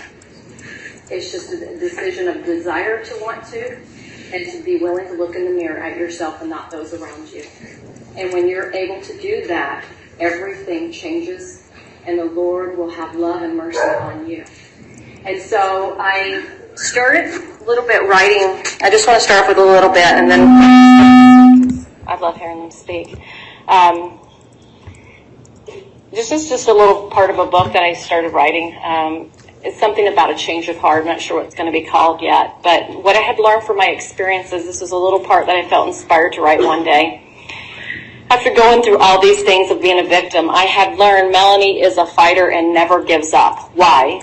Giving up means unhappiness, hopelessness, and bitterness. I was not and am not willing to settle for less. Father told me who I am. He tells me what I can become. Why would I listen to any other voice? I have suffered too much to walk away now. I have suffered a lifetime of pain. I'm done fighting. I am surrendered. I am his. I have all the hope in the world because of my Savior, Jesus Christ. He is the way. There is no other way. I have tried so many other ways, and they do not work.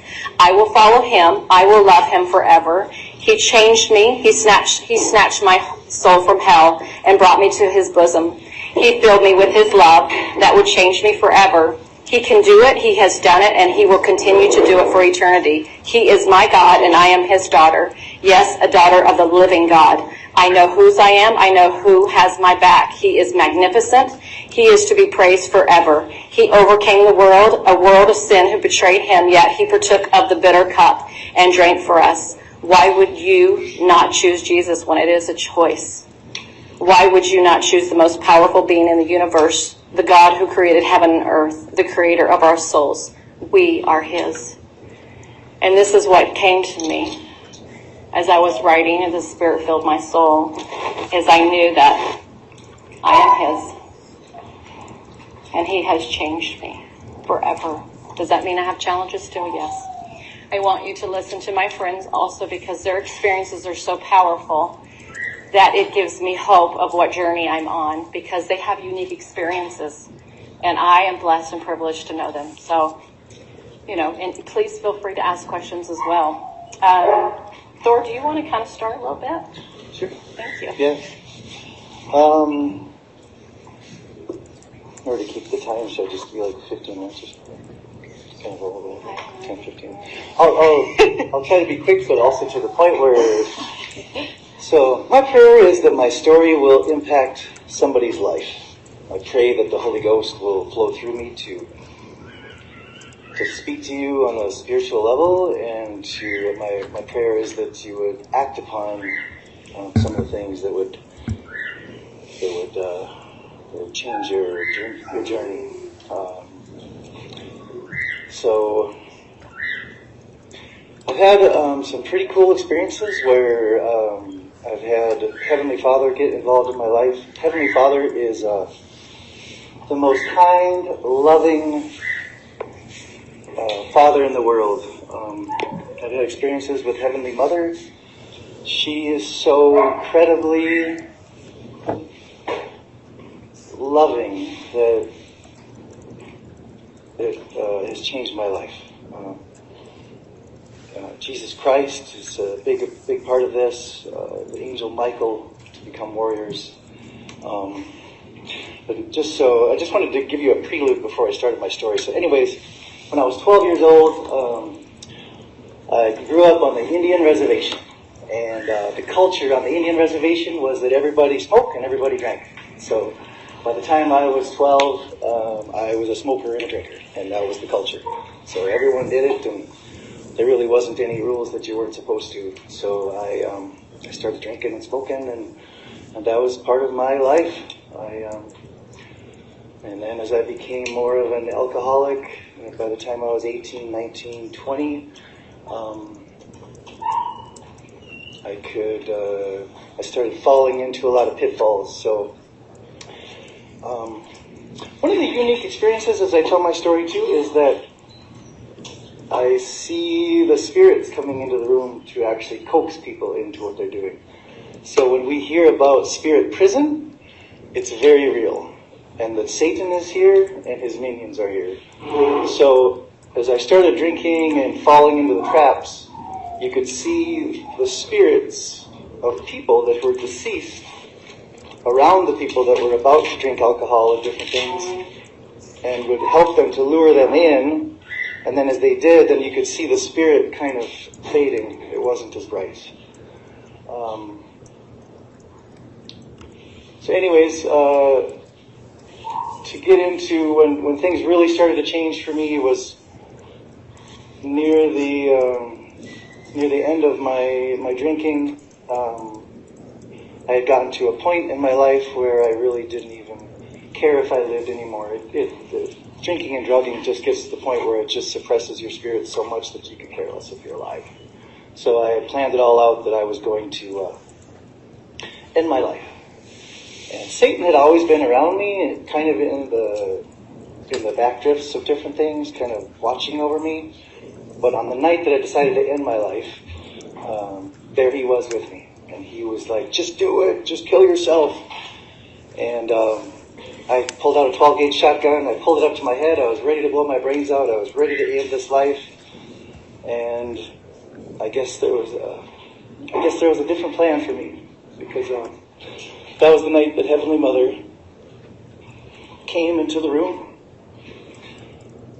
And as Satan looked at her, he ran out of the room. And she said, Thor, I love you so much, and it's time to start our new life. And that's the night that would forever change my life, and that's the night that would forever change my testimony to each and every one of you to have faith in this journey, because it's very real. The following day, I got up and I drove my car and I was getting ready to go to the next big party, and out on the road came a sheep, blood flew everywhere, and I got to the place where I was going to, and they're like, you've been saved. The blood of Christ has been shed for you. And I didn't really fully understand at the time, but anyways, that night I took the demon out of my body. I could see it, and then it left. But the best part of everything is I started having faith that the system was real and that what God set up for me was I would start to get like this tree of life. It would be about sacrifice and gratitude and all the different tests that we're going through on earth that all have a purpose. So this big tree would come in front of me and it would be like gratitude. And I would have people around me that wouldn't show me any gratitude. And then the next couple months later, it would have like tons of gratitude. People would be like, thank you so much for your story. You're just a great guy. Thank you for hanging out with me tonight and different things. And then at the end of the test, it would be like, so what did you prefer better? Did you like the people with gratitude or no gratitude? And I'd be like, well, obviously I like the gratitude. And then it would be like, okay, move on. And then I'd move on to my next test. And it was just one after another of all these different tests. And then I would have to love myself in order to give love to others. So it's like I desperately prayed to Father. I cried many nights. It was like, when am I going to meet a girl and settle down? And he'd be like, Thor, you're not quite ready yet. And he would show me this big graph and it would say, you need to love yourself first before I introduce you to one of my beautiful daughters. You can't give love unless you have love. So then he would sit and show me like how involved he was in my life. And I would have hummingbirds that would come around me and people that told me they loved me. And just like, Thor, try it this way, and I would try it this way, and he would show me how I passed the test. And all along my heart was getting stronger and bigger with love. And then when it was filled with love, he said to me at a restaurant one day, there was a big checkered flag. He's like, Thor, you've been passing your tests. You're about to meet, your wife. And I met her like a few days later. But it's just so significant to me, like, when people say, how do you get from here to here? If you can see Heavenly Father and Jesus Christ and Heavenly Mother, and this earth was perfectly created for us to come to, exactly 93 million miles away from the sun. If it was any closer, we'd burn to death. Any farther, we'd freeze to death. There's a perfect alignment where it's on an axis, and it's got a magnet system where the rocks don't hit us. It's perfectly created with oxygen and carbon dioxide, every single thing in it. And if you can start to visualize that this was perfectly designed for me to come to at this exact time, for this exact experience, and if I am willing to pass all the tests that I signed up for, I basically have won the lottery. If I pass the test, when I go back on the other side of the veil, all that the Father has will be given to his sons and daughters. I found the fountain of youth. My spirit goes on for eternity. I'll never die. My spirit will keep going and passing the tests and becoming to salvation. I will have pure joy. No more Satan. So as I see all of these things come in front of me, I'm like, Father, I want to pass my tests. I know that everyone has different tests, but I know that we need to understand these tests because it's exactly what I signed up for this exact time, on this exact mission. And if I pass these tests, all these amazing things are coming. And I want to be part of your team because you created it. Satan, he's here for opposition. He can bruise my heels, but he can't crush my head. So many times that I was about to have huge blessings on my life, and Satan was so good with the natural man that he could just throw a party here, and throw this here, and throw this there, and detract me from getting this amazing blessing. And that was part of his plan, was to stop us from getting this full exaltation, all this joy. But you can't hurt me anymore. Now that I know how you do this, and now I know you do this, and how you do this, you cannot hurt me anymore. Stand behind me. I don't want you in my life. I know that you're going to try to impact people around me. I know you're going to throw darts, but that's okay. You know what? I'm on this side. I've stood in rooms where people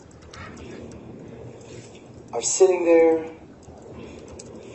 and family members that are angels that have came into the room, they whisper in their ear, and I see their spirits evolve a little bit more. I love to stand in the room when an angel comes in the white silhouette. When they enter the room, all light drives out all darkness. No evil spirits are allowed in the room. And those angels literally can move heaven and earth and shake plans up like you wouldn't believe. After seeing some of the different angels and different things going on, I want to pass my tests, and I want to be one of the angels that's able to come in and to help my family members out and the people around me, and just to literally come in and BAM! Then no darkness can be in the room, where the light just shatters everyone. That's where I want to be. My message as a testimony of these things. I've had several near-death experiences, but I've made it, and I'm on this side today. I promise you that our journey is very real, and our eternal spirits are counting on it. As you see the battlefield around you, choose to be the one that's walking forward and not getting distracted by the evil spirits or fear and chaos. There is 3 voices that you will hear as you're on your journey. When the heavens are speaking to you, they are very clear, confident, and loving. Try it this way. Do it this way. They already know everything about you. They already know what to do. They know the plan. the human mind will evaluate things where it's like, should I or shouldn't I? I'm not quite sure. But to my understanding, this far on my journey, this is what I do. And the longer you're on your journey, the more you see it, and the more and then Satan, whenever he's in the room, I can always feel the energy because there is chaos, drama, fear, destruction. He's always destroying. So you can always see who's been in the room. You can just feel like a negative energy. It's just, I feel very, very grateful to be a witness of, to be able to feel the energy of a room and then to see some of the things going on where I'm able to relay that back to others. So I hope the spirit that is felt tonight, where you felt that message, that I'm not the kind of person that would ever fib about something like this. This is very real, and it's awesome. God's plan is perfect. Every single thing that you are going through is real, and whether it's making you a warrior or more of a kind and loving person, all the people involved are just rooting you on. You've got family members that are around you. You've got guardian angels. You've got... Your spirit is a lot stronger than you even know. When you signed up for the mission, I mean, you were already a mature spirit before you even came to Earth. And there's 3 levels of the celestial kingdom. So anything you didn't know yesterday, that's fine. Tomorrow morning, there's going to be a blue curtain that's going to come up, and it's going to be a brand new day, and anything you didn't do right yesterday, you get a whole new chance today. It's like, all right, today I'm going to do it differently. And every single day you do it differently and differently, and then you pass the test, and you're like, all right, keep moving on. I'm just marching down the field, and I'm passing my tests, and even the bad experiences in life, you start to see some of the people around you, like friends or family, that are having struggles with those tests, but because you went through them, you have empathy for them, and you look at them and you're like, hey, try it this way, maybe this way. You are able to give somebody light that maybe couldn't see it for themselves. And once you plant that seed and the big puzzle goes up in front of you, and it's like boom, boom, boom, all the pieces start to come together, then all of a sudden you see it, and it's there, and you want others to see it. So I love coming to events like this because every person that speaks, you're able to take a little piece of part of their journey, and you get to see how God worked in their life, and it's like, wow. And then you get to see it through their spiritual eyes, and so I hope that made a difference in your life tonight by some of my experiences, and if you have some questions for me later on or whatever after these guys talk, then I'll be here until probably about 8:30. So. Thank you so much. My name is Thor Michael Furseth, and I appreciate your time tonight and letting me be part of your life tonight. I say that in the name of Jesus Christ. Amen. I'm going to hear you first. I'm going to split it all up. You know, I have to be the star of the show. You need 2 prima donnas up here.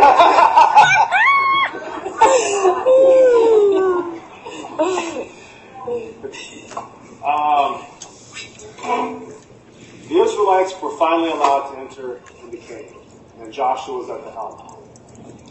And their first job, their first responsibility was to purge Jericho. And the scouts went out and they saw that there were these gigantic walls and there were monstrous warriors, and this was a very difficult task. And Joshua, who had been with Moses from the beginning, and was one of, I believe, 2 people allowed to actually entertain him because of everybody's, that generation's disbelief, he gathered the warriors of Israel together, and he said, sanctify yourselves, because on the morrow, the Lord will do wondrous things for you. We have been given a timeline by the prophet of God to sanctify ourselves. Last week he said, eat your vitamin pills and get plenty of rest. Because things are going to get very, very exciting. He said if this year and next year, things are going to get very, very exciting. Now the prophet of God, if you have ears to hear, gave us a timeline. This year and next year, things are going to get very exciting. It is time for us to sanctify ourselves. The waiting is over. The questioning is over. It's time for you to pick a side. And Joshua continues on in his little instruction with the Israelite warriors, and he says, but as for me and my house, we will serve the Lord. That is the decision that I made a while ago. And I had to travel a very, very hard road to get to that point. I grew up in the church, but I was not a very good Mormon. I could sure talk the talk, I could sure walk the walk. I went on a mission and all that stuff, but I hadn't had my conversion process. Carried on with my life. You guys most of you know my story. For those of you that don't, very quickly, I've been a soldier, a police officer my entire life. 6 months after I got home off my mission, I joined the Army, and this is all I've ever done. And I've been all over the world, and I've seen some pretty cool things, and I've done some pretty cool things. And I was wounded very severely in the line of duty back in 2013. I was in a fight with a drug dealer in a dark alley. It was just me and him. And I was wounded so severely that I lost the ability to walk. It took me about 3 years to learn to walk again. At that time, my wife left me. I got no support from the police department. They said it was a pre-existing condition. I wounded myself and came to work and worked a 10-hour shift as a cop. And so when it was all said and done, I was homeless, crippled, unemployed, broke, and divorced. All at the same time. And so you get to that point where there's nothing left in your life and you have to make a choice. And I chose victory and clawed my way out of it hand over hand. Found love again, rebuilt my life, rebuilt my finances, was honorably medically retired from the police department because I refused to give up. And I went to the Lord and I said, look, I thought we were good. You know, for the first 30 years of my adult life, I was this guy. You know, I was the sheepdog. I got between the wolves and the sheep, and I was really good at what I did. And I liked what I did. Jumping out of airplanes, kicking indoors, you know, fighting smash house football with, you know, drug dealers and you know, traveling all over the world and just doing good deeds for other people. That was me. And I'm only good at a few things, and that was it. That was one of them. And I thought we were good. I thought Heavenly Father and I had this deal. I would do this, He would make me good at this, and I would just keep doing this. And so when I lost everything, including my ability to be the sheepdog anymore, and everything that I needed in my life to make it possible for me to be this sheepdog, everything gone. I was convalescing in my mom's sewing room on a child's daybed, is where I ended up. I went from being a SWAT cop to an invalid, like that. And so I went back to Heavenly Father and I said, look, I thought we were good. I thought we had this agreement. You know, I was this guy and this was what I was supposed to do. And in his way of answering my prayers, which He answers all of us specifically for how we need to hear it, He said, no, I allowed you to survive all of that so that you can do this now. This is your job now. So my job now is to wake up that warrior spirit inside of us, to help us become who we were destined to become, and to help who's ready to hear put themselves on that path of greatness, that path of destiny that we have. Many of us have been preordained to do very, very amazing things here on this earth. I heard a quote from Winston Churchill, and I actually printed it down. I wanted to bring it because I thought it was very applicable for what I'm talking about today. See if I can find it here real quick.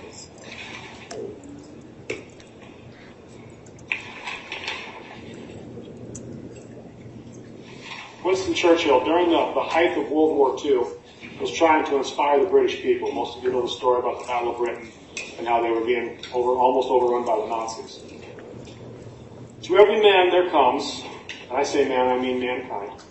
To every man there comes that special moment when he is figuratively tapped on the shoulder and offered the chance to do a special thing unique to him and fitted to his talent. Not in a general sense, but specifically for that person. What a tragedy if that moment finds him unprepared or unqualified for the work which would be his finest hour. Can you imagine having to stand in front of Heavenly Father and account for what you've done, knowing fully that you were given this special job that only you could do?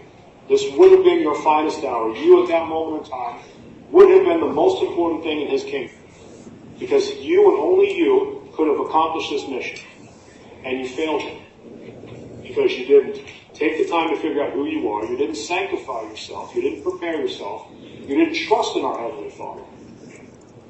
You didn't act like a warrior. There's only one reason why you're on this earth right now, because you were a warrior in heaven. You were prepared in the pre-existence for this moment in time to come down on this earth and to face Satan in open warfare because of how valiant you were in the pre-existence. President Nelson 6 months ago looked your children in the eye and called them the Lord's Youth Battalion. He was very specific. President Nelson doesn't just use words. Okay, he is a very intelligent man, and every word that he uses is thought over and considered. And he used a military formation to describe what he means now. A battalion of youth. Now, we have an example of this in Scriptures. Before, there was a group of young men that were called to serve. And we all know this story, or most of us know this story. What are we talking about here? The stripling warriors, right? Now, if you have ears to hear, what did the president of the church, the prophet of God, just call our children? The modern-day stripling warriors. He's calling for his battalions, his youth battalions. If they are the modern-day stripling warriors, if you have ears to hear, what did he just call us, the parents of these children? The mothers and fathers that prepared those stripling warriors for combat. Physical, mental, emotional, spiritual combat. What is our responsibility as the parents of these stripling warriors? To prepare them for combat on all four of those fronts. The stripling warriors in the Book of Mormon did everything to exactness. They didn't come to camp and learn how to do everything to exactness. They showed up that way. Because of what their mothers had taught them, because of how the examples their fathers had shown them. If you have ears to hear, you have been called to the work. You have been enlisted in the Lord's army to train the youth battalions and prepare them for combat. Mental, physical, emotional, and spiritual. And if you are not prepared to do that, then it's time for you to sanctify yourself, to cleanse the inner vessel.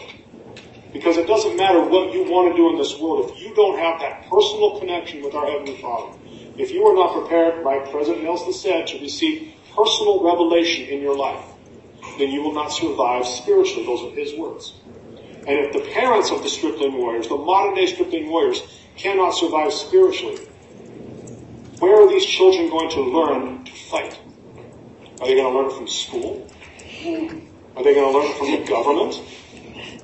Are they going to learn it from entertainment and from their cell phones? This world has been designed to destroy them. Everything in this world has been designed to distract them away from this most important job. As President Nelson described, the single most important job on this earth is to prepare this earth for the second coming. Everything your child does, participates in, listens to, goes to, everything is designed to distract them, to destroy them. Satan has prepared this battle space for 6,000 years. And every ambush, every trap, every choke point, every pillbox, every attack point on this battle space that your children are under, he has prepared this for hundreds, if not thousands of years. We didn't wake up one morning and just have a problem with pornography. This is something that has been going on for hundreds, if not thousands of years to attack the soldiers before they ever get onto the field. We didn't just wake up one morning and have a problem with multiculturalism or having a hard time even defining the difference between man and woman. This is something that he started in motion to destroy this generation because he knows who we are. We faced him in battle before. Each of us, specifically, hand-to-hand combat, or we wouldn't be here. If we weren't the most valiant in the pre-existence, he wouldn't have even brought us here at this time. Some of you literally put your hands on evil and walked them out of heaven. And that is why Heavenly Father trusts you so much. And that is why Satan pushes down so hard on you. Because he knows exactly who you are and exactly how powerful you are. Now, a warrior looks at that, a civilian would look at that and go, oh, woe is me, look how difficult my life is. Oh, I'm broken, I'm unemployed, oh, this is horrible. A warrior goes, hey, I'm going to wear this contempt like a badge of honor. That tells me exactly who I am. If Satan has focused so much energy on me, that That is a testament. That is a witness to you about how important you are and how powerful you are to and how dangerous you are to this planet. That is how a warrior looks at things. Now, the prophet of God has called for his words. He has sounded assembly. He has blown the trumpets and beaten the drums. It is time to become who you are. It is time to wake up, shed off the earthly man, move up from the telestial to the terrestrial state. Do not be led, but lead. That is why you are here. That is who you are. When you feel that inside of you, when you hear that, and you feel that burning inside of you, that is the captain's call. That is the trumpet to assemble. That is your warrior spirit rising up inside of you. Don't deny it. Don't fight against it. Embrace it. Accept who you are. And move forward with faith. My name is Jason Now, and I go all over the country and I motivate people. I inspire people to greatness. And if you guys have any questions about this stuff and the process that I went through to get to this point, I would love to answer them to you. Thank you. Jason, I love everything that Jason says. So, Your Honor, I'm going to renew our objection and ask to approach. Okay, thanks, counsel.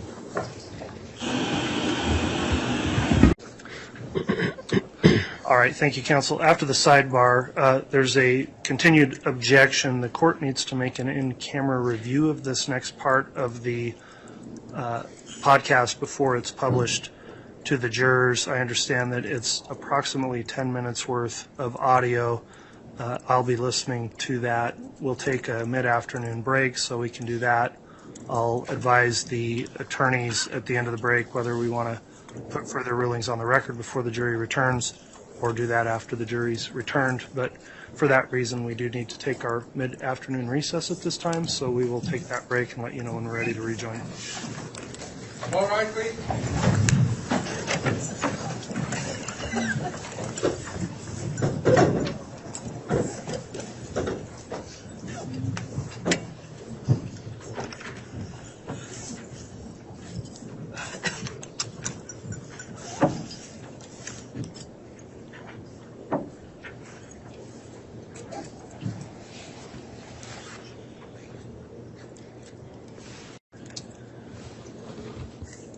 Thank you. Please be seated.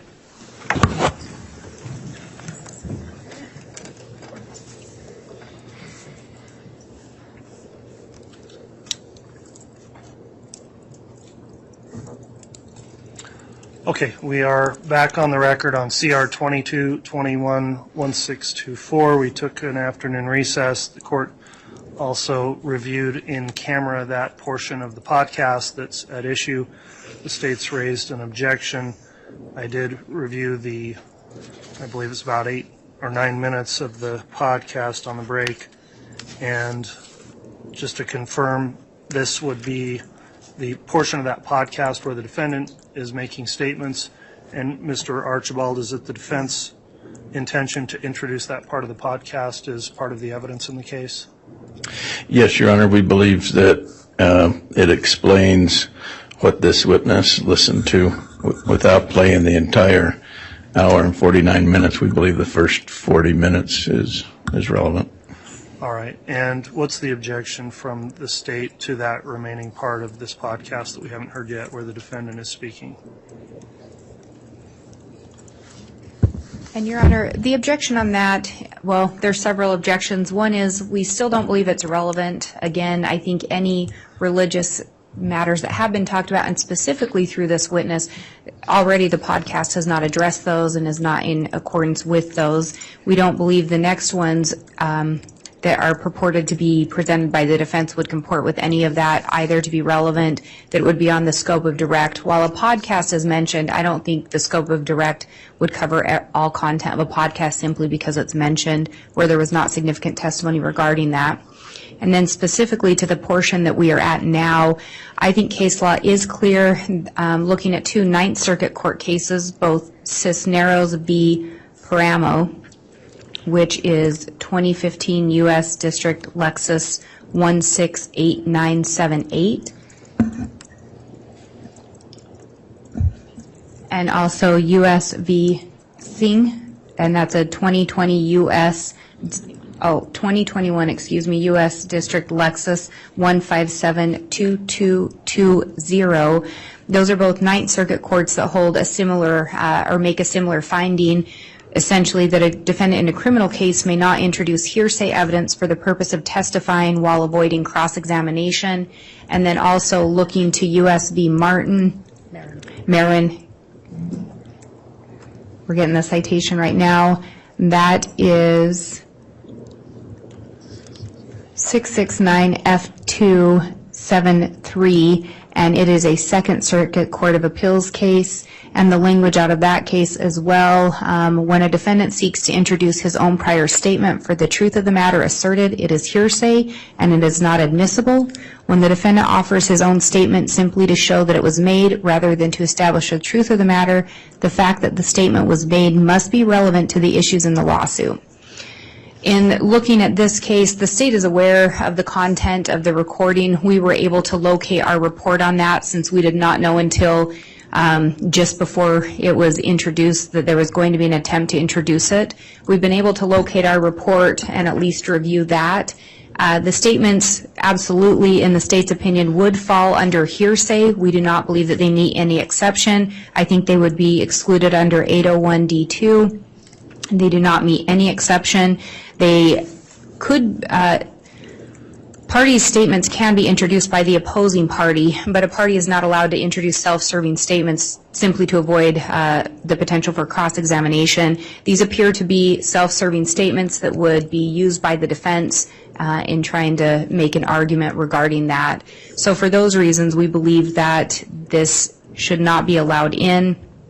Further, we would argue that if the court is inclined to grant the admission of this, that it would open the door for the state to introduce some additional evidence that has previously not been introduced and would most likely be considered 404B evidence, including statements and the circumstances surrounding the death of Joe Ryan, as well as address any allegations that may be made in the recording regarding Joe Ryan by the defendant. All right. Thank you, Ms. Blake.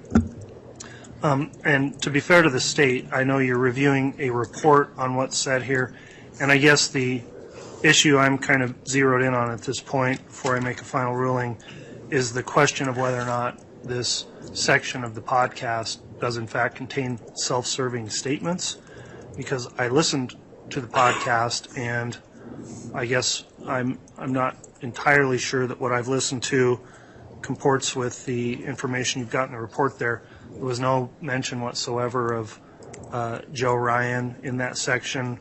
The defendant talks about religious beliefs and where she believes things are headed based on her religious views, and I carefully considered whether or not that would be a self-serving statement.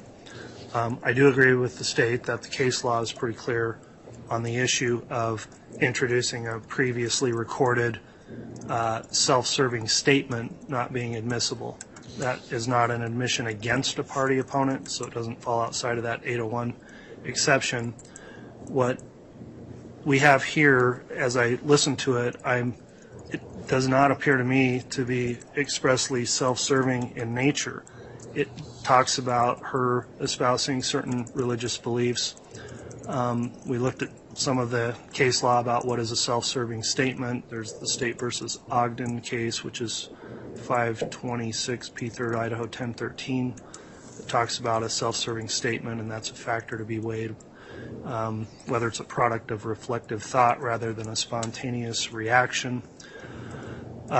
There's other case law clearly that self-serving declarations of defendants come into court by way of hearsay, not subject to cross-examination, shouldn't be permitted. That goes back to a 1949 case, State versus Baldwin, 69 Idaho 459.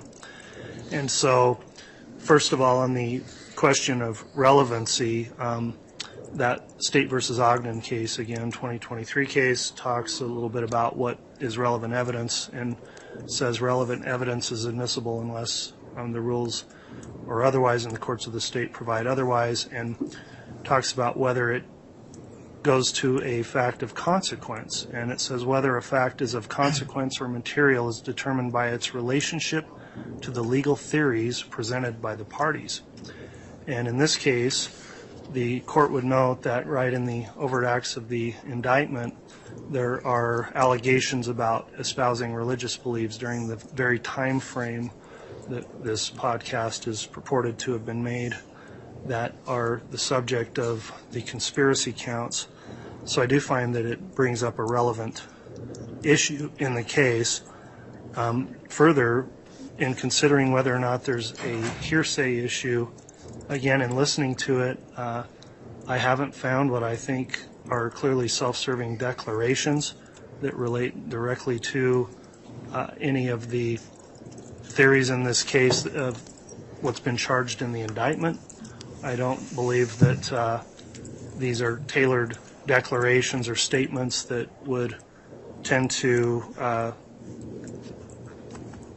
be exculpatory in nature, for example, that could have previously been thought through by the defendant in making the statements. And so upon all that consideration, I think it's, number one, relevant evidence for the jury to consider. Number two, I don't think it falls outside of the scope of what's permitted under the, or not permitted under the hearsay rules, because I don't find it to be a self-serving declaration. And so with that, what I reviewed, which is the last remaining portion of this podcast that goes right up until about the 40-minute mark on it, I am going to allow that final part of the podcast that contains the statements of the defendant to be published to the jury, and I'm going to overrule the objection of the state and allow that to be played for the jury to consider. So that'll be the court's ruling. We'll go ahead and have the jurors brought in at this time then and have that part of the podcast published. Mr. Archibald.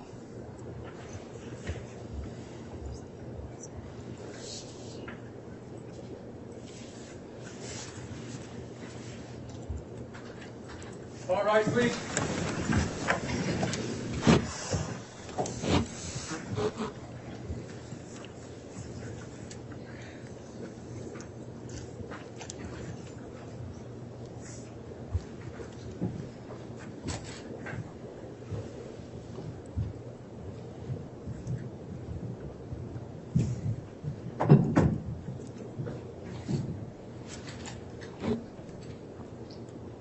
Jury's all present, accounted for, Your Honor. All right, thank you, Mr. Bailiff. Please be seated.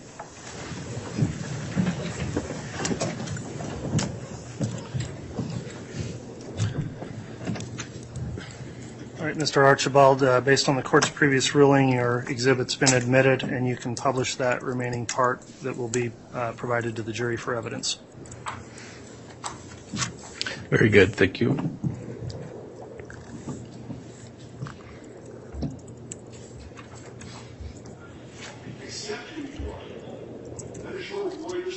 Let's be really quick so you guys can ask some questions. I am a witness of Jason Vallow. I'm a witness to everything that he said. I can, but to what he says about what the prophet says and about what the Lord is telling us and about the warrior spirit inside of us. Right? My job, according to Jesus Christ, is to wake up the women warriors. Because I too have gone to the bottom edge, just like Thor. I'm a witness of his testimony, a witness of your testimony. I too have seen the resurrected Jesus Christ, and he has told me my mission, and he has sent me to help people and lift them in their missions. And so I testify about that warrior. That's what I feel I do. When Jason starts talking, I just start talking like this. I love to hear him speak. We go through. I'm just a normal person that grew up in the church, grew up in Southern California, went to Utah, went to BYU, did all those things, right? But my life turned bad. It turned really bad. And like Jason, I wanted to give up. And like where I was ready to go to the other side. I'm like, this is way too hard. I didn't sign up for this. I don't want to do this anymore. I don't want to be out of here. And I didn't want to kill myself. I wanted to pray and have the Lord just take me. Like, as a sweet mercy. Just take me. Done. Kind of, I'm out of this game. And he showed me myself as a warrior in the pre-existence.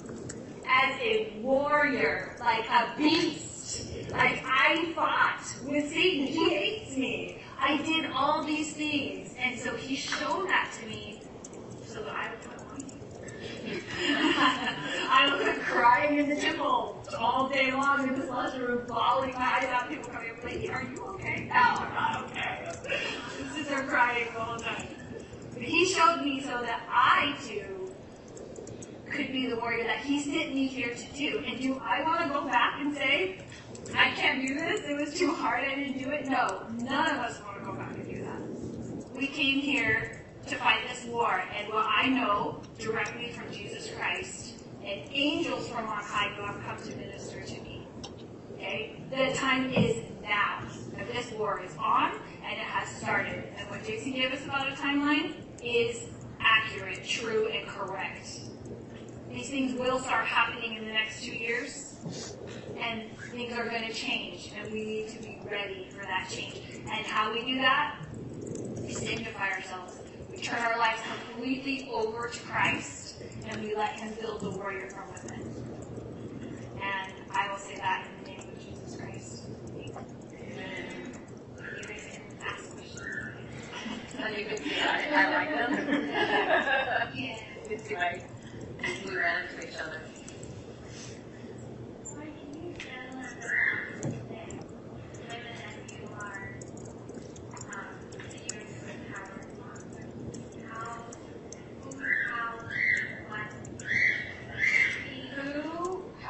Whoever Jesus Christ sends to me.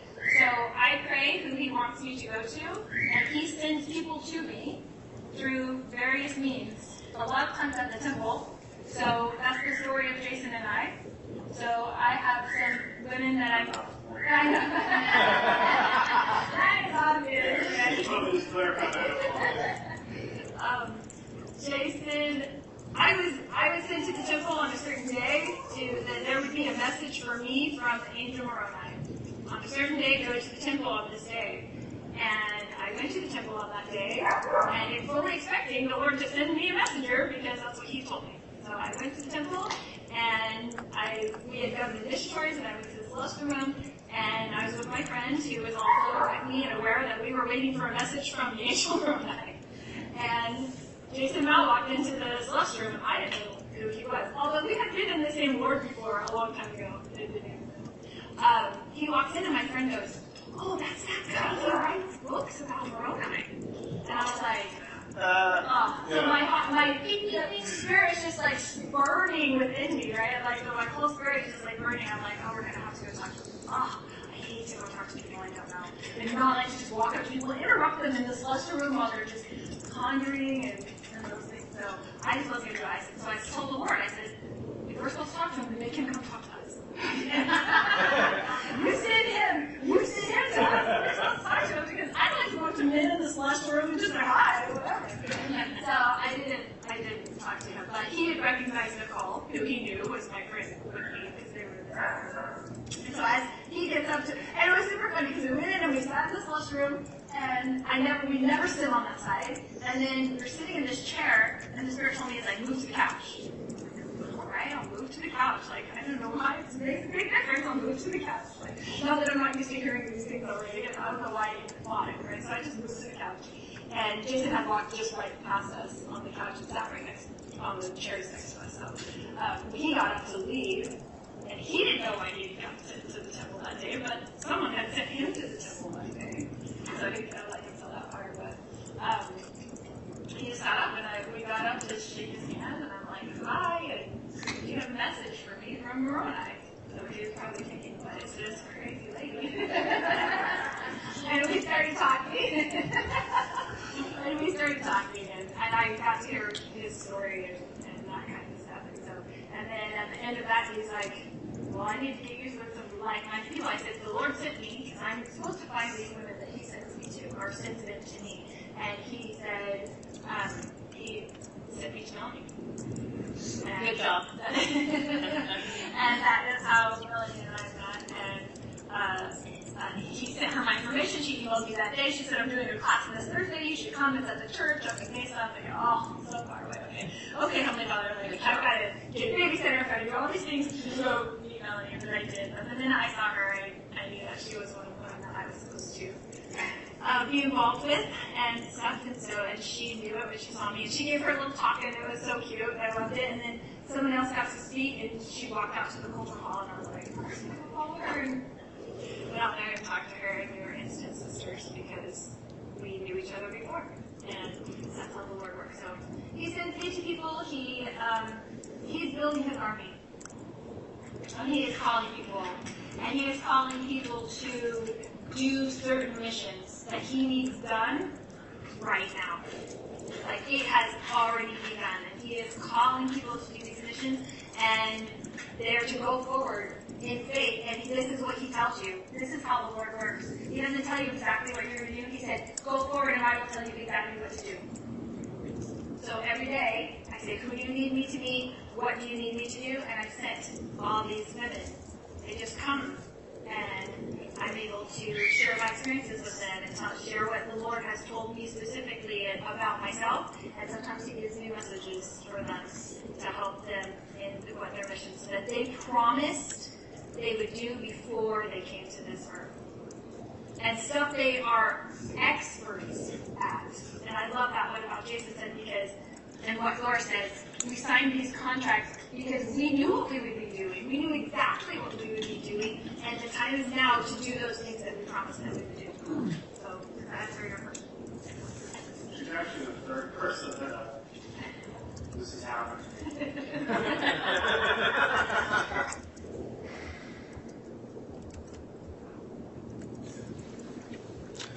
All right, Mr. Archibald, to make clear on that exhibit also, can you mark for the record the point at which you've stopped the publishing? At 39 minutes and 57 seconds. Okay.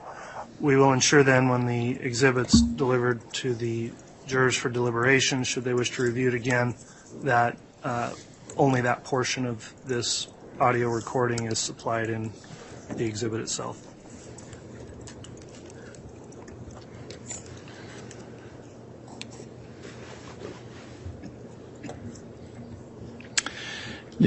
Given the time, Your Honor, I have a few follow-up questions. Should we keep proceeding, or should we start again tomorrow?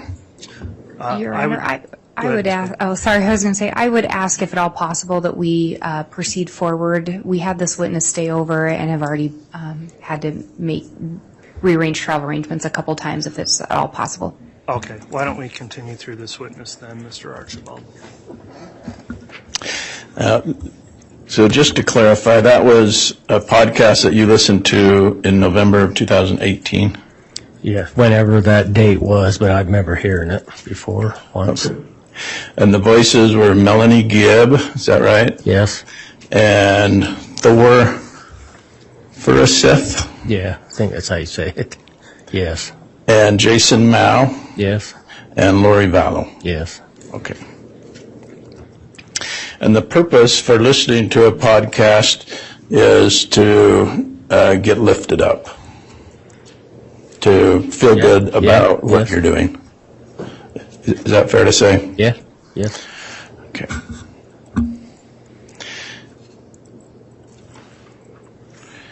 And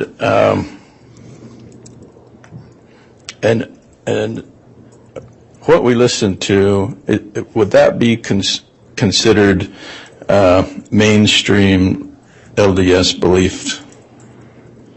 Probably most of it, but not all of it. Some of it was starting to stray?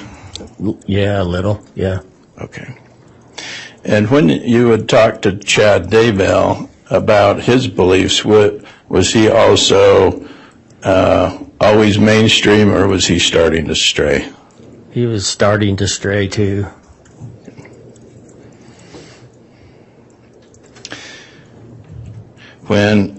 When Chad told you that Tammy Daybell visited him after her death, do you recall when that was?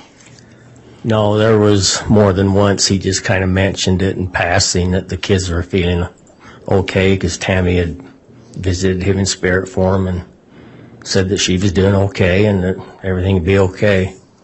I can't remember. Okay. And did you believe Chad?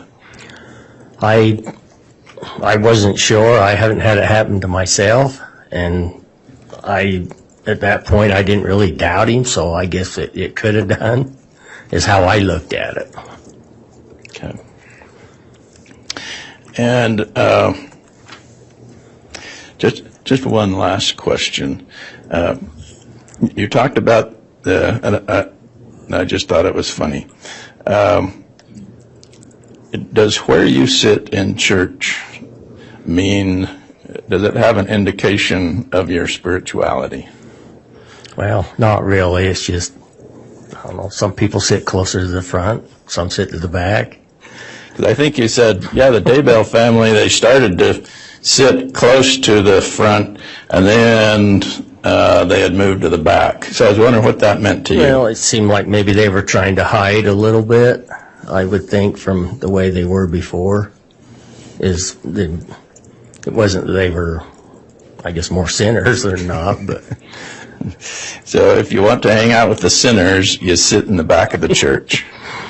Well, not always. All right. Thank you, sir.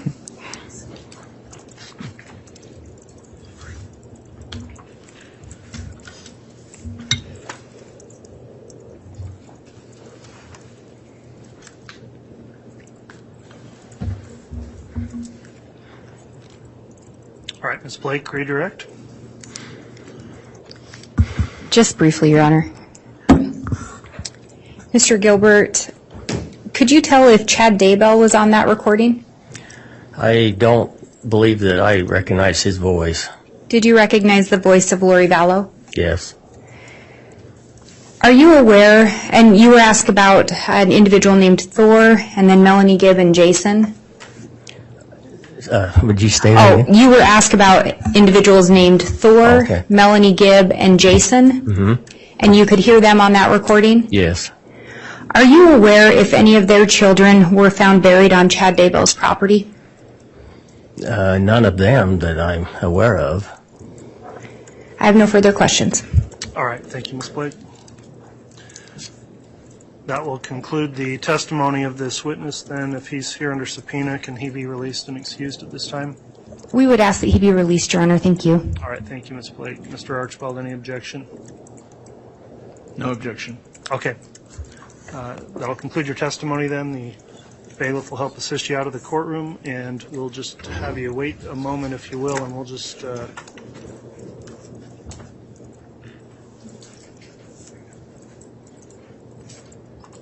Okay, thank you. That'll conclude the proceedings for today then, and we will commence again with additional testimony tomorrow morning at 8:30. All rise for the jury, please. All right.